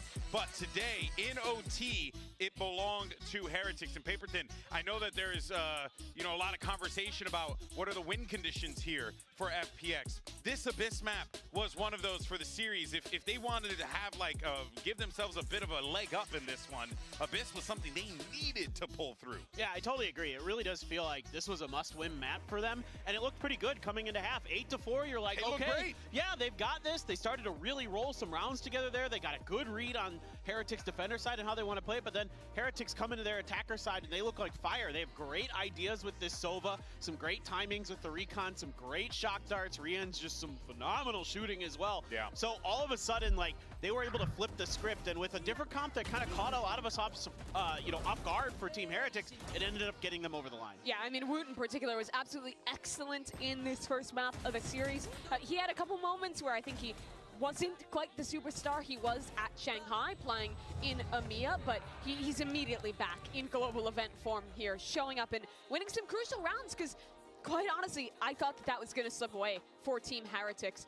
They had a big advantage that they started to build in that second half, I think in particular brought on by some great mid-rounding from Boo. They were always getting themselves into these post-plant positions, and the post-plant protocols were really, really excellent there. Yeah, no, of course. I mean, you can see there as well, you had mentioned briefly Paperthin Rians, and I mean, guy popped off that game as well. So when you have that supporting cast, stepping up in such a capacity like that, it's going to make it very difficult for FPX to be able to walk away with a dub out of this one. But another kind of talking point here was Mini Boo on the Jet. Not something you see him do all that often, which is odd to say considering, he's a duelist, but he's been playing so much Neon lately. But you definitely saw him kind of just get neutralized a few of those rounds. Didn't really feel like he had much of the impact, which goes to show why this Heretics team is such a, dynamic roster, because anyone can step up and pop off for this team. For sure.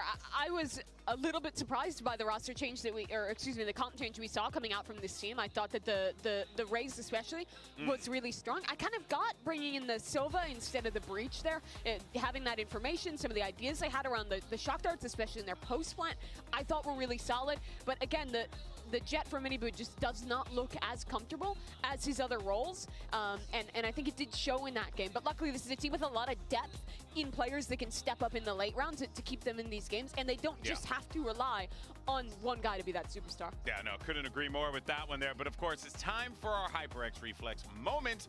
We're gonna show you a little ace. You know which one. Round 16 from Ion. This is gonna be, of course, I mean, just that first pop there, and the wall goes down, and it's like just an aim lab routine. And it's all Guardian too. Yeah, it really unreal. Is. Yeah, absolutely awesome stuff there.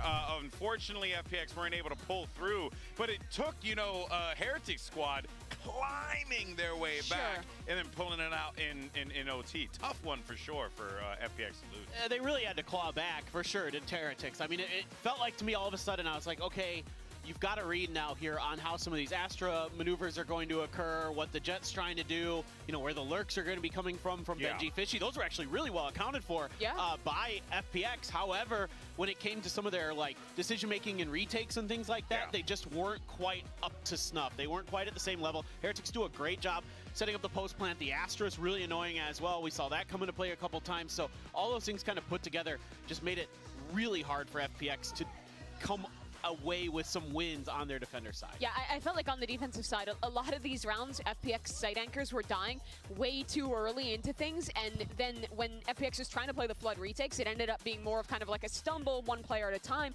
back into the site. Or when they did go for the set retakes, the post plants were just too strong. I mean, this is the new Pearl, the new cringe post plant map. We saw it in that second half, and quite frankly, your defensive side cannot be letting that spike come down every single time and play into the set retakes, especially when you're playing up against a team like Team Heretics. And now, I think this kind of booms the chances for FPX in this series. They looked great on Abyss in China. I think it was their best map regionally, and now they're going into a strength for Team Heretics, and this series gets really scary if you're rooting for an FPX upset. Yeah, couldn't agree more. I mean, Bind's been great for Heretics, and we knew that this FPX needed this Abyss. It would put them in such a better position. So now they're gonna have to do what Heretics did to them on map 1 and try and claw their way back into this series overall. But let's go ahead and hear from the coach of FPX, see what he has to say going into map 2. Hey guys, we have Nathan D here from FPX, and we have Luna to help out with some translation.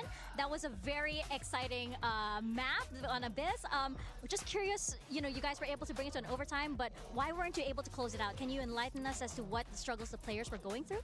其实刚刚是非常激烈的图一的比赛嘛，你们能够成功的拖入到加时，但是并没有成功能够拿下，能不能告诉我们是什么阻碍了你们的脚步呢？我们下半场的防守可能一些补枪细节没有做好，我们补枪没有做好，加上我们的防 rush 的一些细节没有做好，就导致了我们下半场根本守不住他们。At the second half, we are on defense. We did terribly on trade, and we didn't like to defend it well. So that might be explained what happened on the second half. Well, there's still one map left, so let's see if FPX can manage to make a comeback. And it seems like FPX identifying those issues. I mean, of course, a tough one for sure, but now they got to reset themselves, get ready for this bind. It's going to be a tall task without a doubt, considering how good Heretics are on this. And I mean, quite frankly, Paper Thin, if you're FPX in this situation, do you go for a bit more of this wackiness? Do you try and be a bit more off the cuff, if you will? Or, I mean, what do you do in this case, right? How do you catch this Heretics team off guard? How do you make them uncomfortable going into map 2?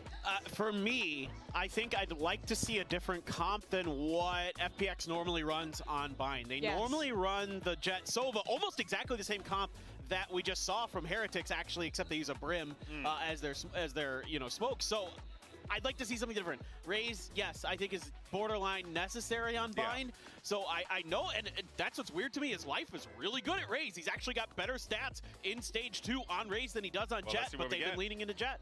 Whoa! That is very new. Oh my God, what? What the hell? I mean, there's a reason people left the Jet in 2021. I don't know where this comp has come from, though. There are some interesting ideas to look out for. First thing I'm seeing, watch how Life and Ion are going to combo their utility. The audio denial from that fade and the haunts combined with the flashes from the Yoru can give a lot of different ideas to set Life up for success. But that chamber, I think, is the big question mark. Also, we're not playing a Brim, we're playing Omen. This is weird. The one-ways, though, are cool with the Omen. We've seen teams like EG experiment with ideas like that. Yeah. There's so much to But I think, but like one. also too, like, you know, I think about their attack. They have barely any post-plant stall or nothing. Yeah. You know, like they just got the Viper. And One that's Viper really, Molly. Yeah, good luck, buddy. They're going to have to fight. They're just going to have to scrap. That's all this is. But this that's is what a they scrap. want to do. Yeah, for sure, yeah, you know what? That is a good call. It seems like FPX wants to get down and dirty in the mud. Speaking of two guys who like to get down and dirty in the mud, let's go ahead and send it over to your casters. Here's Mitch and Tom. Go ahead, tell everyone how you like the mud. Only with you, GB. Only with you. But yeah, I think this is one of those things. A wise man once said that this is an FPS game and you just need to shoot people in the face. So who cares about post-plant utility? You don't need any of that. They've got a little bit, but ultimately they're going for the shoot them in the face. And I like it because do I think they would win with their previous composition? No, I think this would be a map that would go the way of Heretics. So pull something out of the bag, go for an aggressive composition, try and use that individual skill. Autumn is someone who, hey, he can pull out a Clove, drop 25 kills, so let's give him a chance over with the chamber, and there you go, pick and out. A nice start for that defensive side. A little bit of aggression going down on A as well. I'll try to get some control, push up behind them early on. Team Heretics, well, they could be funneled into just one angle, but there's always the potential to take that teleporter and bring it to the other direction. And looking for the flanks as well. It's Boo creeping his way back. He's turned at just the wrong moment, but corrects in time. Life down, and now Woot's clearing out that angle. They found the second and sent him straight into Boo and straight to the Shadow Realm. 4 versus 3 with FPX now looking to pick up the pieces, but the position from Berlin could be everything. He's got 2, and that's the spike with him. This is such an absurd round. You'd think the defense are on the attack the way that they're pushing. And why are you going to expect the third player to be pushed up? The thing is, he's alone, hiding in his own smoke. And while he gives a little angle over to Woot, Woot's going to land the shot. And look where the remaining defenders now are. They're kind of ready for this. I have the spike. Yeah, they've rotated in just in 30 time. seconds left. Lysor stuck in the corner. Off bat, he's waiting for the walk through, and it's going to be Woot rounding to take the fight, but the shot is delivered straight to the cranium. Only Autumn. 1 shot left in the golden gun. It's his ghost that's creeping up close and finding them on the spams. The silencer lending a hand, and round the side he goes for the triple kill and the Red Bull clutch to kick off Bind. Oh, I'd love to see an analytical breakdown of this round because I think someone out there, maybe Steel, would have an aneurysm. It's one of the most aggressive pistols I've ever seen. You had 2 players making a push directly into mid. You had another that took complete showers control, which ended up winning them the round. And then you have this to start it off, where just the patience from Autumn, and he's the one that clutches out as well. If he goes down there, this round is lost. But that's what FPX need to do. They need to be disruptive, they need to be crazy. And they need to almost push Heretics off their game because Heretics are very happy to sit back and be passive. Well, they're not going to be allowed to do that. No, they're not. Of course, it's the Outlaw that picks up that opening.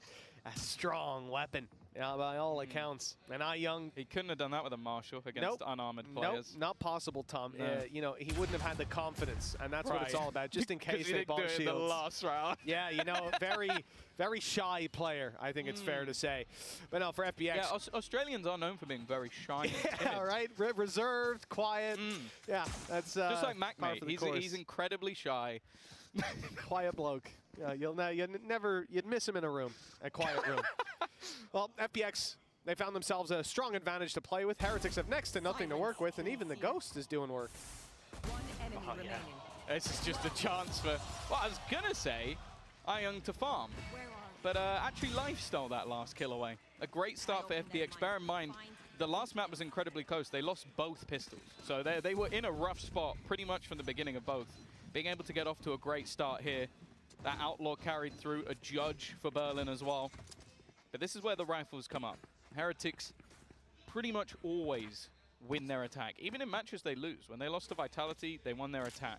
7-5, 7-3, 7-3, 7-3, 10-2. Like, they are very good at this side of the map. So if FPX can disrupt them enough, well, I'll be interested to see this comp on the attack, but even still, I think they're planning to try and disrupt this attack side. Wow. Rian's kind of clean today. Not a bad start, that's for sure. And Young not going to last much longer either. They've avoided going into Berlin's awaiting arms, and now they've spotted him too. He's going to let it hit him. He doesn't want to shoot the judge. No, and actually it might just work. Now they think there could be a rifle in there. Let's see what we've got. What's behind door number 1? It's a judge, and now it's time to leave that guy alone. You can have all the space you want in lamps, but you got to get to the site to defuse, and that's where the difficulty spawns. Paranoia used to try to keep them back. Again, Rians can see clear as day. The orb going to block him out. Flash goes up top. Benji's around the back, inside the smoke, waiting for them to emerge, and he's caught himself a double, almost a third, but Rians gets ahead of him, and a clean round from those two. That is 2-1 with Heretics on the board, but that's the round we expect FPX to lose as well. I also don't think you could expect Benji to be there because of the fact that they are actually throwing util into the smoke. So you're sat there going, okay, well, if they're going to put Molotovs on this, why would there be a dude just sat in there? And there was. But just clean openers. And again, we're going to highlight Miniboo because he had a rough first map, but if this guy comes online, I do think it's over. Because everybody else, we've seen them thriving. I think Rian's especially, Woot was great in the first map. This is where things get maybe even more exciting, as he's upgraded and now has an operator. Yes, no shields, you'll notice. This is a glass cannon. Attempt to get aggressive early on, has the TP to fall back on. Getting a little greedy, going around the corners, and there's Boo waiting for him with the iPad out. Wasn't quite expecting that aggressive of a peek, and now the punish has been delivered. Sorry guys, I didn't expect him to swing all the way down mid without checking one side. Sorry, I wasn't aware of it. They're going to try and immediately pivot to the other side of the map, but look who's there again. Autumn playing this rotational operator, and he's got Life alongside him. A lot of support, and now 2 men down. The dominoes have started to topple at this point for FPX. Everything is working out. Another pick as Rians comes out of the smoke, and the rest of the squad still sat up in hookah. Now they fall back, looking to take it the other direction, and perhaps they'll have a 2v2 on offer. You have some aggression. Yeah, it's just where it is, though. This is a filthy crossfire. I think they're just going to save, though. This is just holding on to guns. Yeah, I was about to say, if they go all the way around, they're geniuses, but at this stage, the economy will be good enough if they hold on to these guns, make sure Boo gets another one in the next round. So it's going to be an immediate response from FPX. And as said, like what they're currently doing, so ridiculously disruptive. Like, again, you have to be wary wherever you go. The Autumn could have peeked mid, TP back, immediately rotated to the other side of the map, and could be facing you there as well. And that's exactly what happened in this round. He becomes even just a distraction in the late game because you're focusing on that operator. And then do you think Life's going to hide? No, Life's going to swing. And well, Berlin is looking to even remove the guns, but eventually they will be allowed to save, and for Heretics, pretty important. Yeah, based on what I've seen even just in this series, Tom, I don't think Life's going to hide. This guy is, he's unhinged to say the least, and I think you can say the same for Autumn at mid-push. You know, the idea makes sense. If there's a player on the left, they'll have to swing out wide. So it's a timing, it's a risk you're taking. But the fact that you have that TP, if things go wrong, they miss a shot, you're already out of there. That's what this comp is. It's a risk. It is a bunch of risks. But that's the thing. As I said, I think if you try and play regular, to the book, standard Valorant, beating them on this map is incredibly difficult. Already, Thrash going to be utilized and straight through the TP, but they're met with Benji. 3 disrupted. And wow, swings and roundabouts. Sometimes the aggression works, sometimes you get triple sprayed down. Yeah. The fact that these players turn so quickly, the door's open, and, well, they seem to close on the round, at least, with FPX having an operator, Lysor. I'm not sure that they're going to want to commit these weapons to it. You look at FPX, post-plant utility doesn't really exist, barring the Snakebite, but for Team Heretics, that's not quite the case. They've got their Snakebite, they've got their Molly, they've got Riens, and I think they know the Mosh Pit was already used, but even the Flash to re-execute out for a fight. The Seize as well from Woot. It's not one that I'd expect a big commitment from, especially with now they've cleared the site. They've seen that it's most likely post-plant setups. These weapons may just be more valuable carried through for future rounds. Although, Yeah. I mean, Lysor is very aggressive. He wants to make it costly for Heretics and at least drop a few bodies. As he fails, Autumn's out. Yeah, I think Autumn always had the plan, unless his teammate got a couple of kills to just fade away. Everything else they can repurchase. So it's not the end of the world. Heretics do well to weather the storm this time. And again, it's another round where contact is made towards Hookah. The response from FPX is to 3-man TP, which is a bit mental. And well, I saw all the assists come through, and I was like, how has Boo got 3 assists? That is a Stim Beacon triple assist. Nice, very good kill. It's not something you're going to see every single day. And while Benji does incredibly well in that scenario. Again, though, the only thing that would worry me for FPX, honestly, is if they start shying away. Because this comp, if you play passive, sucks. Yeah, oh yeah, this is not a passive comp. And that's the problem. If things don't work out, that's often going to be what you do, is switch it up, change your pace. We saw that in the last round. Now Autumn being dropped is traded out for life. Got an aggressive out on B long, at least keeping a foothold for this site that isn't just deep. Yeah, I was kind of expecting him to fall back at this point, at least maintain the control. But this guy, I should have learned my lesson. I thought I did earlier. He always keeps going. He's going back out. No, he's not. He's thinking about it. He's going to get revealed. Okay, he's back. He has his ult as well, though. So there's always a chance to double dip, especially with space being taken now.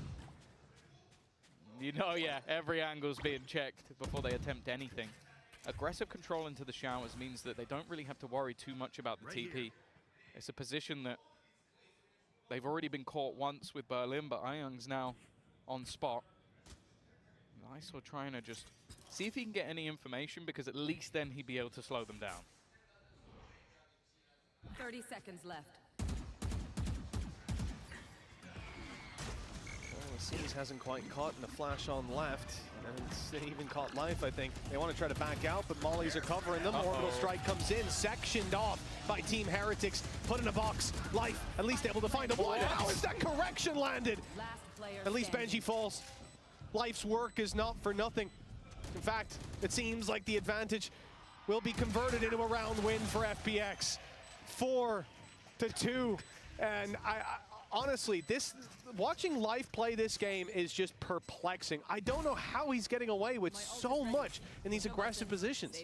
Again, it's something that we're looking at from a side where we can see everything. Just imagine what it's like from Heretics' point of view, where a guy just goes blasting straight through the smoke, taking insanely aggressive fights, and again, he's the reason they win the round. Like, he is fully the reason. Like, the re-aggression to start with, to put things back even after Autumn goes down, it's the second prong. Like, you're not expecting someone to go running out, but it's just this shot onto Boo, which I feel like it has been Boo just on the wrong end of a lot of that, and then Ayung actually catching someone off the back of his own utility as well. So 4-2. Defensive side starting to build a lead, and I like the fact that Heretics are taking a very early pause here. The best part is when Ayung threw that reveal, there was probably the thought that if Life can just hold on a second, it'll help him get a kill, and instead he just runs through the smoke and takes 2 blind. So, you know, when you've got a player like that, I mean, you know, you got to let him off the leash, and that's certainly what they're doing on FPX. Remember, one of the main factors of success for this side so far has been Autumn, able to find those early picks. This round started out with Heretics picking him, taking him down, but the response was immediate from Life on B long. He got aggressive, they didn't punish that, and then they lived to regret it. Yeah, I think, again, a lot of what Heretics, similarly in the last map, like, they're going to have prepped for Abyss because they knew what was coming. They knew that it was likely to be picked by FPX. They knew that they play this aggressive game. If they prep for this, they have somehow snuck into their opponent's scrims, because I don't think there's a way you could have seen this coming. And that's why I think taking an early pause, giving Neilzinho an opportunity to sort of go, okay, they're trying to push everything. I thought for the most part they were going to try and double up, but I guess the idea is maybe for Miniboo just to try and sell some info. Yeah, and he's not looking to fight anything. He knows there's going to be aggressive plays. Remember, we had it in the last round as well, but no chance to use it in the chaos. Miniboo's got the showstopper. Ready to work with, but Autumn picked off in the last round. He'll take 2 first bloods in this one to make up for it. That is a devastating start. And now that showstopper, that's just an afterthought. Walking through the Viper utility. Oh, the timing. The judge still comes back for 1.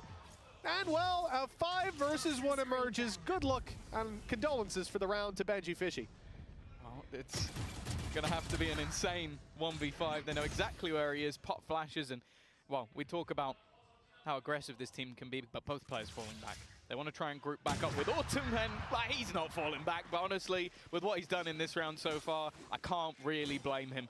A collapse to start off the round, the aggression that this man is pulling out, well, I'd say it's about 90-odd% successful. Yep, and the worst part about it is you're seeing him just with global control. At the start of the round, you might as well roll a dice to figure out where the hell he's going to be. Peeking out, whether it's in hookah, whether it's on long. Now we're probably going to see B long. I mean, there's nowhere that you can feel safe, and they did the best thing they could, double swing in the angle. I think at this point, Heretics have got to just, if you're going to peek, Dizzy has to go round first. Otherwise, you're dead. Prowler, something has to reveal that, or you're risking 2 players dying to 1 bullet. That's the thing. They do have the utility to be able to clear out an operator. Like, you've got yourself a Fade and a Gecko, and you've got a Boombot. Like, I think this round they did, or the last round, sorry, they put the Boombot through to try and catch him pushing B mid, but it didn't matter. He wasn't there, and then they weren't prepared to try and fight him over on that A site. Miniboo still has his ultimate for this round, but you look at what's on offer. I don't know if they'll want to use it, especially with where Berlin is again. You talk about that operator. I think the judge is just as scary.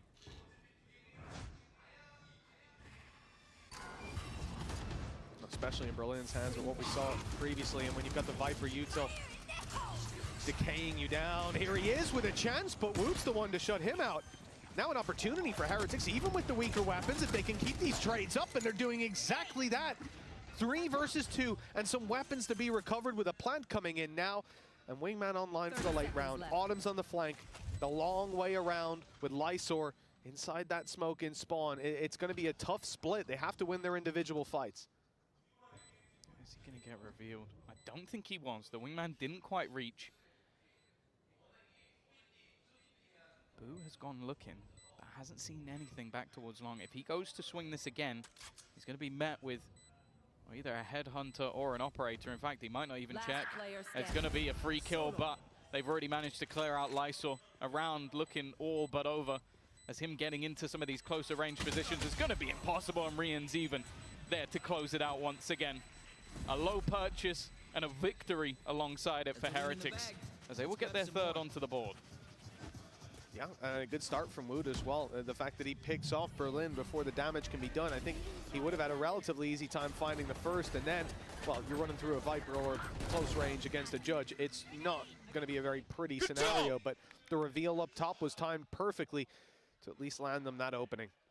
From there, the round cascades with the trades. FPX, though, it's a little more than a bump in the road. 4 ultimates online, rifles still there with credits for the next. They have a chance to continue this fight. Actually have a 3-man setup ready and waiting, immediately getting rid of the Thrash, and life just keeps going. 2 kills already. Boo tagged up a bit, but he's lost some health himself. Not going to overface this. I feel like they were so ready for them to try and use the Thrash. They literally put a firing squad to deny it, and then took 2 kills. Well, that's it. As soon as the Thrash is used, you know they're all going to be funneling through that choke point. But life, time and time again, just surprising us with the individual skill. Berlin dropped in life low, but the trade is quick from Young. It's been so clean on these ranged fights, with Heretics sent back the other direction, moving towards bathroom. 2 versus 4. And again, look at the push-up as well.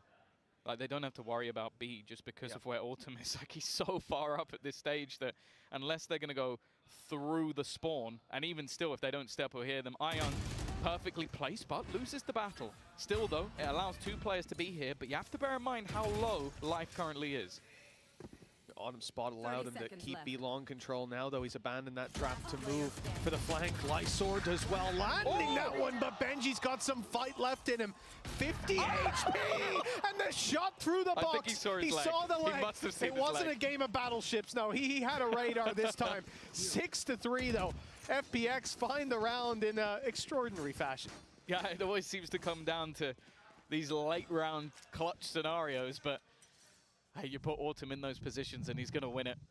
I think good work as well from Benji to at least make this one look competitive, because I feel like all the way through they had so much space, so much of the read on that defensive side, but yeah, from Benji's POV, it looked crazy. From his POV, maybe not so much. Yeah. I'd be more surprised if he missed. I'd be surprised if he misses any of his shots from what I've seen so far. Even the collapse landing. Autumn's been very impressive. This chamber's working out. The disruptive play has put Heretics on the back foot a number of times. This time, Lurk sent out by Benji towards A. Pressure applied on B. They'll claim the orb and look for some space. Weaker weapons in part. Woot on a classic. Sheriff's in play for Boo and Benji. It's the rifles on Mini Boo and Rien's that have to do the heavy lifting, and instead... Oh, okay. There's one missed shot. It's remarkable. Now, if anyone peeks him here, I'm not sure they'll be quite as lucky. It is got to be a little bit more careful. No get out of jail free card this time. I think he was a bit lucky that the player he faced off against was the player that only had a classic. Otherwise, that could have got dangerous. Again, still no escape, and while he is going to be connected on by every single PC utility, Miniboo has managed to catch one, but there is an immediate swing and counter. It was a volt or two invested by the side of Heretics, but you wouldn't think it. No, you really wouldn't. I mean, the decay that came in, though, from, I believe it was IYoung dropping the Nightfall. Yeah. Putting them in a position Well, where everyone was low up. It was both. Yeah, but Miniboo and Co were down to like 1 HP, and you saw everyone on the side of FPX just spraying at the bodies here. Nice and easy. It was one bullet to take him down, one for the player in the smoke, and then a headshot for Woot. Didn't quite matter either way. 7-3. A big lead now in the books for FPX, and the half isn't over yet. As said, that every single time we've seen them play, even going back to G2 at Masters, they won their attack. They are not winning their attack, so they've already broken what has been a running streak for the side of Heretics. Finally, they managed to shut out Autumn, but he's not alone. There are more players there, one lurking within the poison orb, but it's only going to be the 1-for-1. Berlin, he's revealed his position as well. And although there is a player looking to come in from behind, Heretics this time are going to get the afterplant with an advantage. Ooh, style points for that one. Nice clear with the trade potential. Yeah, Heretics advantage to play with. Got it locked in. But last time that we saw Autumn picked off, it was Life to step up for a massive round. We'll see if it's going to be the same here. The flash to support the initial push through. He's gone around the long way, fighting it for control over Lamps, and he's found it. At least to begin. Things are going well. No flashes left, though. Leaves the dry peaks, and Berlin with a 1 versus 2 after his initial. Already starting to defuse, looking to get it half, but Molly comes in. Smoke soon to fade as well. He's peeking out on the side of it, but they know he's not defusing. And there's no need for them to swing, although Rien's obliges eventually. There's another round on the board for the attacking side. No matter what, they won't be keeping their streak of winning their attack, but there's at least a chance to make it close. Yeah, and there are definitely arguments that like running a chamber is going to be a lot easier on that defense. We'll see how it's utilized by Autumn in the next half, but I do think it's important for Heretics to get this final round, otherwise a pistol could put them in a pretty awkward spot going into the next half. I really like the post plants though from Heretics. Once they're able to get there, they've looked really good. Like they're able to have the really late mollies coming in from Boo, just happy to sit back while everybody else is disruptive. The problem though has been getting there. And well, they have a showstopper and then a Viper's Pit, so if they do get there, I think it could be ropes for FPX. Yeah, it'll be very tough to get back into a site like that with a pit down, and it might be tough to keep them out with the showstopper. Boo bypass that utility, and the Seas has actually caught IYoung. He could be in a lot of trouble here with Miniboo going up and over. The shot doesn't land from the showstopper, nor does it from the rifle. IYoung still kicking on the site, moving back to clear Boo, who luckily wins the fight. Some breath still for Team Heretics, and the flash in. Life is going for another big play, but only the one to be found. That keeps things even. Plant yet to happen, so you can see the doubt. Autumn's actually going to go back towards the B site. Still has his trap available, so he knows that they haven't made it towards Hookah just yet. And actually, just this patience from the side of Heretics has at least made the defense slightly weaker. It's thinned out the numbers for sure, but Berlin's not looking weak. What a shot with Boo down. The spike retrieved. Rienz is going to try to get this one planted. No wingman, though. He has to do it himself. And the TP out. Beautiful from Berlin. Even as the ultimate to use just to cause that little bit of paranoia for Rienz. And in fact, the ult is used straight towards the spawn. So now Rienz has no idea where this opponent could be. And Autumn's a mystery as well. Does manage to get the plant down in the chaos, though. Not deterred, but shot in the head from up in heaven. Berlin caught him jumping over the box. That's 8 rounds locked in at halftime for FPX. Slow it down. I want to see that shot again. That was just disgusting from Berlin. A fantastic round from him individually and a fantastic half from FPX. As said, even if, like, when Vitality were able to beat Heretics on this map, it came down to a poorer defense for the side of Heretics. They were not able to beat them on their attack. Well, that's exactly what FPX have done. They've managed to quell them, and wow, thank you for the replay. Absolutely gorgeous stuff. Well, Tom, okay, good. That's our first half, 8-4 for FPX. Now, it's time to give them a little break between the half. We're about to jump off, but we'll be back with half number 2 very soon.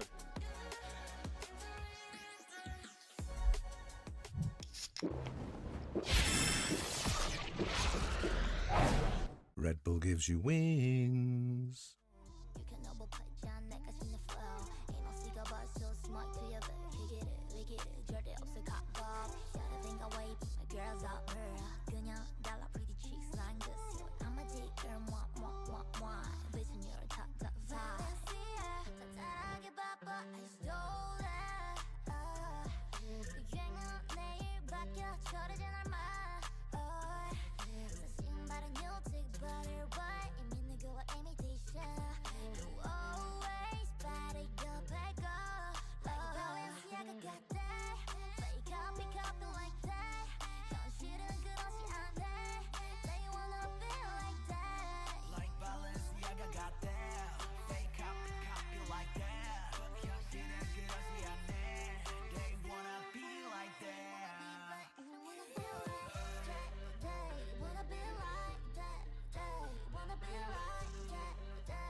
And we're back 8-4 when we left you. Team Heretics struggling on the attack side, which is a rare sight for us. But they're one map up. All they've got to do is recover this on the defense, Tom.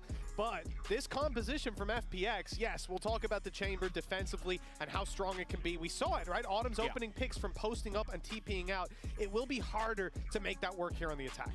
For sure, but I think that's where you're now going to look to players like Life to sort of, well, I don't want to say pick up the slack like he was performing badly. He was very, very good at the first, but that's where you kind of look to him. And as I said, for Heretics, this probably has been their weaker of the two sides. So it's also going to be their own fundamentals. Can they turn this back?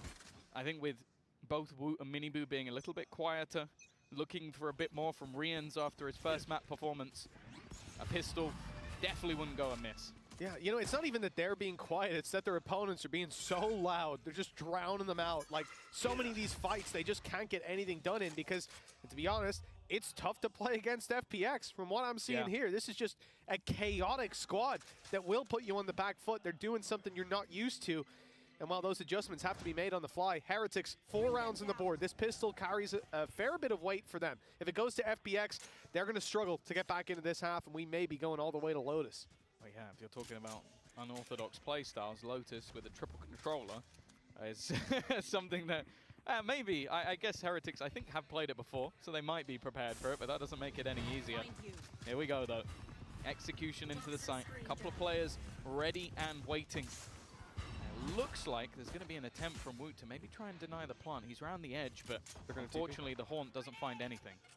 Are they thinking about, yeah, they're TPing, they're going back. Autumn was left lurking outside B, heard the rotations. There's one player up close, Benji, but he's tagged down to 24. A flash on backside could get him out of dodge, but Berlin's already on him. The push from Rienz, it was at least covered for a moment by the Viper wall, but now he's all alone, doing the damage, and at least dropping a few, giving Woon a chance. Lysor shuts him down, and Boo has somehow allowed Life to thread the needle. Unbeknownst to him, Boo's right behind him.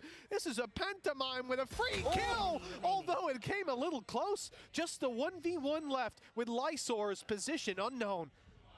Oh, he's right above as well. Just looking for that fight for the fourth. A fantastic pistol round from him, and as said, it would have been a welcome gift for the side of Heretics to be able to take that over the line.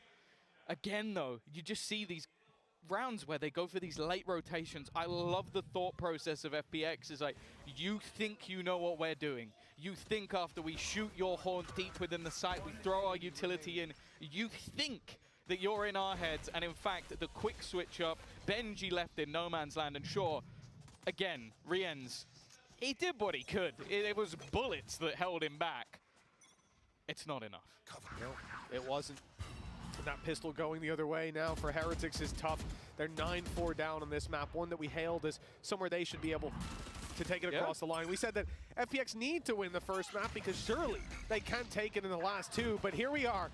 Rienz dropped to start this one off, and it's only pistols for Heretics. No big investment. They're saving their cash for the next, but a 10-4 lead. If that's where we end up with potential economic benefits there for the attackers as well, this will be a very tough position to climb back from. And the way they're pushing and pulling so far, pistol was fantastic, and look what they've done here. Fake on A, move back to B, and then rotate back to the A side. It's wide open.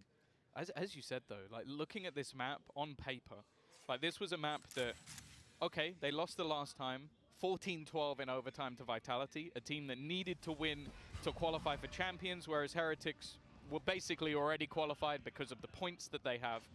So, and we were talking about burnout and all these excuses. We had so many different things when it came to Heretics as to why they didn't win that match.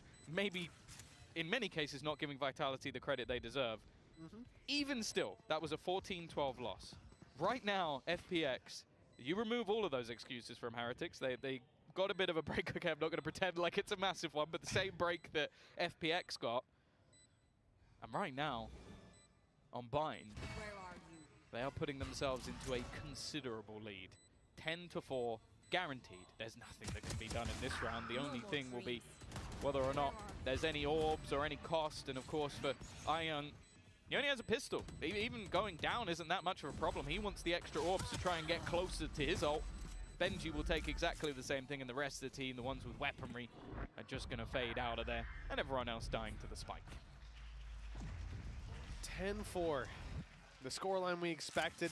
A strong position from FPX with so many weapons saved over. And for Team Heretics, this needs to be a flawless The climb. score we expected after 9-4. Well, yeah, not at the start. I'm casting it back to... What script are you reading you know, from? when I saw Bind, Tom, remember I said to you backstage, 10-4 FPX, I can see it happening. I don't know anything that's going to happen after that, but 10-4, I'm certain. Now, for FPX, yeah, they're expected to win that last round. Is that better? Okay, yeah. And then they've got their economy built up as a result of these weapons being saved. Sure, there's some weaknesses. You've got a Guardian, which has not been a weakness if it's in Young's hands, and then Berlin on a Spectre. But for the most part, they're able to go blow for blow with Heretics in this round. And if Heretics don't find this, well, they're going to have to start drafting up that anti-triple controller setup. Yeah, I hope they already had it drafted, because I think they played them on it before. Or we'll have questions about Neil Zinho's nomination. Yeah, that's true. That's true. No, well deserved. His coach in EMEA has been fantastic throughout the year, but it's safe to say that this matchup, even last time they played, as I said, they won 17-15 to beat this squad. Ended up making a run to the final and played the other team who beat FPX. I think they've been, as said, clinically underrated. And once again, showing why this is a team to fear in the group of death. For now, though, 35 seconds coming up on the clock. Pressure going to be put on to Benji, but he has support, or had support. Now it's all on him, but the flashes are just leaving him in a position to fight. Rienz is doing an amazing job on the backside again. And after the first kills as well, Snakebite went down. Berlin swings in, thinking his teammates are with them, but they've got to wait just a little moment. 10-5, locked in that round, an essential victory for the side of Heretics. Like I said, I mean, I don't find that to be a massively weak round for FPX. They certainly still had a lot of weapons to work with, a lot of punch to pack. But this next round, I think, will be a little bit different. I'm seeing Autumn again going for the glass cannon, and that was most certainly the turning point of the last half. He was getting so much value out of that operator. But do you agree with it on the attack? That's the thing. It's so much more difficult. In fact, if you look at every opening duel he had, it was reliant on him putting down his trap, him posting on an angle they couldn't be on just yet, or maybe just peeking out, and then just waiting. And they have to push you because they're the attackers. They have to attack. Now, that's not quite the same. And catching Heretics out will be a big difficulty, I think. I think as well, when you're up against a composition that is double initiator, double smokes, like you don't really need to be pushing. You don't need to be taking mass amounts of aggressive control that hasn't already been cleared by some sort of piece of utility. So I think, yeah, sure, maybe the Heretics make this decision to go, okay, they've taken a pause, let's try and take some space, let's try and battle with them a little bit. But when you have yourself all of that utility, all the finances behind you and Thrash, if you're doing that without any utility behind it, then you deserve to get killed by Autumn. Yeah, exactly. Well, they can also see the credits, and at this point, you know that there's a chance Autumn does that same after the last shenanigans. The last time you looked and went, nah, he probably won't go for the op. He couldn't get shields. And then collateral. Well, 10-5 we go. FPX still up well above their opponents. Miniboo getting confident, getting aggressive, and getting shut down early on. FPX have found an easy opening duel. You talked about no need to push, Tom. Well, it looks like Heretics missed the memo. Yeah, I don't mind the idea. Like, the supportive utility was there, but it's definitely put them in an awkward spot. As I said, after a pause, a lot of teams will take a gamble, but when you're 10-5 down, that gamble hasn't paid off, and it's not getting any better. With Rian's down as well, big clutch player for the squad. A lot of utility that's going to help you to get back into a site. There's not a lot to hope for, except Woot finding some semblance of hope with a quick pick. Clearing out the space towards Bath, finding one player. He knows that's probably an isolated duel, one he's happy to take. Okay. And even with the decay, with the vulnerability, he is still able to win that duel. We're back to a 3v3. It's winnable for Heretics, and the flank hasn't yet been spotted from Benji Fishy. Boo, trying to get something. The steps will have been heard. And the TP has been removed, but they're still wary of where life is going. In fact, he's going all the way around the back. He's in their spawn. Autumn picks off Benji. This now becomes so much more awkward because that player up above is going to leave them in disarray, but Wu is still going, still thriving, still trying to find anything that he can with Autumn, just buying as much time as possible, just baiting them as much as he can, and they're only just getting onto that defuse. He needs to try and find the shot. Is there going to be time for it? Is the question. There will be. Wow. Heretics have done one hell of a job getting back into that one.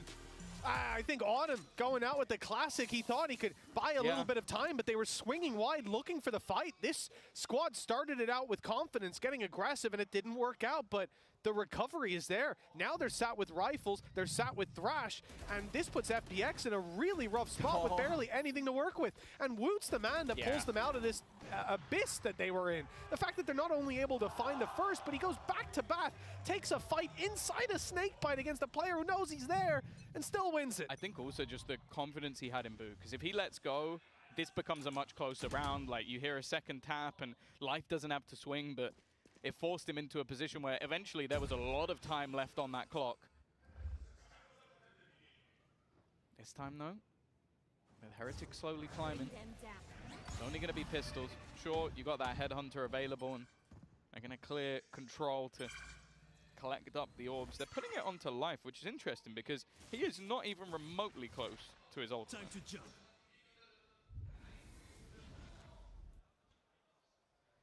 I guess you're wanting to farm it up early. Strange, I guess.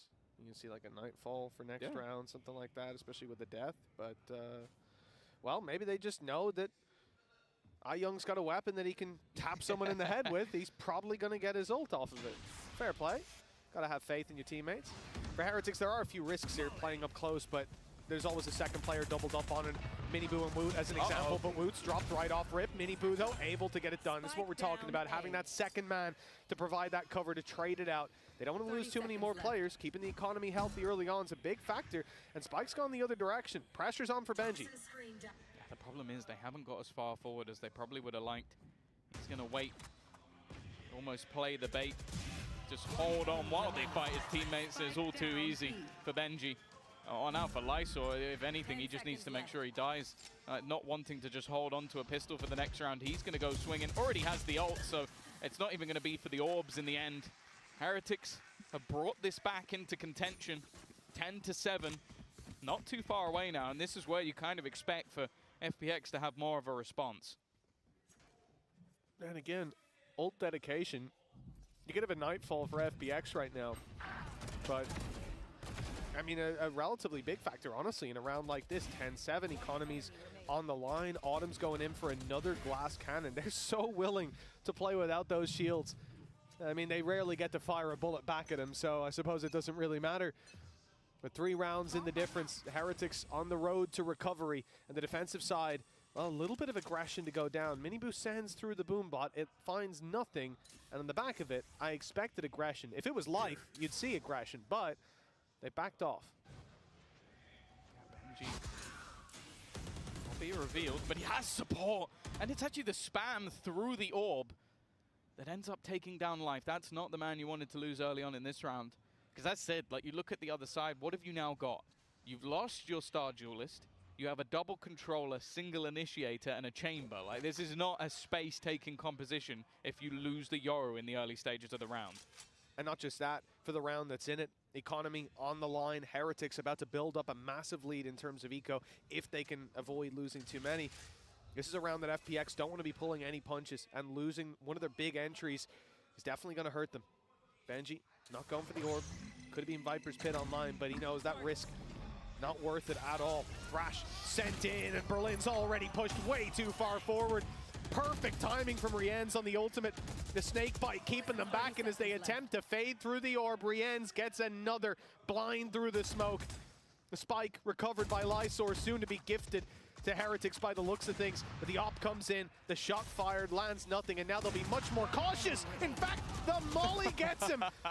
Oh, it's a disaster. 30 HP for Lysor. He's at least got 2, but 8 seconds left. Spike to be planted, players to be dropped, and even saving is impossible. Miniboo's got him sectioned in. God, a gorgeous interplay. That was the combination of the 2 players of Rienz and Benji. Like, just whether the orb was going up to just keep everybody low as they tried to run in. They also had the snake bite, the cover that was there when the ultimate was being used to make sure that they couldn't properly close him down. Like, it was just perfect from these 2. And okay, that was the only risk, was when Berlin got through, but Rienz was just about quick enough. And you can see, just combining their utility, working as a team. And again, I said Rienz has been a little bit quieter in that first half. He is now 16-12. He is climbing up the board and putting them just 2 rounds away after what was looking commanding. Like, this was, again, I think it was both pistols going the way of FPX this time. Again, a very good first half where they ended with a pretty hefty lead, getting that second pistol over the line. And now they've lost 4 rounds in a row. And I think we're starting to see the holes in where this comp is just not as good on the attack. That's it. They really need to find a solution there, and I'm not sure that's an easy solution to find. Like, 4 rounds in a row, it's not the end of the world. We've seen so many teams recover, and a lot of the times that's going to be necessary. You lose the 4 as you're learning. What are your opponents doing? How can you adapt to it? What are the gaps in your attack? But for FPX, those gaps are hard to plug with limited utility. I need to see Life not going down early round, and I'm not sure I can blame him for it. You need to see Autumn go for a glass cannon rifle? It's because he's getting tour de force if he gets 1 orb, but it's definitely it's a risk that if he just dies, okay, he sold it. I thought he was. I kind of. You got the golden gun, man. You go Headhunter alongside shields and then go for the orb. Well, then you get 1 kill. You've got a big gun, a big sniper. Makes a bit more sense. I'm not gonna lie, I kind of wanted him to do it. I didn't, so I'm quite happy with where we've ended up here. I'm rolling with the chaos. Chaos is where they've succeeded. Chaos is where they will win. Now, they've got a few ults for this one. Ion. Guardian. He's going to be better in this round.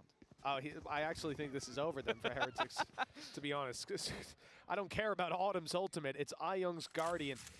3 headshots is a minimum. He might get 4. We'll see. Yeah, the only thing that will stop him is if it's through a wall. Yes. Then he'll only take down Guarantee. maybe 1 player. If Lysor uses the Viper's Pit while iYoung has a Guardian, he's trolling. Now, you need to give him the long-range angles. Let him just headshot. But no, for real, at this point, Heretics, A-site, feeling a bit of pressure. They're just going to fall back. They're going to concede the control. That could get Pit down for FPX and give them a real chance to fight for this round. Spamming. Woot has somehow managed to dodge every single bullet. There goes that Viper's Pit, but with an immediate response. Both Nightfalls thrown in. Everything being placed into this round by both teams, but they have been able to buy quite a bit of time. Miniboo playing a game with Chicken. Berlin on the other side, and well, Miniboo comes out on top. They now have to deal with this man. He goes for a little bit more. They've also lost the Pit. This is a bigger problem now. Life has at least been able to recover 1, but it's left onto iYoung, and there's a counter Pit in play. He has to make a play into it, and they're watching for this. They're ready for this, but he managed to bypass them. It didn't matter in the end. Benji was waiting, holding that line. And now the difference down to just 1. And as I said, Mitch, they committed quite a lot into that round. Well, yeah, they committed a hell of a lot. Getting themselves in, counter Nightfall, Pit, that then got counter-pitted as well. I mean, this was big investment from FPX. And then we look at this round as well. The fact that their economy was put in. The next round, we'll see light shields and rifles for them as well. How Miniboo gets the second, I don't know. And a quick trade from Rienz drops the Pit. At that point, the round is lost. I think that's the defining fight. And as well as that, Miniboo was like 20 HP, pushing through lamps for the first kill he got, just crouched waiting. A ballsy play, and certainly fair to say that, you know, we started this out by talking about his confidence levels. I don't think that's an issue right now. He seems to have found his groove. He's getting back into it at least, and as I said, that was always going to be dangerous. A streak of rounds, and this would be both maps now, where the FPX have found themselves in pretty hefty advantages, and they are starting to slip in a similar way. It will be a crushing way to go into that lower bracket, and of course have to face off against Sentinels. I don't think there'll be many teams that will have had to be eliminated from 2 tournaments only playing against Masters finalists. That would be the brutal way to go out. Life, though, here is that ult, something they were looking for, but there are multiple players ready and waiting. The utility is so good, though. It's fantastic to support him. And iYoung with another. Yeah, Rienz had thrown his own bit of util out, the Dizzy, to try to get space, but he's denied it. Boo and Woot left with a tough decision. Do they go for this? They've got plenty of cash, so I see no reason why not, but it'll be hard to find it. Okay, player in the corner, but Autumn's clean on the first shot, and the flash leaves Boo in the corner. Autumn can post up, and that's where he's found most of his success in this series. 11-9 now for FPX. They found a little bit of a recovery. This could have been disastrous as well with their credits down to the last, but, well, they're back on the board. You can see why they want that dimensional drip so bad. Because when Life has that, he uses it to basically pinpoint where the paranoia needs to go, has his own pot flash to leave the players at the back of the site completely blind, and then sticks the landing with it. And that's, there's so much interplay that they can have around that ultimate.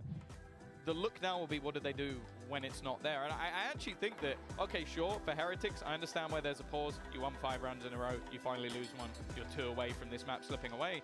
But I actually think FPX would have been really happy to have a pause here as well.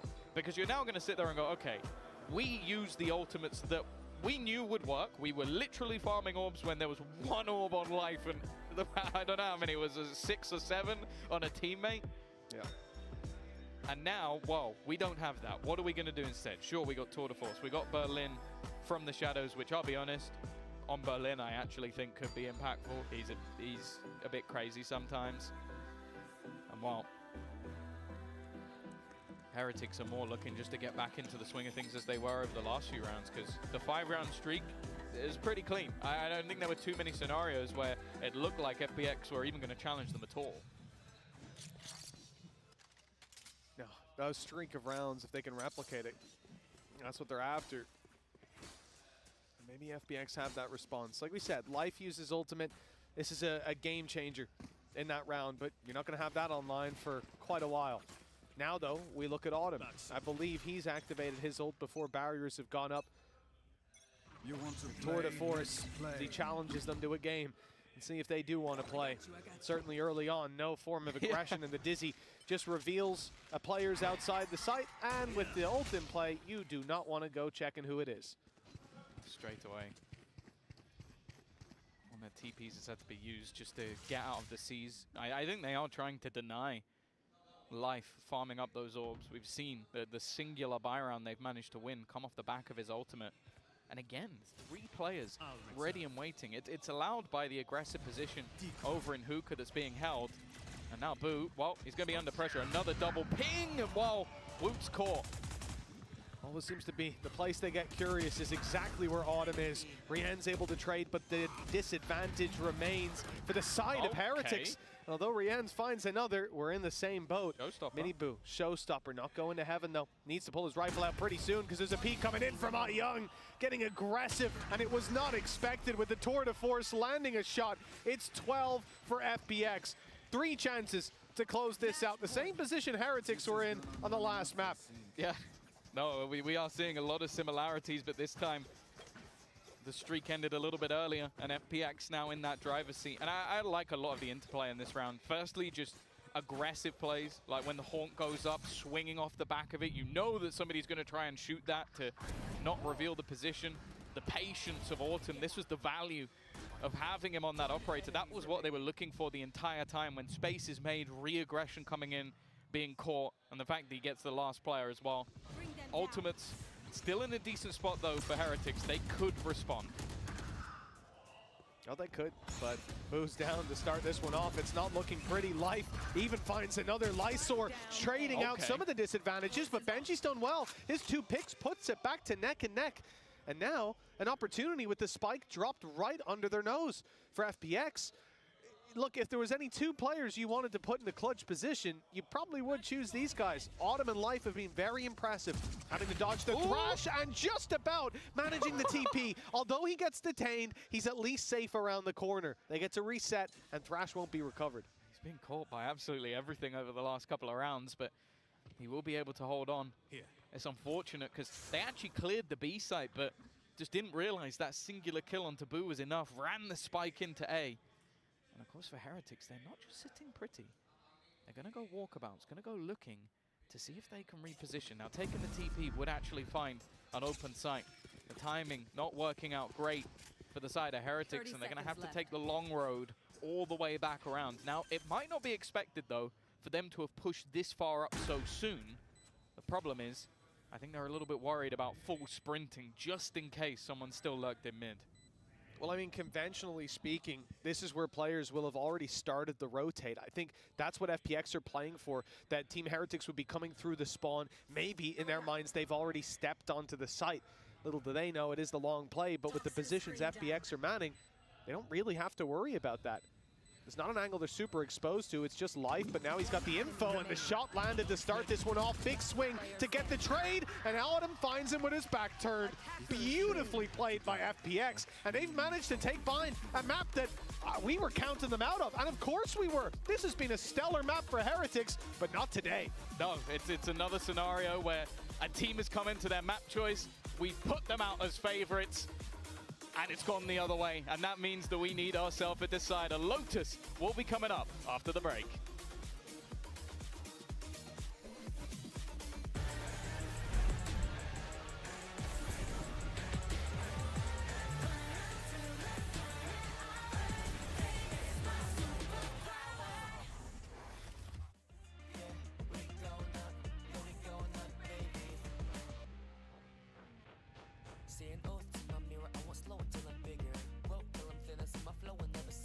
Gazing at the stars, cause I'm born to make art, though the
Hello, I'm joined by Benji, Fishy, and Autumn, and today we are going to be playing Agree to Disagree. It's fairly simple. They've got some, well, I guess, cards, and basically I'm going to ask them a statement, and they have to tell me if they agree or disagree. Very straightforward. We're going to be starting off talking about our newest map. Abyss is the funniest map created so far. Funniest? Funniest. Have you had any laughs? Yeah. Oh, for sure. Okay. When do we count down? Go for it. No, just go for it. Straight away. Agree. Yeah, not as strongly, but it is good. Like, bro, the amount of time, especially when the map first came out, bro, everybody was just dying. Like in scrims, bro, you just see someone die off spawn, bro, just to jump off the map. So yeah, I agree. Yeah. Same with me. I think I've fallen off the map a few times, and even on ecos, like sometimes in scrims we just 5-man jump off. Just not getting many ult points, stuff like this. I think it's definitely funny. Okay, statement number 2. Aspas is the best player of all time. Oh. You know, if you disagree, I'm going to ask you who is. Nah. Okay, agree. Who is then, Benji? Who is the best player of all time? FNS, bro. FNS. What is it about his game that you specifically like? He just has aura. He just has. Oh, come on. Just his aura, bro. Like, like I see it. In the I haven't had the honor of playing against FNS. You know, sadly didn't quarter champs, but you know, I would be very intimidated. I would be extremely intimidated. He's one of the goats. He's one of the goats for sure. One of the goats. So yeah, I'll go with FNS. Okay. Well, we've had our first difference. Yeah, I agree because I think Aspas is just probably the most consistent player I've seen in the game. Like he's just always putting up phenomenal numbers and stuff like this, and just the amount of consistency in this game, I think it's really like incredible. Okay, I think this one might split the decision a little bit. British cuisine is better than Australian.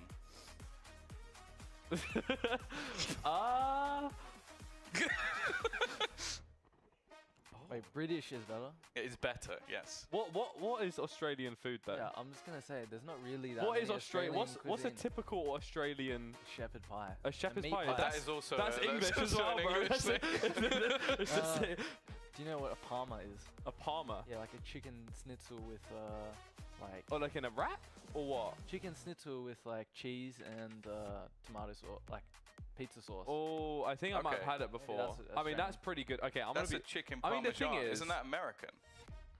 Maybe. I mean, Australian cuisine's not really a thing, but that's the thing. Neither is like. I mean, you've got some English stuff, but like, I see Australia as just like a hotter England.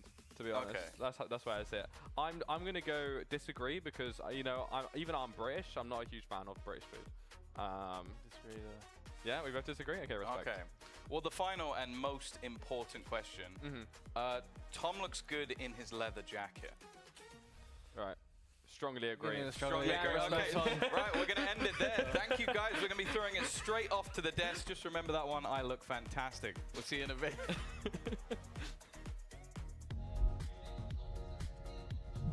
Welcome back, everyone, as FPX forces a map 3 taking Bind, which we all thought was basically all done and dusted. But that goes to show you when it's Champions time, I mean, anything is possible here. And they even did it with a composition that was fascinating, to say the least. Inexplicable Yeah. is the way I would call that one. Because they came out and, I'm gonna be real, I didn't see the vision fully with this composition. I'm still not sure if I did. But I don't know if they're... I think Team Heretics in a lot of these rounds overcomplicated things a little bit. Yeah. They kept on trying to go for these slow rounds, and they kept on contacting into players, just holding angles. It was Life holding aggressive on short. It was the Chamber and Showers. In so many of these rounds, these same early opportunities were being given away, and it was giving FPX advantages constantly. Yeah, for what it's worth, I think FPX had a decent game plan coming into this where they're like, we're just going to kind of play around their utility a little bit, like some of their smokes and the Viper walls and things like that. We're just going to find ways to just hide in corners, hide in angles they're not expecting, surprise the heck out of them, and just knock them down. The rounds where Heretics found some success was like on these heavy execute rounds where they were able to really put together these successful, you know, snowballs into a site, just take over the round, and then their post plan is just way better because they have a lot more mollies and things to work with. So there were those opportunities, but like you were saying, they just kept contacting into players and dying. But I think this is the classic FPX, where they play a comp that isn't optimal, that doesn't have like the perfect idea behind it always, but they just execute on things solidly. They play off each other really well. They have some insane individuals. I mean, the amount of just rounds won on mechanics this map was so impressive. Like, these are good players that play well as a team, and they'll really catch you off guard, as we saw here on Bind. Yeah, they were able to pick up the dub, but of course, it's time for our Verizon high-speed moment. We're going to give this one to Benji Fishy for his 3K in round 4, even though, you know, the Heretics boys weren't able to walk away with the dub. I mean, still, you know, you get a couple people walking in through the teleporter, you're like, oh, hello. It just caught 1, 2, and on top of that, he was about to get gobbled up by the Fade Util too. So that was great. And just another day of Benji Fishy doing something ridiculous and just shrugging it off. I've been casting him for a while. He does that quite a bit. Yeah, I mean, honestly, even with the situation that, you know, Heretics find themselves in here, you know, going down on Bind, when we thought that that could have been a given for them, now we shift our focus here, map 3 to Lotus. And what I'm excited about is we're about to get some zoom, you know, about to get some neon up on the server, you know? This should be really interesting. I mean, a map that FPX beat Heretics on at Shanghai, again, different, you know, players, different lineups, that kind of thing. But there is some experience here for the side of FPX as well, going up against good Neons. They beat RB, who was playing for Titan Esports over in China. They were able to best him on Lotus. Lotus is a good map for FPX, and Heretics is actually changing it up completely. No Neon. Wow.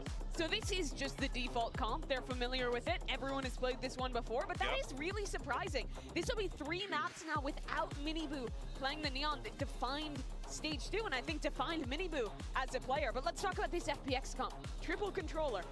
It's a really weird one, but on their attacking side, it gives them a lot of tools to break up the map and scale into very small pieces at a time. Taking A, they're never gonna go for the super early fight, but they'll Astra Smoke one early close spot, then they'll Omen Smoke deeper, and they'll have all these layers to segment and give themselves advantageous duels, and it's super disruptive because you're never in scrims in Europe playing against a team who has a comp like this. It's cool ideas, and FPX does it well.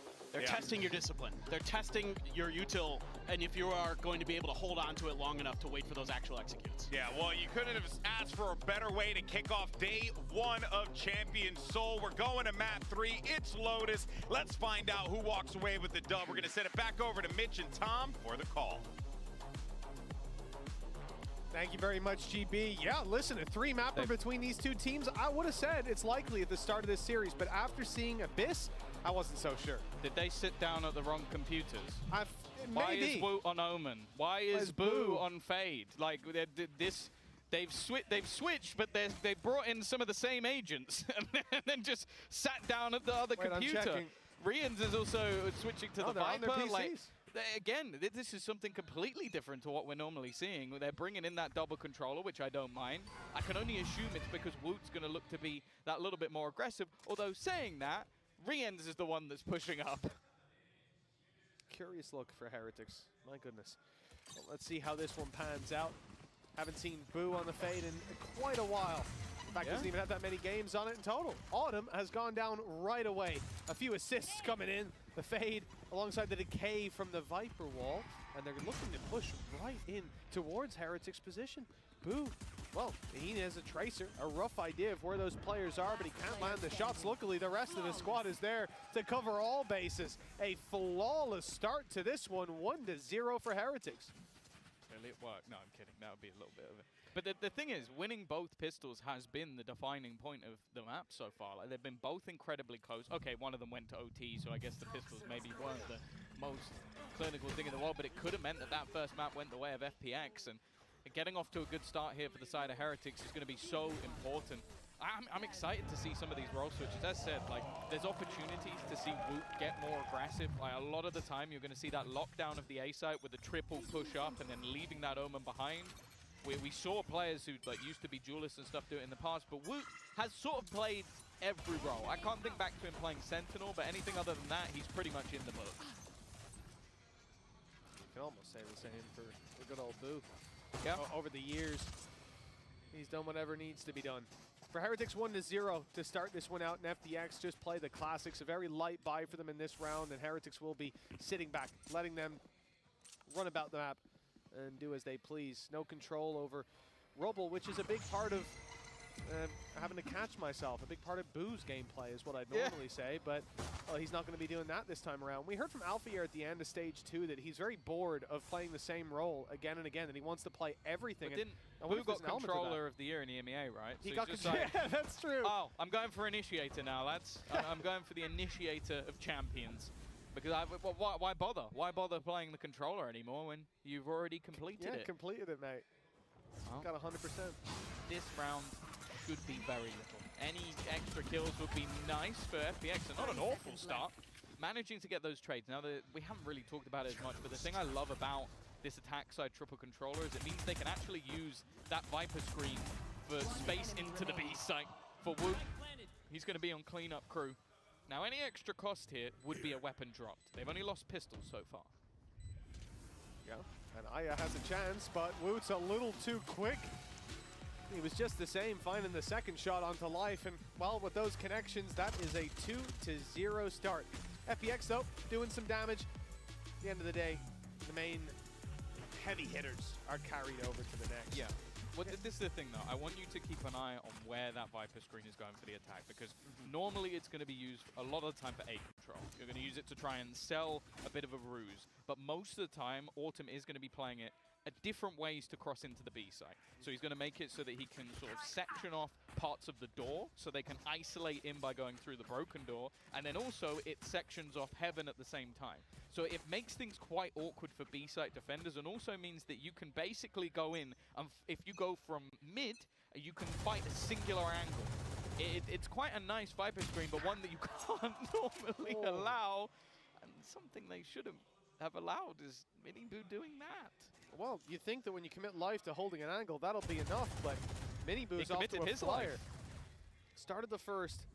Rifles for the most part on the side of Team Heretics. Not that many weaknesses. Odin bought up by FPX, trying to spam down early on A, but it's converted out now for the rifle. Oh, and it's converted back, and it's converted back again. They're juggling all the way to the spawn, and it's going to be chucked away. So just the rifles carried forward. And Autumn doing work with them already. That's Boo dropped the A site, weakened a little bit, but there's still a defender here. Benji's still around as well. Rotation already coming in from Rian, so they bolstered this A site defense, and with 3 players already committed to tree, this could be a problem. They haven't managed to get out of this spot, but Woot's going to give them the fight. In fact, Rian swings with him, and both players are dropped.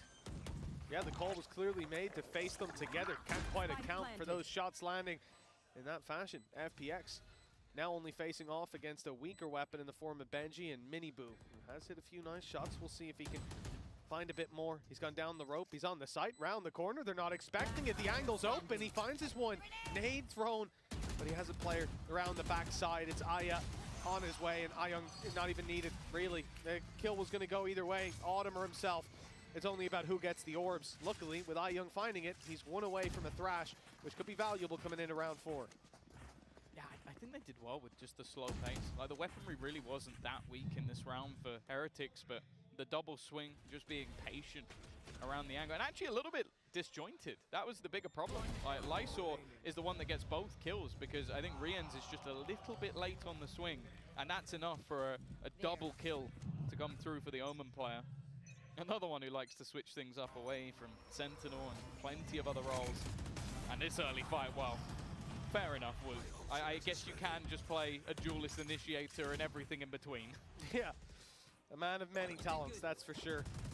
A jack of all trades and a master of most as well. The Odin spray from Boo. It's stylish. I like it. A little bit of damage already, but Miniboo goes out to see if they're still there. Well, the info is at least found. Unfortunately, the advantage is lost in the meantime. Woot! Oh my goodness! 16 HP left on Berlin. 35, in fact, bit of decay in play. He's not going to be too healthy in any future fights. Thrash leading the way. B site to be cleared. I don't think it's going to find any connections. It will be recovered, though, for the post plant. Again, you can see those smokes already put into play. Viper screen could delay even further. That's going to be the problem of getting in on this retake, is you almost have to disrespect some of the utility that is on the FPX side, otherwise you're just never going to get a moment. Paranoia is still available for Woot, but does he use it up top? That's the real problem. Yeah, he does, but he doesn't catch Lysor. It was used too shallow. And I believe Thrash, yeah, it's just now back online. So the chances of this round going the way of Heretics next to none, with Rienz desperately trying to escape, but running straight into the waiting hands of Autumn. That is a nice equalization. And for FPX, the ball is most certainly rolling on this attack. Yeah, getting the hang of things. And again, we've seen this where a lot of the time the team that gets off to a good start is going to eventually slow down a little bit. Those pistols have almost been a burden of the first half, but in the second it definitely helps out a little bit more. I like that we're seeing a lot of the early fights actually be taken by the Omens. Like, again, you're playing a double controller, so it's not nearly as bad as your solo smoker going down. In fact, if you're FPX, you have 2 more. And both of them managed to catch fights on elevated duels. Again, FPX are going to challenge for this control. Maybe expecting a little bit more resistance, but it's much more passive. The weaponry is not ideal, but if they can delay, there is a flank coming. And you have to take into consideration there is no Sentinel online for FPX. Young's lost half his HP through a spam through the door with the Sheriffs. And a push up from C. Lots of information. Yeah, I think FPX definitely expected a bit more aggression from Heretics. Remember, last round they took the space very quickly, sending life out into the open, but there was a player up top above their smoke, destroying their flash and taking a free kill on a player in the air. Now, they're much more cautious of that early aggression. Dizzy to be thrown through. Nobody caught by it.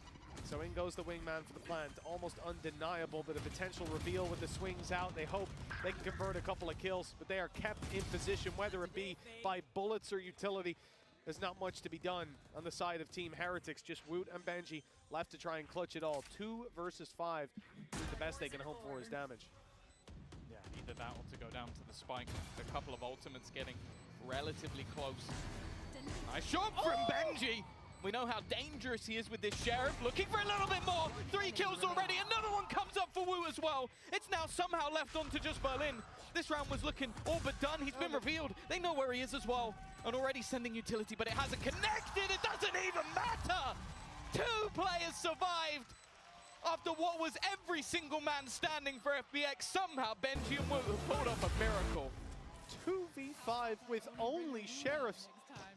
MasterCard Thrifty on the back of Benji Fishy walking in to Tree alone with a pistol in his hand. This is absolutely outrageous. Swinging in for the next. The first shot didn't hit. The correction was there. And I think he even headshot the other player through the wall, assisting on the kill. That is a Benji Fishy round, and immediately FPX call a timeout. That's not a round you can ever afford to lose. That might be the hardest they've ever hit the timeout button. That has got to be infuriating. And that's the thing, we talk about this with Benji. One of the funniest things was that up until very recently in EMEA, he'd never got an ace. Yeah. Do you remember the gun he got the ace with? It was a Sheriff on Pine, wasn't it? It was a Sheriff on Pine. Yeah. It just seems to be where, I don't know, maybe he puts like 85% of his practice. I know that's not true, but somehow just looks so good when it comes to the pistol. And that as said, that's got to be a backbreaker for FPX. Like, you're in a very powerful post plant. I don't even think it was played that badly. Like, they try and re-swing off a pistol and just get domed. Sure, if you group up and stay together, he's never winning that, but to critique them trying to fight a guy using a Sheriff, but I'll tell you what, Tom, if you were the last guy alive in your rank game, I think you'd critique them trying to fight a Sheriff. Sure. That's for damn sure. But maybe if it was Benji Fishy, but unfortunately, he ain't in my rank games. Unfortunately, yeah. Well, I think you should be pretty grateful he's not around, Tom. The 3-2. Maybe let me win. I don't think he likes you that much. Feel pity. I don't think. But 3-2 for Team Heretics. I don't think they were expecting to win round number 5 when it started, and when they were in a 2v5, they certainly weren't. They're given a lifeline to keep the lead early on, deny FPX the foothold on this map. The attack side left with 2. Rifles bought up. A lot of the credits are down to their last, down to the wire. We don't. Okay. Don't want to see any crazy risks taken by FPX. They've got to be cautious in this round. It was Woot that got aggressive, that tried to get up in their face. He's lost his life now. That robo control not quite going his way, but Rienz has done well to trade it out. Hey, I'm almost wondering how. It looked like there was a smoke down. Did he just tap a couple of bullets through it? think Because he was went still down just towards the after. A site. Maybe, it is possible, but even still, it must have just been a pixel shot that he connected. I'll be happy with that because the early aggression definitely didn't pay off. Still have a showstopper available and actually gambled back towards the C site. 3 players. Come on, Boo. Maybe a little bit lucky to be alive. He's going to fall back with the smoke shutting him off completely and that control going the way of FPX. The only problem is they don't have a mass amount of time to only be getting this control now. There's still a lot to do. If they switch back to B, they could be in trouble. I think that's going to be the play. Usually when it's low time left, that's where teams decide to take it. The spike's certainly on its way, but the nade has kept them back, bought a little bit more time. We're down to 20 seconds, and Team Heretics now have rotated in to assist on the A site. They're ready for this push. Oh, they're just now pulling back from it, giving up that space. It looks like FPX, despite the clock being against them, will just about have enough time to get this planted. Yeah, I don't think they mind that though. Having the lockdown available and the showstopper. In fact, the showstopper committed immediately. Maybe trying to force players back. Instead, Lysol goes forward. Gives them that advantage. Another comes up as well. Finally, Boo has managed to get a response, but it's whether or not they even want to commit the lockdown. I think at this stage, it would be, well, an oversight to put that into play. Benji, well, he pulled off an impossible clutch moments ago. This one might even have to be better, and Lysol's not going to give him the time of day. An instant response from the side of FPX, and we're level again.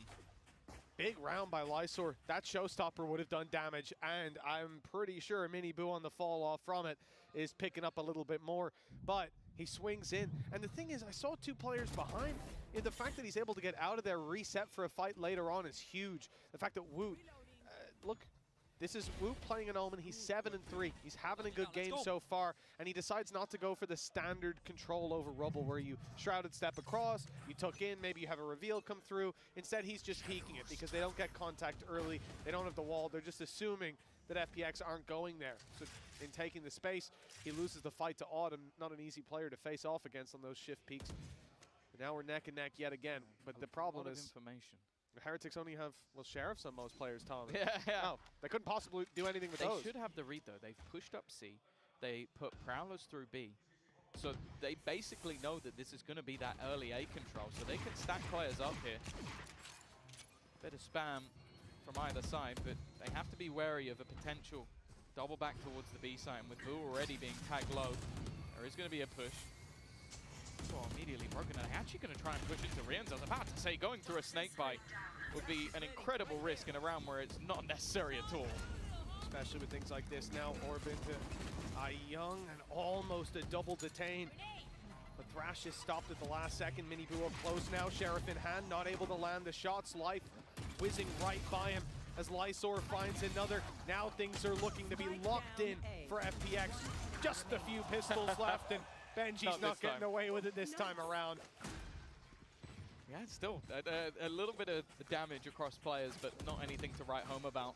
4 of the last 5 rounds, and well, we know what round 5 was. I don't think we need to tell you twice. Actually, Heretics are going to take themselves a pause. Understandable. This is one that seems to be starting to get away from them a little bit. A team that has had their ups and downs on this map, no doubt about it. A recent loss to the side of Vitality, I think, has called in this mass change in, well, maybe not so much compositionally, but more so for the roles that they're being played on. And for the other side of things, okay, they've had a couple of losses here and there, but it definitely feels like a middle ground. It's always close when FPX are playing. And the fact that they're currently in the lead after losing the pistol and losing a round to a Sheriff shows that in the majority of the buy rounds, they have looked a lot more comfortable. Yeah, and coming into the next as well, you know, sure, there's ultimates online for both sides, but my eye is drawn to FPX, to the Viper's Pit, to the Showstopper. Cosmic Divide, less so. It could be online for this. It's Life. It's been a little bit slower, but nothing I'd really complain about. He's entering in. It's tough on the attack. No, it's more so it's tough with this comp. Like, you're playing a solo initiator, triple controller. Like, a lot of the rounds he's going brute force in, and that's the way they need to play, is he will be a sacrifice. He's happy to do that. That's something I love about Life in this game, is on this map in particular especially, he is willing to sacrifice himself if it wins the round. He's not one of those duelists who's looking at his stats, looking at the numbers. He will go in head first, and the trade will be there. FPX play like that. He's the initiator's utility. The Sky Dog just going through. He ain't going to get the kill, but as long as you do, who cares? He has a boombot, and he is also a boombot. He is a boombot with wings a lot of the time. He's been having his Red Bull. Well, for FPX, 4-3. Strong position, like you said, having lost the pistol, having lost a huge clutch to 2 Sheriffs. A thrifty round. Now find themselves in the lead early on. Team Heretics have ultimates of their own. The lockdown for Benji Fishy leaves them with a much more passive hold of C. Not in terms of the utility. Alarm bot just there, revealing there's some players. But it's not like they want to hold on to this control with their lives when you have the lockdown. I think also just FPX hadn't gone C. They waited for that showstopper. The utility is Sublime, setting up life perfectly, but the response from Boo is ridiculous. Opens the door and an oversight, it seems. No one aware of that flank. He might have used the Nightfall. I think that caught everybody, and then they just didn't hear the sound behind them. What a play from the IGL. As said, a role that we did see him play a bit last year, but as of recent, hasn't been on that initiator. 30 seconds left. Lysor's going to get a plant, but they are close by. Oh, they absolutely are. Lysor knows that, having already heard the Prowler go around the corner. Try to get himself a foothold inside of Tree. Here's his opportunity. That door's going to open. That's a 1v1. No, it's not. Okay. Yeah, Boo's playing it smart. If he opens the door, he gives him an avenue back into the game, back into the round. Instead, he's going to have to take down 3. Already 1 through the smoke, and the spams came close, but not close enough. There may be a hole in Mini Boo's earphones, but he's still rocking and rolling with most of his HP. FPX not going to keep the lead for too much longer. We're now tied up again, neck and neck. Yeah, that was a huge play as well, because the thing is, we haven't seen FPX go towards the C site at all, and the initial entry was fantastic, the combination of utility, but then Boo just uses the Nightfall, and no one is aware that he's just going to open that door and go for the fight. Maybe they thought it was for delay, maybe they thought someone would come in from behind, but the way that he just opens the door and sprays them all down before any utility is put into place was absolutely perfect. Couldn't have timed it any better. Again, though, we now look at the response, because so far, Heretics have either won their rounds off hero plays, but actually just really off hero plays, or it's been the pistol. Early fight and early success for Mini Boo. They tried to cross this one conventionally, and it's not even Woot's Rubble control that matters. The quick one shot to the head. Team Heretics, 4 players early on A main, now start to fill in the rest of the space. Again, they're confident to play retakes on B or C with a lockdown in play. No worries, really. You want to fight it? It looks like the B site retake will be necessary. Paranoia used. I expect Boo to fall back. I see him stood on the edge of that wall, though, and I'm thinking maybe he's going to go for a little nasty play. He's waiting for their aggression for sure. Viper's Pit used from the spawn. It gives them a little avenue back through, actually. They'll get very close with a lockdown in play. The players are sent tumbling back in the other direction. They almost have to fight forward for the most part. Boo's ready for them to start with, and Lysor manages to make it out, but denying this defuse could be difficult. They're going to have to find a couple of picks. With the players sneaking in inside the pit, they could already be defusing, and someone needs to get on that to check that they aren't. Pit gets dropped, shots landed by Berlin, put them in a good position. With the wall down, Benji has the line of sight on iYoung and lands the shot to bring it across the line. That was a chaotic round, but I have to say, I like what Team Heretics were trying there. Yeah, I think the initial take from FPX is cool. It gets you into the afterplant, but just the ultimates that were available made it so difficult. Like, you had the lockdown to force them into an awkward position. The Viper's Pit meaning, okay, are you going to run through a Viper's Pit into a lockdown to try and destroy it? No, that makes it impossible. So the only place they could go was try and push into Boo, who was ready for it. And then it's just like, okay, even then you have that control. There is no line of sight onto the spike. There is no, you have to go running through a smoke or fight back in. And even still, Berlin made it close. Like, the fact he gets 2 is impressive. Even still, Heretics have regained the lead. Economy for both teams is on the brink here. Like, you've already got Boo down to a Bulldog, and for the other side, a light shield or 2 just to pad the gap. They're the ones with the Viper's Pit in this round, and Boo, well, it's not long ago I remember him using a Nightfall to win them around. He's 1 away. You know, last round, 4 players on A from Team Heretics. They used the C's alongside the nade to deny Rubble control. They push up, taking the fight immediately on the players emerging from the spawn, deleting life. I think it was Mini Boo that did that. This time, Mini Boo's on the C site. Pushed up on Rubble a moment ago, or on Mound, to find that little bit of control, spotting out that no one's there. It's got the rotations from Heretics focused entirely on this A site. And some players are defending the site. Benji is in an absolutely disgusting position. If they come through, I doubt they clear this corner. Oh, he's going to look for the timing, and it doesn't quite work out.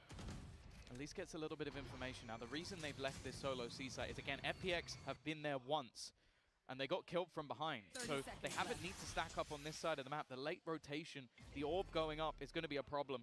Minibu playing up close, still has his nade. They haven't baited out any of this utility, and the push up from Life might try and sell the idea, but Berlin is just sat within this smoke. Rotation of the spike goes back, but he gets shot. He gets denied. Now they have to go in. They have to push in. And Rians has rotated through, dropped the spike on the ground, but he gets caught. Do they have time is the question. Running in onto the site. I think they've just about got this plant. It's going to be incredibly close and just on the nose. That's Viper's Pit to defend the plant as well. This was down to less than a second, but now the advantage is clearly in favor of FPX. Sure, some of these players are low, but everyone's going to be low on Heretics once they get near that spike. Right there. Utility. Luckily, Life was dropped and he had a nade. That would have been a death sentence, but Berlin putting up a fight. 29 HP. That's his third kill of the round, and Young easily taking down Woot, jumping up above. Neck and neck yet again, and it seems to be very hard to separate these two teams. Well, yeah, that round came down to what, like half a second? Riens, I think if he swings a millisecond later, and you can't really blame him for it. Berlin winning a fight, running through a smoke with Minibu waiting on the other side, and then killing the second guy. This was his round. And, well, a little bit of luck it seems at the end, but that was just so to the wire. And as I said, you understand why Heretics only left a player there. There hasn't been any successful C-takes, and there's only been one prior to that round. It's absurd because normally you see, well, the C-site is a pretty hefty part of a lot of teams' game, a lot of executions, especially when you have a raise. But for FPX so far, it hasn't been a big part of the game plan. 5-5, and as I said, the economy was on the brink last round, and it stinks for Heretics in this round. Yeah. I mean, a couple of sheriffs, a Bucky brought out by Benji Fishy. I'm not sure about that one, to be honest. And sometimes you'll see, the orb up close like last round. Maybe you can get the value. No, he's going to have to do this dry. That's not an easy task for anybody. Has managed to get close, but the first shot doesn't land. The second does. A chance for a little bit more. He's dropped. But the Bucky isn't. It's recovered. Hero Bucky. Boo now has it in his hands. 2 bullets left, and he's out of here. Maybe a chance to reload as well. Wonderful. He's got the skin for it at least. One of my personal favorites, but I can't say I'm expecting much from the Bucky from this point onwards. Boo does have his ult, so does Minibu. I don't think they're going to want to commit them here and more with Boo already dead. The Bucky might find another player. It has. Riens has got one, but they're in fact going to invest the Thrash, just trying to make sure that this round doesn't fall away from them. It's still a 2v2 scenario and not the cleanest from Young, but he'll get the job done in the end. Lead taken from FPX, this continuous back and forth that we've seen throughout this map. Come on. We now look at Heretics to see if they can respond and even things up. I feel like that's sort of where it should go. Well, with how things have gone so far, yeah, let's carry it out to the end of the half. Defensive side, I feel like, one of the weird things about watching this from having seen Heretics play so many games here is that normally you have Boo constantly on Rubble. They always have a main control, and there's been such a different identity to this defensive side. At least in this half, with the comp switches, you can very much tell that there's a different idea behind playing these agents, and I think I'm curious to see how their attack pans out. Imagine more of a blob movement and less variety to what we're seeing here.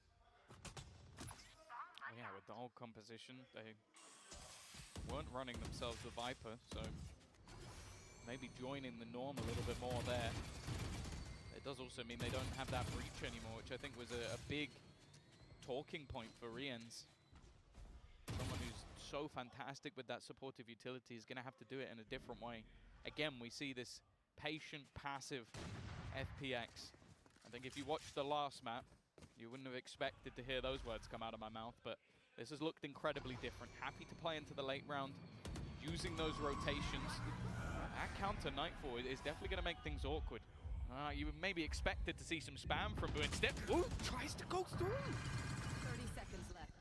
Oh, Boo's found himself one, and he's safe in the back of the site. Oh! Showstopper's good for two. Mini Boo making a mess of this round because that's the spike on the ground, and it looks like it's only going from bad to worse for FPX.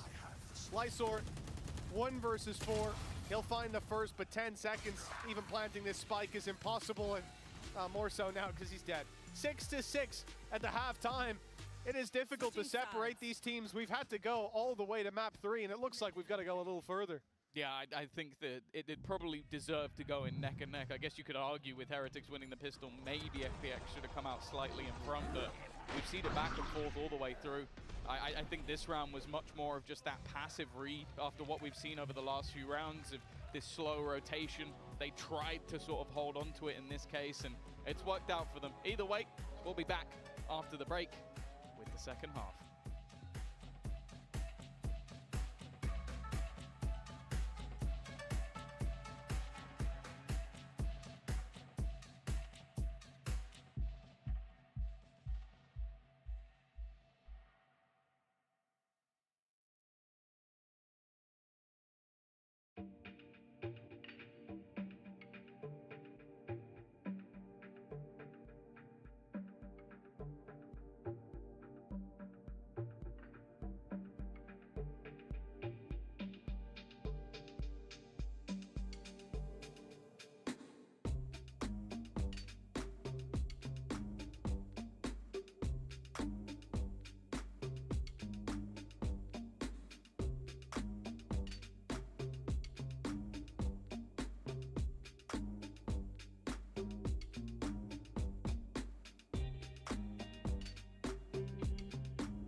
And we're back with half 2 of Team Heretics versus FPX. Map 3 on Lotus. This is where we're going to decide who gets to go forward and who gets to go down below. And for FPX, they've put up one hell of a fight. We counted them out when it came to bind, but 13-9, they took it. They dealt Heretics one of the worst attacking halves we've seen from them, the worst, in fact.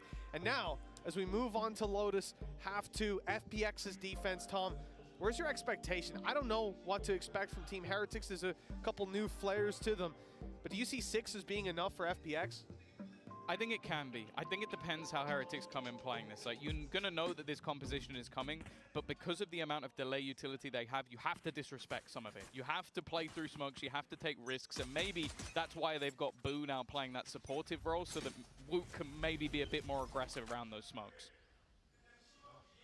Smoke right away has deterred the plan of Benji Fishy to put the turret down and deny any control over the mound without at least breaking it and giving away the info. Flash sent out, destroyed immediately, and look at that. Heretics pumped the brakes with a 3-man firing squad waiting for that B main aggression, and it has come through. The advantage now concretely locked in favor of the attackers, and FPX, the remaining players, Young, Autumn, and Berlin, have it all to do. This is a tough position to try and get back from, for sure. Damn. Rian's clearly knows what a something tense that fucking CI. Oh, wow. Autumn, maybe a bit of a nasty surprise for him. It's going to be the push through. Even still, that advantage kept. And waiting to see if there's anybody lurking around the edges of these smokes. In fact, looking like they're going to plant for the link. Instead, though, they're met by Ayung. This round maybe overplayed a little bit and almost caught out with utility in hand. Even still, a 3 versus 5 turned 3 versus 1. Boo has to try and turn it back again. And somehow, after such a deficit, FPX have turned this round. I do wonder, that feels like the kind of round you end up calling a pause after. A lot of individuals scattered across the map, destroyed in individual fights, trades aren't there. But ultimately, you have to give credit to FPX for being able to pull that back. Even given the opportunities, often won't be enough. Walking through a decayed wall. Here you have Young catching one off guard and Miniboo not adjusting in time. And then obviously Berlin on the Woot. another one of those individuals. They've got to be feeling good now with the lead locked in. It has been back and forth so far, but this second round will be a little tougher for Team Heretics to upset them in. We've finally seen a split of pistols as well. After both going one team's way, and for FPX after bringing things back to even in the last half, it's going to put them in a great spot. Quite a few Sheriffs invested into here for the side of Heretics, clearly believing in the power of the pistol, and I don't really blame them. Seems like Boo's still going to be playing a similar game to what we see from him when he's on the smokes, lurking on that side of the map. And while for Berlin, it's a chance to potentially farm up orbs. It seems like he got a little bit lost there, though. Plant going to be tapped. I don't know if they realize the orbs are still here, and Wu wins that fight as well. Well, you'd think I would have learned my lesson by now to stop counting Heretics out when they've got pistols in play, but I'll learn one day. FPX still have a chance. My buddy's up and away. Easy sent far, but I don't think Wingman's going to survive too much longer. Yeah, he doesn't even get it to half. The shot from Life is nice, but they haven't dealt with the player on site. Rienz is going out for more. Oh my, what is he doing? What was that? A MasterCard Thrifty in an uncouth style. I mean, I thought he'd wait for the defuse, play the time. Instead, he's going out with his knife when he still has ammo. Okay, 7 and 7. I feel like, did he just emote on him? Is that what I've just witnessed? Yeah. He just decided to do a little dance to almost just flex in a round where, yeah, they had nothing. They had a few Sheriffs, and he had a classic, and they had 2 bullets left. I don't know. I said it. Rien's post-plant, it equals win. I don't know how. I don't know how they're managing this, but for FPX, it's got to be infuriating. You finally, I said, they broke it. They got a split pistol for once. And well, yeah, look at the economy. It's off the charts now for the side of Heretics. They're in a great place. Yeah, but this is better than winning the pistol. Yeah, your opponents are down in the dumps, and now you get to play a round where you've been, oh, hello, okay. Well, that's not ideal. Benji's down immediately. Cover going out. Having been dropped now, there's I believe it's a rifle recovered by Berlin. Opportunity for FPX at least, but yeah, well, I was going to point out that Heretics can build up a lot of money because they're only against pistols, but, well, they've already lost one, and now there's a rifle in the mix. Things get a little spooky. Okay. The rifle's now on the ground, and they're going to want to try and retrieve that. Of course, the other side don't know about this. Trying to bait him into an awkward fight, but Boo's having a great time. Finally will be put down by Ion. But even still, that time has been ticking, and the rest of the players on Heretics haven't just been sitting there. They've got into advanced positions. This post was looking good, but now they're both trapped into the corner. This could be a huge problem. Autumn's found another, and Wood's got nowhere to go, nowhere to escape. He's going to jump and just about survive, trying to do everything all on his lonesome, but he won't quite be able to. Left completely blind. It doesn't even matter. It will be a Red Bull clutch with the spike ending the round. You know, I expected a crazy game after all you told me about FPX, Tom, but this, I mean, Heretics are matching them. They're on the level. What in the world have I watched in the last 2 rounds? By golly gosh, Tom, I'm starting to lose my mind. A Red Bull clutch by the spike. I feel bad for Autumn because he did so much. Even just Woot jumping over. I don't even know if they had time from this point. I don't think they did. But just the fact that he manages to jump at the right moment to survive. Well, I guess technically they didn't at least get that massive boost in economy. FPX, they probably would have hoped for a win, but they can take that as somewhat of a win. Heretics will reclaim the lead. Again, speaking about FPX and their ability to compete with the best, you're talking about a team that was in the previous Masters final with a sub, or I will say maybe the GOAT of all subs in Battletech, because that doesn't normally happen. Boo almost caught, but he's going to deny any further aggression. Still FPX trying to find some way in and delay, and you can see again these double smokes. There always comes a point in the round where you have to almost disrespect them a little bit. Well, Young had an angle. Timing not quite great. They were watching as he swung out of the door. Smokes go down, but I don't think the plan is to go to the A site. It looks like the focus is instead moving towards B. Prowler clears it. They won't waste their paranoia, instead using it much deeper, stopping any re-aggression coming out of heaven. Nade pushes them back there, and the plant should now come in safely in the corner. A foothold for Team Heretics, but Life trying to take advantage of the chaos. He's gone straight in with the blast pack and got 2-3! Lighting them up! It's Heretics on the back foot, out of absolutely nowhere. FPX have got control, and they're starting to defuse already. They've got to go running at them to stop this, and there's no stopping what started here. What a round from Life. That is unbelievable. I don't even know. I don't even know. I think if you saw someone do that in one of your matches, you'd report them for cheating immediately. Because he is, it's like he's got a million sensitivity just spinning around. Benji's got to be almost broken watching what he just did. That's insanely clean.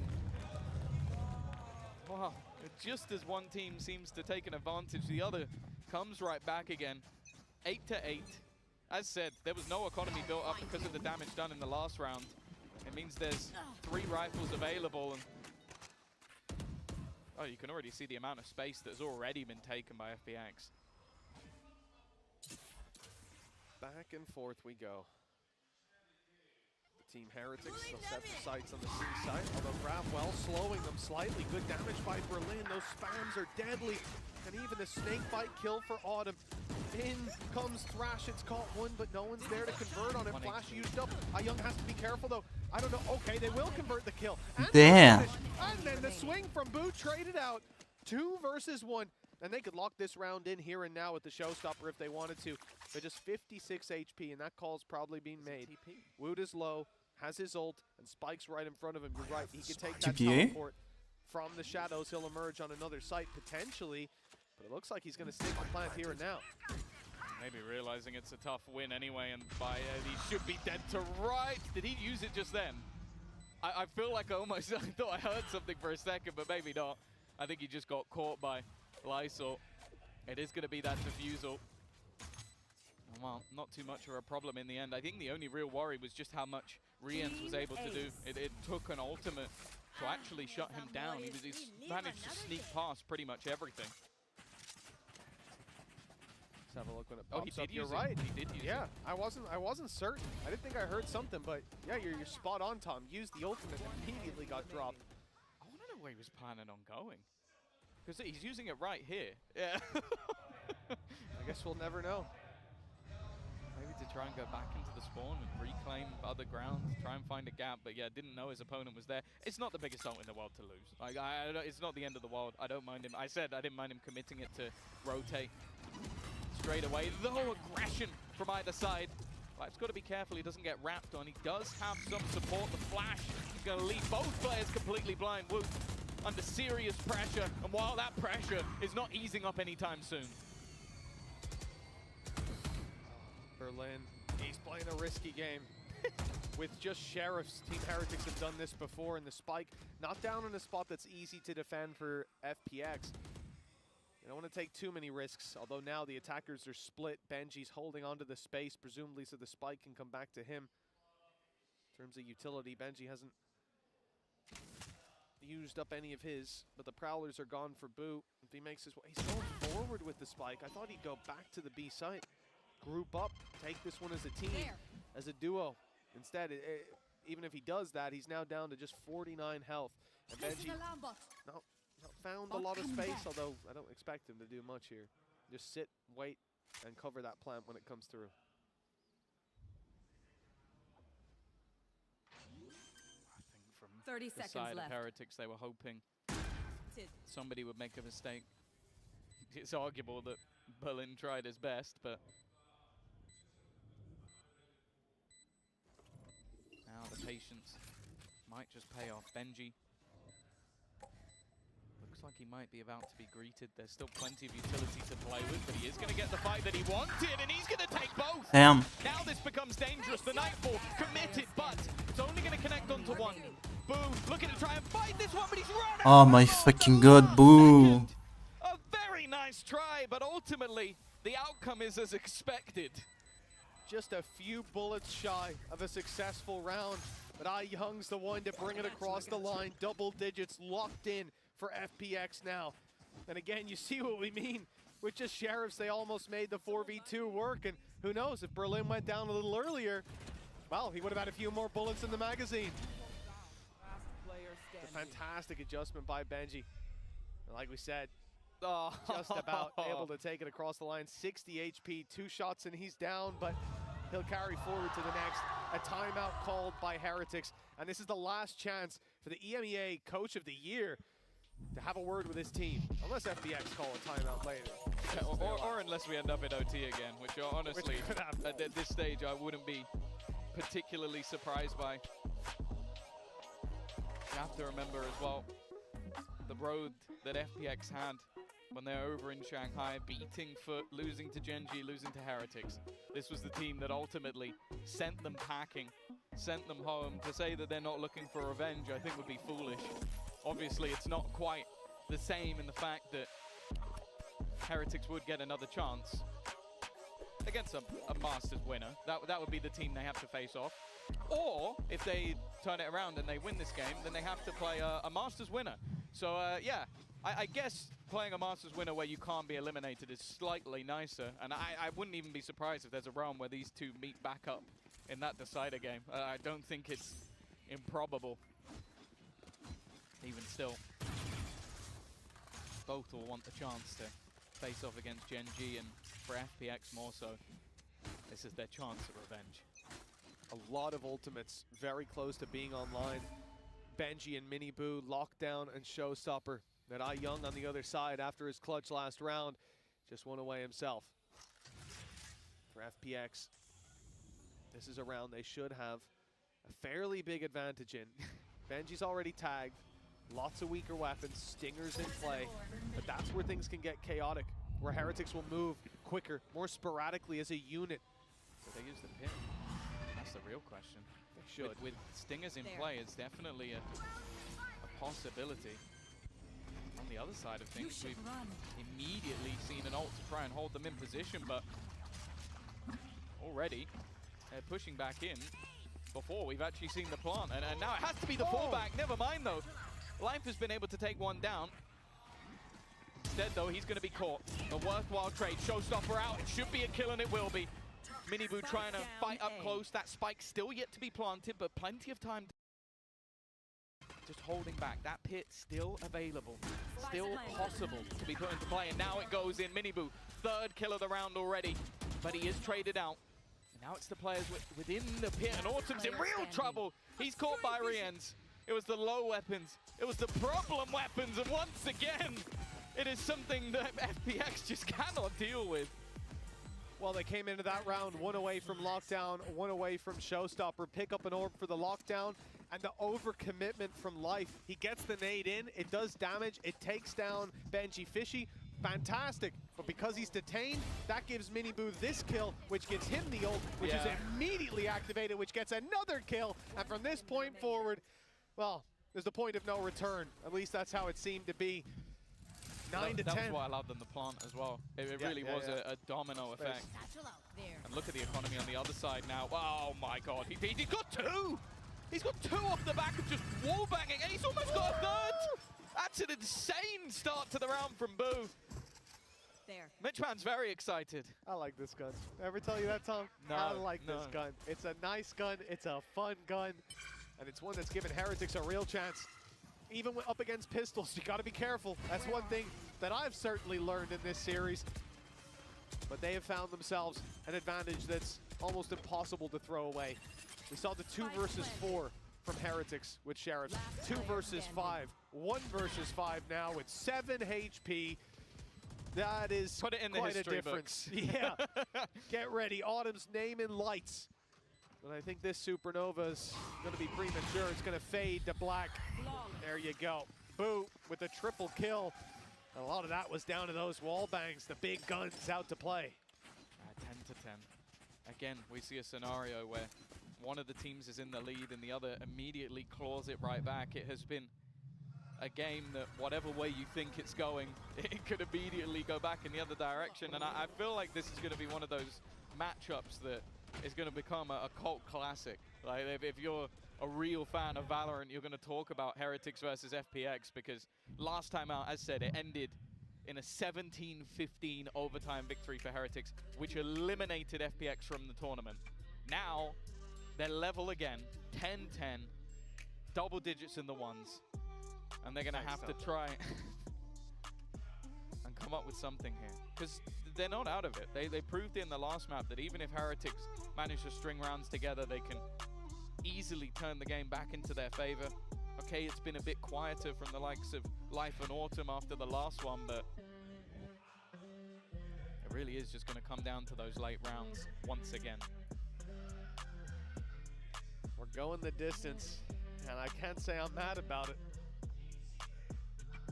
Especially seeing Boo pull out that Odin gameplay. It's got a smile on my face. My favorite part about the replay was I was just watching Life's camera as he got hit multiple times, and he just looked so like lost, disappointed, angry, just every negative emotion stewing. We'll see if it continues. And maybe we'll see less A-main aggression from FPX, although looking at the mini-map, I don't think that's likely. A lot of players grouped up and ready to take a fight around this area. Perhaps some rubble control to be sought. Will it be a pace change? Because that's the thing. Like Heretics have liked to do this, where their opponent pulls a pause, so they do something completely out of the ordinary. It doesn't always work, but it looks like, again, they've just completely avoided the initial control over on A, expecting that to be a counter, and just taking space elsewhere. Now, they have Nightfall. They could look to commit that into one of the sites, but it's seemingly, it's just going to be the allowment of that control to be lost, and then just hit the site elsewhere, not giving a lot of information. The only thing is Lysor, but he is isolated. Viper's Pit C and the review till A early, you think at this point that there will be some control, especially that one-way smoke gives it away. But it doesn't look like Heretics are deterred. In fact, Boo's moving around to presumably throw over the reveal. Or perhaps not. They're just covering the B aggression alongside the turret. It'll be a slower round from Heretics with 45 seconds left. The reveal does go through, but not outside of A. He's faking this. He's making it look like it's a B hit to keep those rotations dragged in the other direction. And it's Lysor that will have the pressure on him.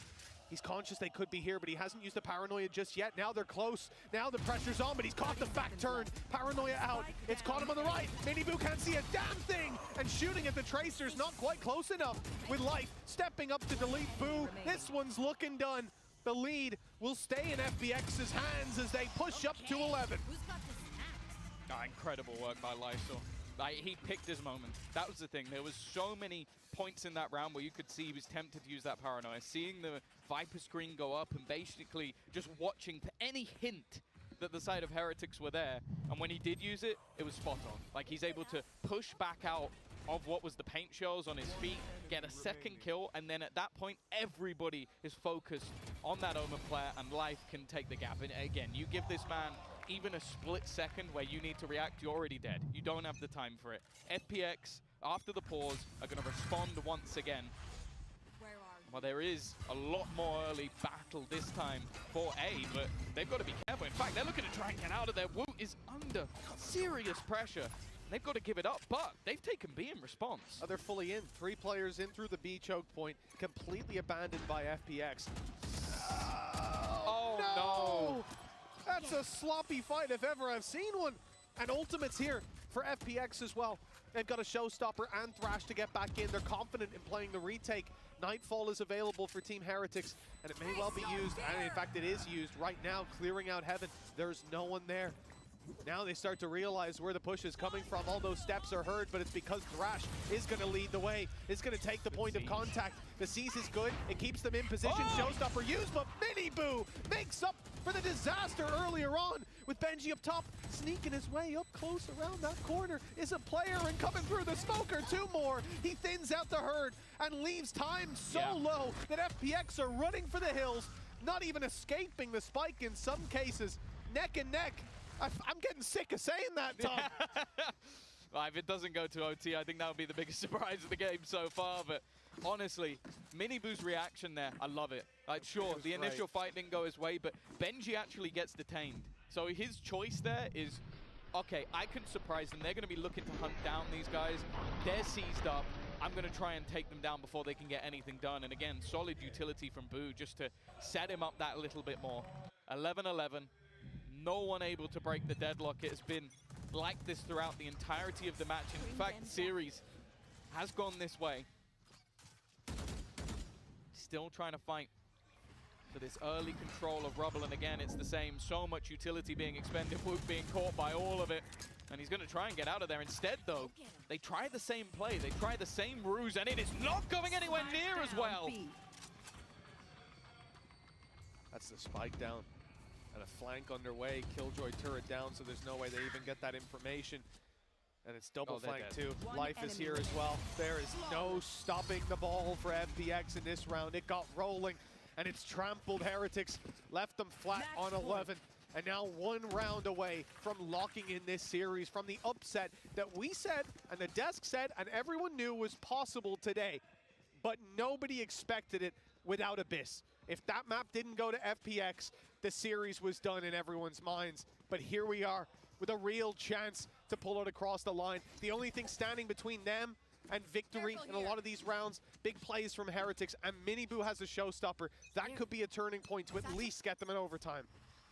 Again, we're going to see this control fought for. It has gone the way of FPX in the majority of rounds. Boo is trying to find something in the aggressive push-up.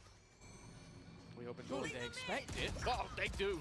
That's a big kill. Berlin going down. It was a risk taken, and it was a risk that I don't know if it was worth it. Doesn't seem so, especially with that showstopper online from Miniboo. He's the one picking the kill, but the ult was already there.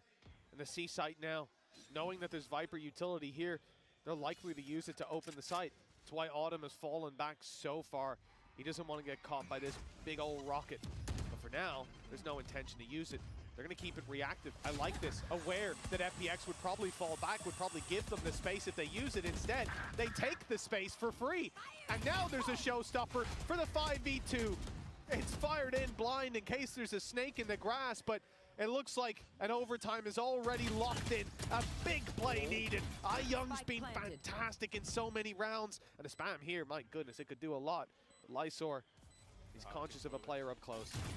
Yeah, would reveal his position, not knowing that there was going to be an alarm bot there. He's trying to find a way through the smoke, and now, well, a 1v4 to Ace. He's been unbelievable, but this would have to be the best of them. It seems like OT is inevitable, and maybe it was from the get-go.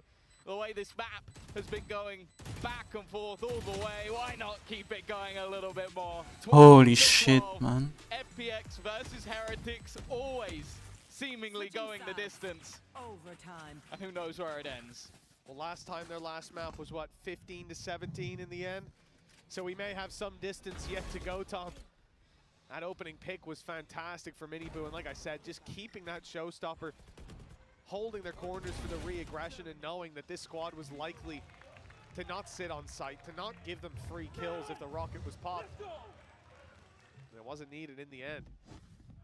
Round number 25 about to unfold. It's been pretty much neck and neck the whole way along. Even when it comes to buy rounds, it's hard to separate these squads. The one thing is, though, there won't be ultimates online from the get-go. We could see slower play to farm those orbs. Perhaps a more direct approach from FPX, but I'm looking at the map and it certainly doesn't seem to be the case. They're much more spread out, looking to take the control bit by bit and deny any aggression from this defensive side.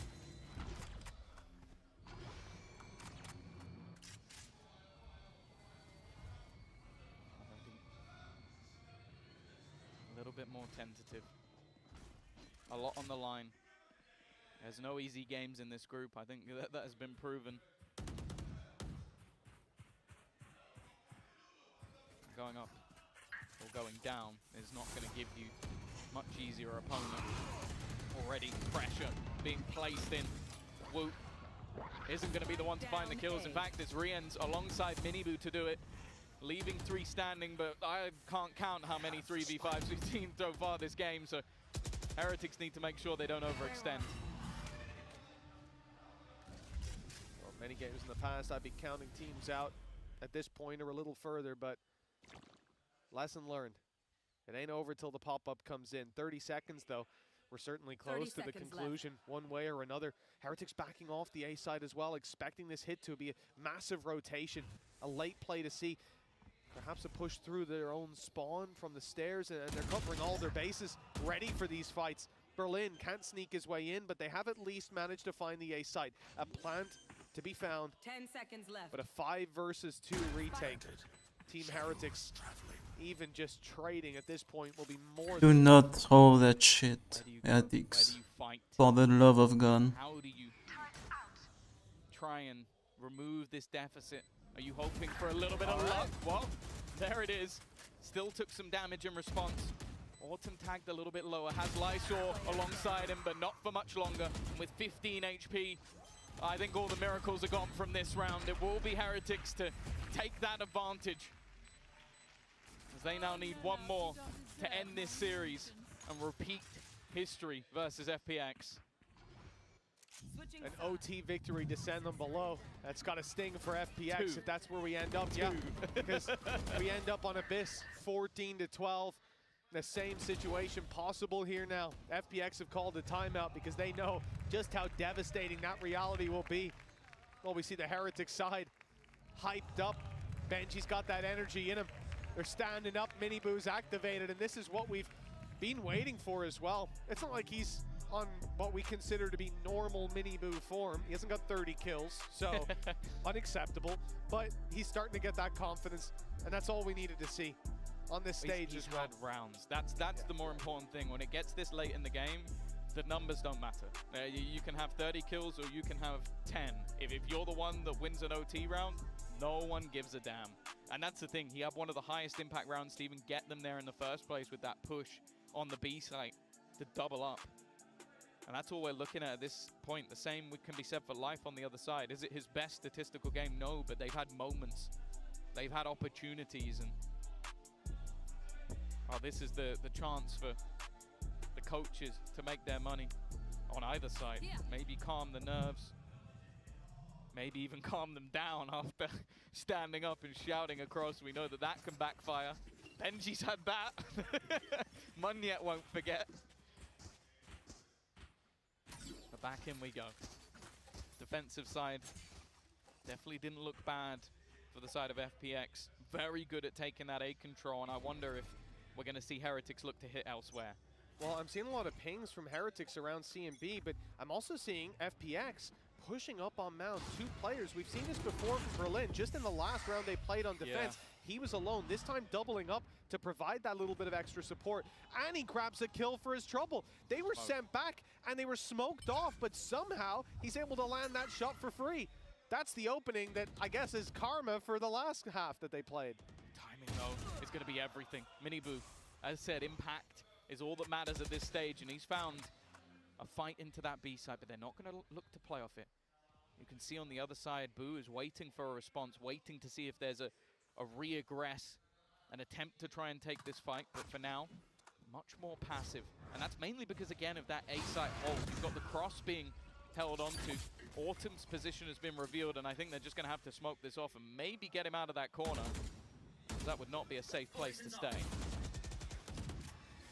Still running into a pretty heavy setup here on C. At least the orb is down for now. It's not going to last too much longer. Those sprays are good from Berlin. That's his 3rd already. Damage done that Autumn converts on. And they're not letting it go just yet. Another overtime required. 13-13. There's no split in the difference here. Overtime. Sure. It just seems like, well, again, just look at the scoreboard. That tells you all you need to know. The back and forth has been truly astounding from these 2 teams, neck and neck. If anything, we should maybe give them both the chance to play against Sentinels, or both the chance to play against Gen.G, because it really does seem like both teams could or should deserve to go marching on in the upper bracket. Unfortunately, this needs to be decided. The battle continues, the fight for Rubble.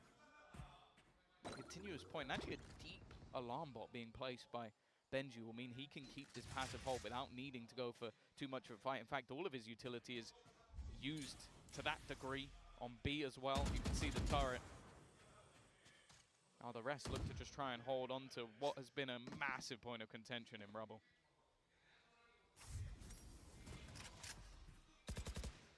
not the normal hold. You don't have an easy escape a lot of the time.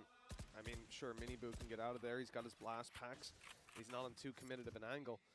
But then just take a look at Rien's. He's got no way out. The wall might help him for a moment, but okay, the spam is good. Now where does he go? He's stuck, he's naded, and hit by the snake bite too. Miniboo gets out, but the trade 1-to-1. It's not fantastic for the defensive side. Less players to defend this map now, and FPX still have the ability to take this wherever they want. The door is open. It looks like the spike is still going to the A site. They're committing. I thought this could be a fake after initial contact, but instead they're going to run heavy into 3 players from Heretics, and it's Heretics coming ahead in all the fights. Berlin left alone, 1v3 with an op. Yeah, with an op and no shields. Like, he's got 20 seconds. He needs a miracle. He needs a mistake. I don't even think he could pull this off unless Heretics do something silly. And wow, holding already. Benji, he's not going to repeat that. Absolutely no reason to. They could wait for him to try and grab the spike, try and plant, but they are not giving him anything. A shutdown and another chance for Heretics as they get themselves to match and series point again. Another chance to close this out. Moving into their attack side. This was a big gamble by them, the 3-man rotate to the A site, but it couldn't have worked out any better.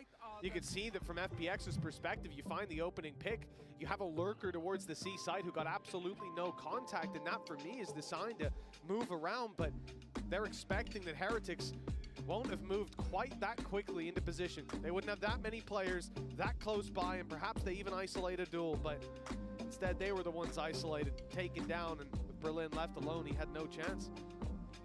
I think probably one of the most fun things about this series for me is, again, you just see the depth of both of these squads. Like, I think Rien's has been outstanding on every single map. Every single map playing different roles. Every role. Playing Sova, playing this Viper. He has been outstanding. Gecko on the last map as well. And then, of course, across the board, the exact same thing. Ayung has been unreal on the Initiator. And you're going to talk about Life, you're going to talk about Wu as these superstars that we have seen time and time again, but it really has been like, at any moment, any player in this server could be the one to make the difference. Yeah, I mean, even Autumn last map, it was really fun seeing him on the chamber. They were getting so much value out of that agent.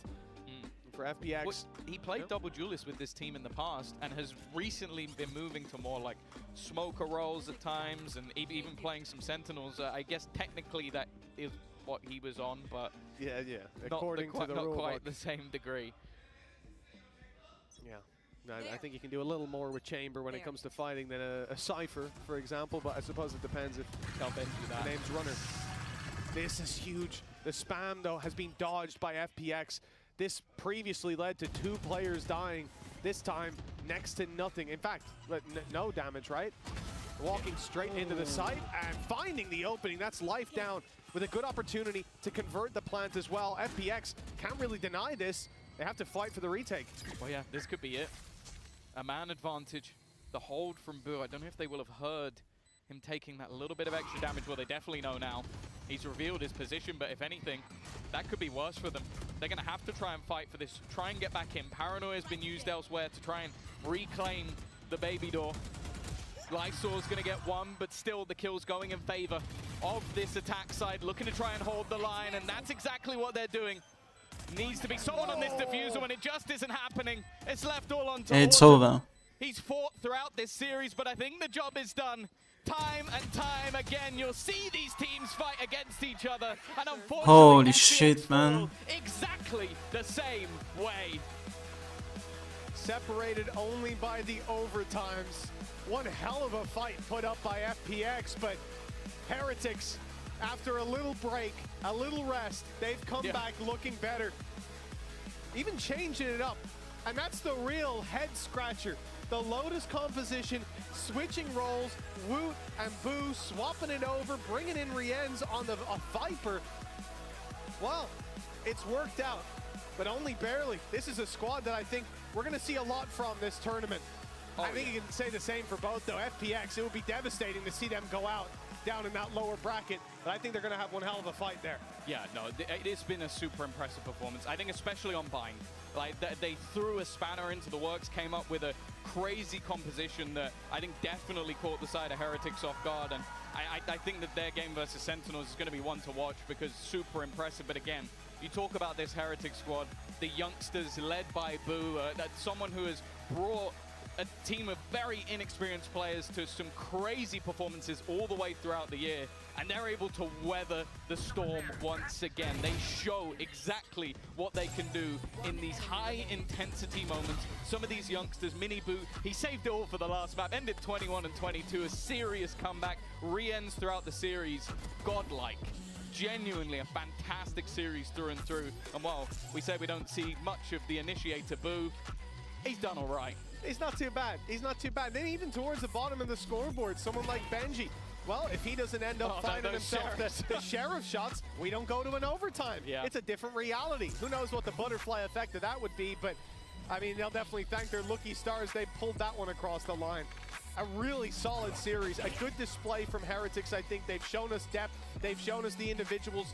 Mini Boo on stage as well. I think it's a big factor for him to find that confidence here at the international level at Champions up against a squad like FPX. And look, it doesn't get any easier in their group. Group B is a punishing one for sure. You've got some of the highest caliber squads in the world in just this group, but Heretics at least have that little extra buffer now moving through the upper bracket. Yeah, and they also get a very early rematch of their Masters final, which will be an exciting one. I'm sure for Neil, he's going to be having a heart attack here and there because he's not only had to witness that, but now has to be ready for Gen G going forward. That's not going to be fun. And I'm sorry, Neil, but I would like to see this match again, if I'm honest. Either way, we are going to be heading things off to the stage. I believe we have Boo. Intense series between FPX and Team Heretics. I have Wood on standby to talk about it. Now, congratulations, Wood, on that win. Just first things first, how crazy was it today? 우트 선수 만나보도록 하겠습니다. 박수 부탁드릴게요. 먼저 오늘 풀세트 개막전 경기 소감부터 들어보도록 하겠습니다. 감사합니다. Thank you so much. How was it today? How crazy was it? It was really good. Like, it's just a default FPX game. Like, hard, annoying, but we are always winning in the end. So. 항상 FPX 만나면 뭐 경기가 팽팽하고 힘들기는 하지만 그래도 헤리틱스가 항상 이기기 때문에 오늘도 승리해서 기쁘다고 얘기를 했습니다. Now, first time ever competing with the full roster for you guys, and actually looking through all of the matches that you guys played, EMEA included, this roster actually has the highest win rate. I'm quoting Josh on this. So what are the chances, do you think, that Heretics has in winning that trophy when it comes to champions with this iteration of Team Heretics? 로스터가 사실 시즌 초에 구성한 로스터 그 자체인데 국제에서는 이 로스터로 또 처음 치르는 거거든요. 좀 첫 경기 치르기도 했었고 팽팽한 경기기는 했지만 이번 로스터 그리고 베스트 5로 치르는 이 경기에 대해서 그리고 이 챔피언스에 대해서 좀 어떻게 느끼고 있는지 물어보도록 하겠습니다. I don't want to jinx it, but our roster is like on our peak right now. We are grinding every day, practicing every day. So I'm feeling good about it. It's gonna be better than other events. 사실 이 베스트 5 멤버가 지금 계속해서 고점을 찍고 있고 너무 열심히 하고 있기 때문에 약간 좀 부두수를 걸기는 그렇지만 그래도 충분히 좋은 성적을 낼 수 있을 거라고 좀 이번 챔피언스 느낌이 좋다고 얘기를 했네요. Now, because you left a huge impact in Shanghai on the duelist role, everyone here is like shouting, we want to see Wood back on the duelist.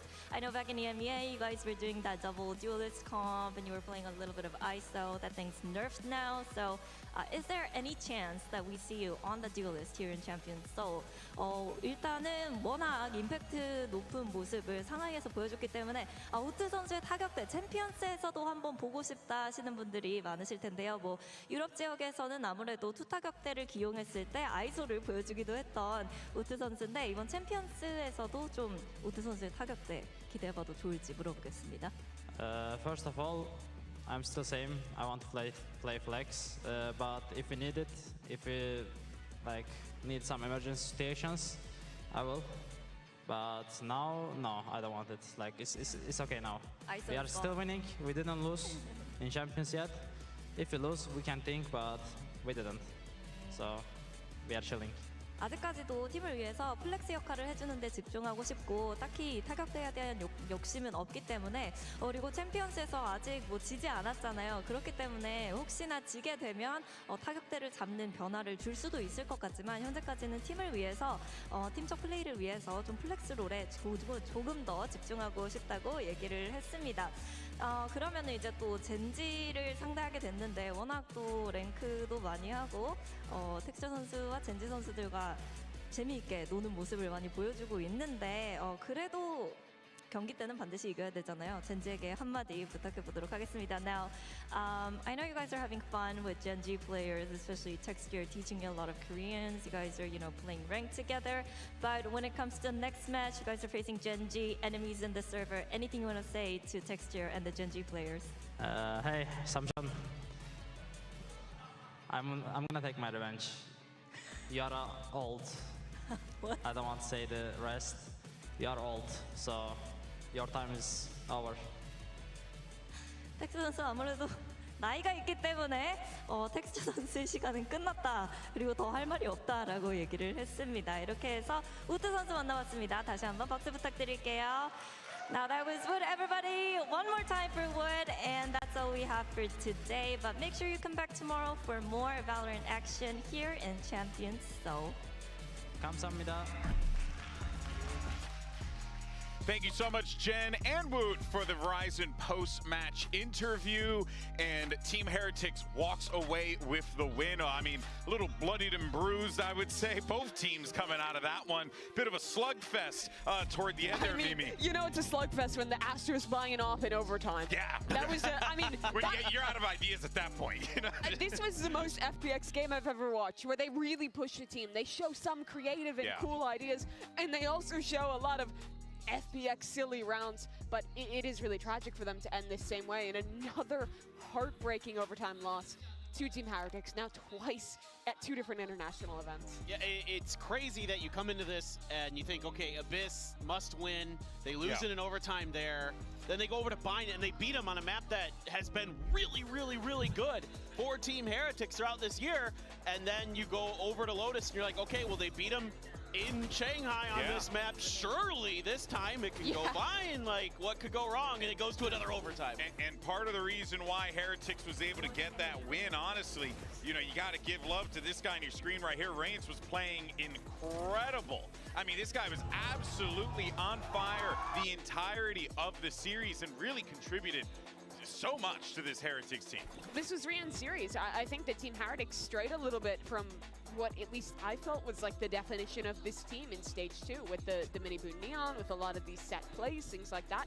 We saw a little less of that today. They had to do a lot more on the fly, adapt to this weird stuff that FPX was throwing at them. And it was weird. But the individuals stepped up when they were needed, and Rien's had an excellent day, not just on map 3, but across the series. Yeah, I mean, Rien's, okay, so there's a lot to talk about with this scoreline for today. He's the only player on Team Heretics that's positive in K2D throughout this entire match. Plus 27 across 3 maps, that's nuts. Mini Boo went minus 20. Damn. So he was having a real, real hard time today. Yeah. But Rian stepped the heck up. He was just great from start to finish today. His util was amazing. His fragging was even better. The thing is, though, I'm happy to wipe away the fact that this was a close game. People are gonna say, "Oh, you almost lost to FPX. That's a big bad sign for Team Heretics." I don't really prescribe to that fully. I think people always underrate the CN teams.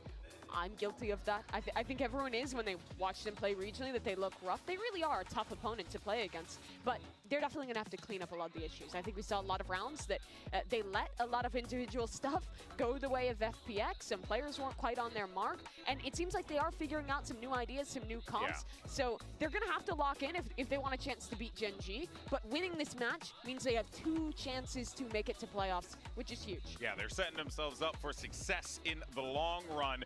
Day 1 of Champions Seoul is in the books officially. So let's go ahead and take a look at the Group B bracket where we are right now with Gen G and Heretics moving forward. We're now going to see Sentinels versus FPX, and that's going to be a tough one. But you know what, man? After what I saw from FPX today, I'm feeling kind of good. Get ready.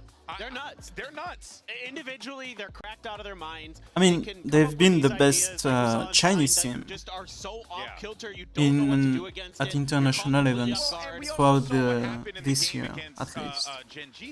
When you throw some different things at them, Like, they've shown better stuff than EDG. That's FPX's whole shtick. Exactly. At like the two masters. That is true. I'm not discrediting no, they were that, not I do feel at like Master Madrid. Sentinels are certainly going Were to they? be coming out of the gate swinging, especially after losing to Gen G. But I don't want to write off FPX. No. Literally what you just said, Mimi. I felt like Sentinels lost to like getting out-called a lot today. I felt like they couldn't find solutions, especially on Ascent. Like they couldn't deal with the A-split that kept happening, which I think is more of a team issue. Yeah, they were.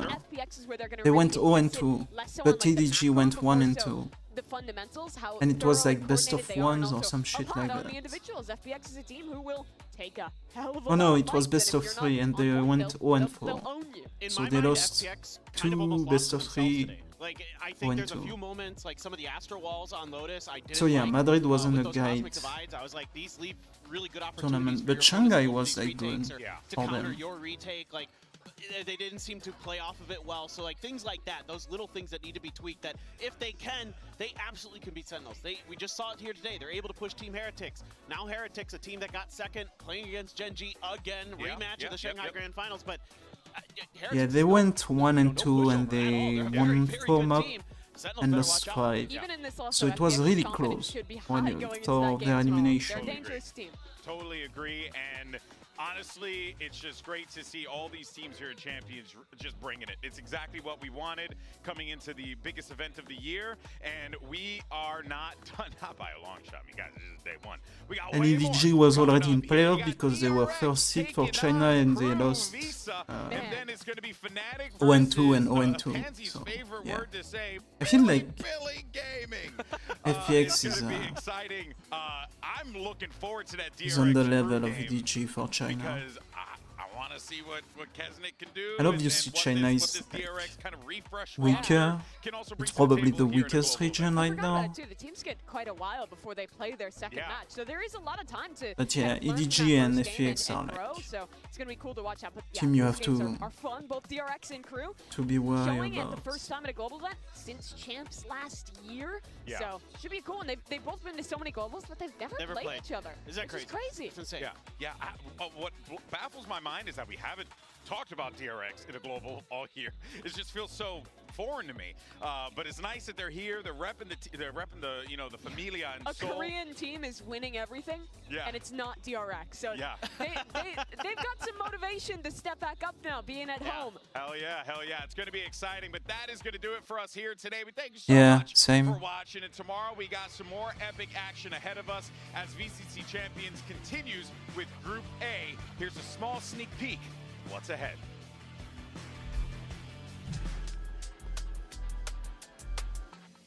You want some water? I don't need water. I need Billy Gaming. I'm not gonna lie, Fnatic are looking pretty decent right now. Oh, come on! We're looking alright. I'm gonna beat you. Sorry, Buster.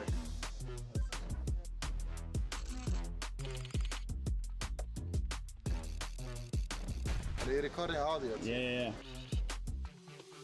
Yeah. Here we go again.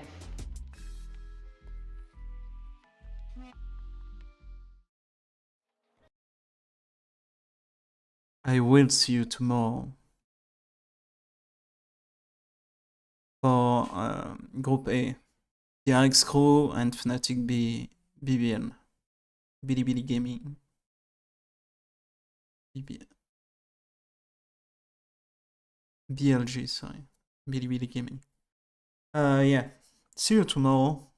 It was fun. Good start. 100% pick rate. And yeah, stay safe. Bye-bye.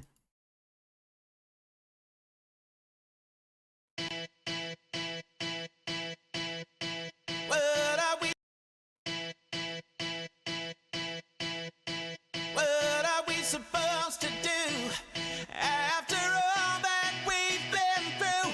When everything that felt so right is wrong. Now that the love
So hold tight.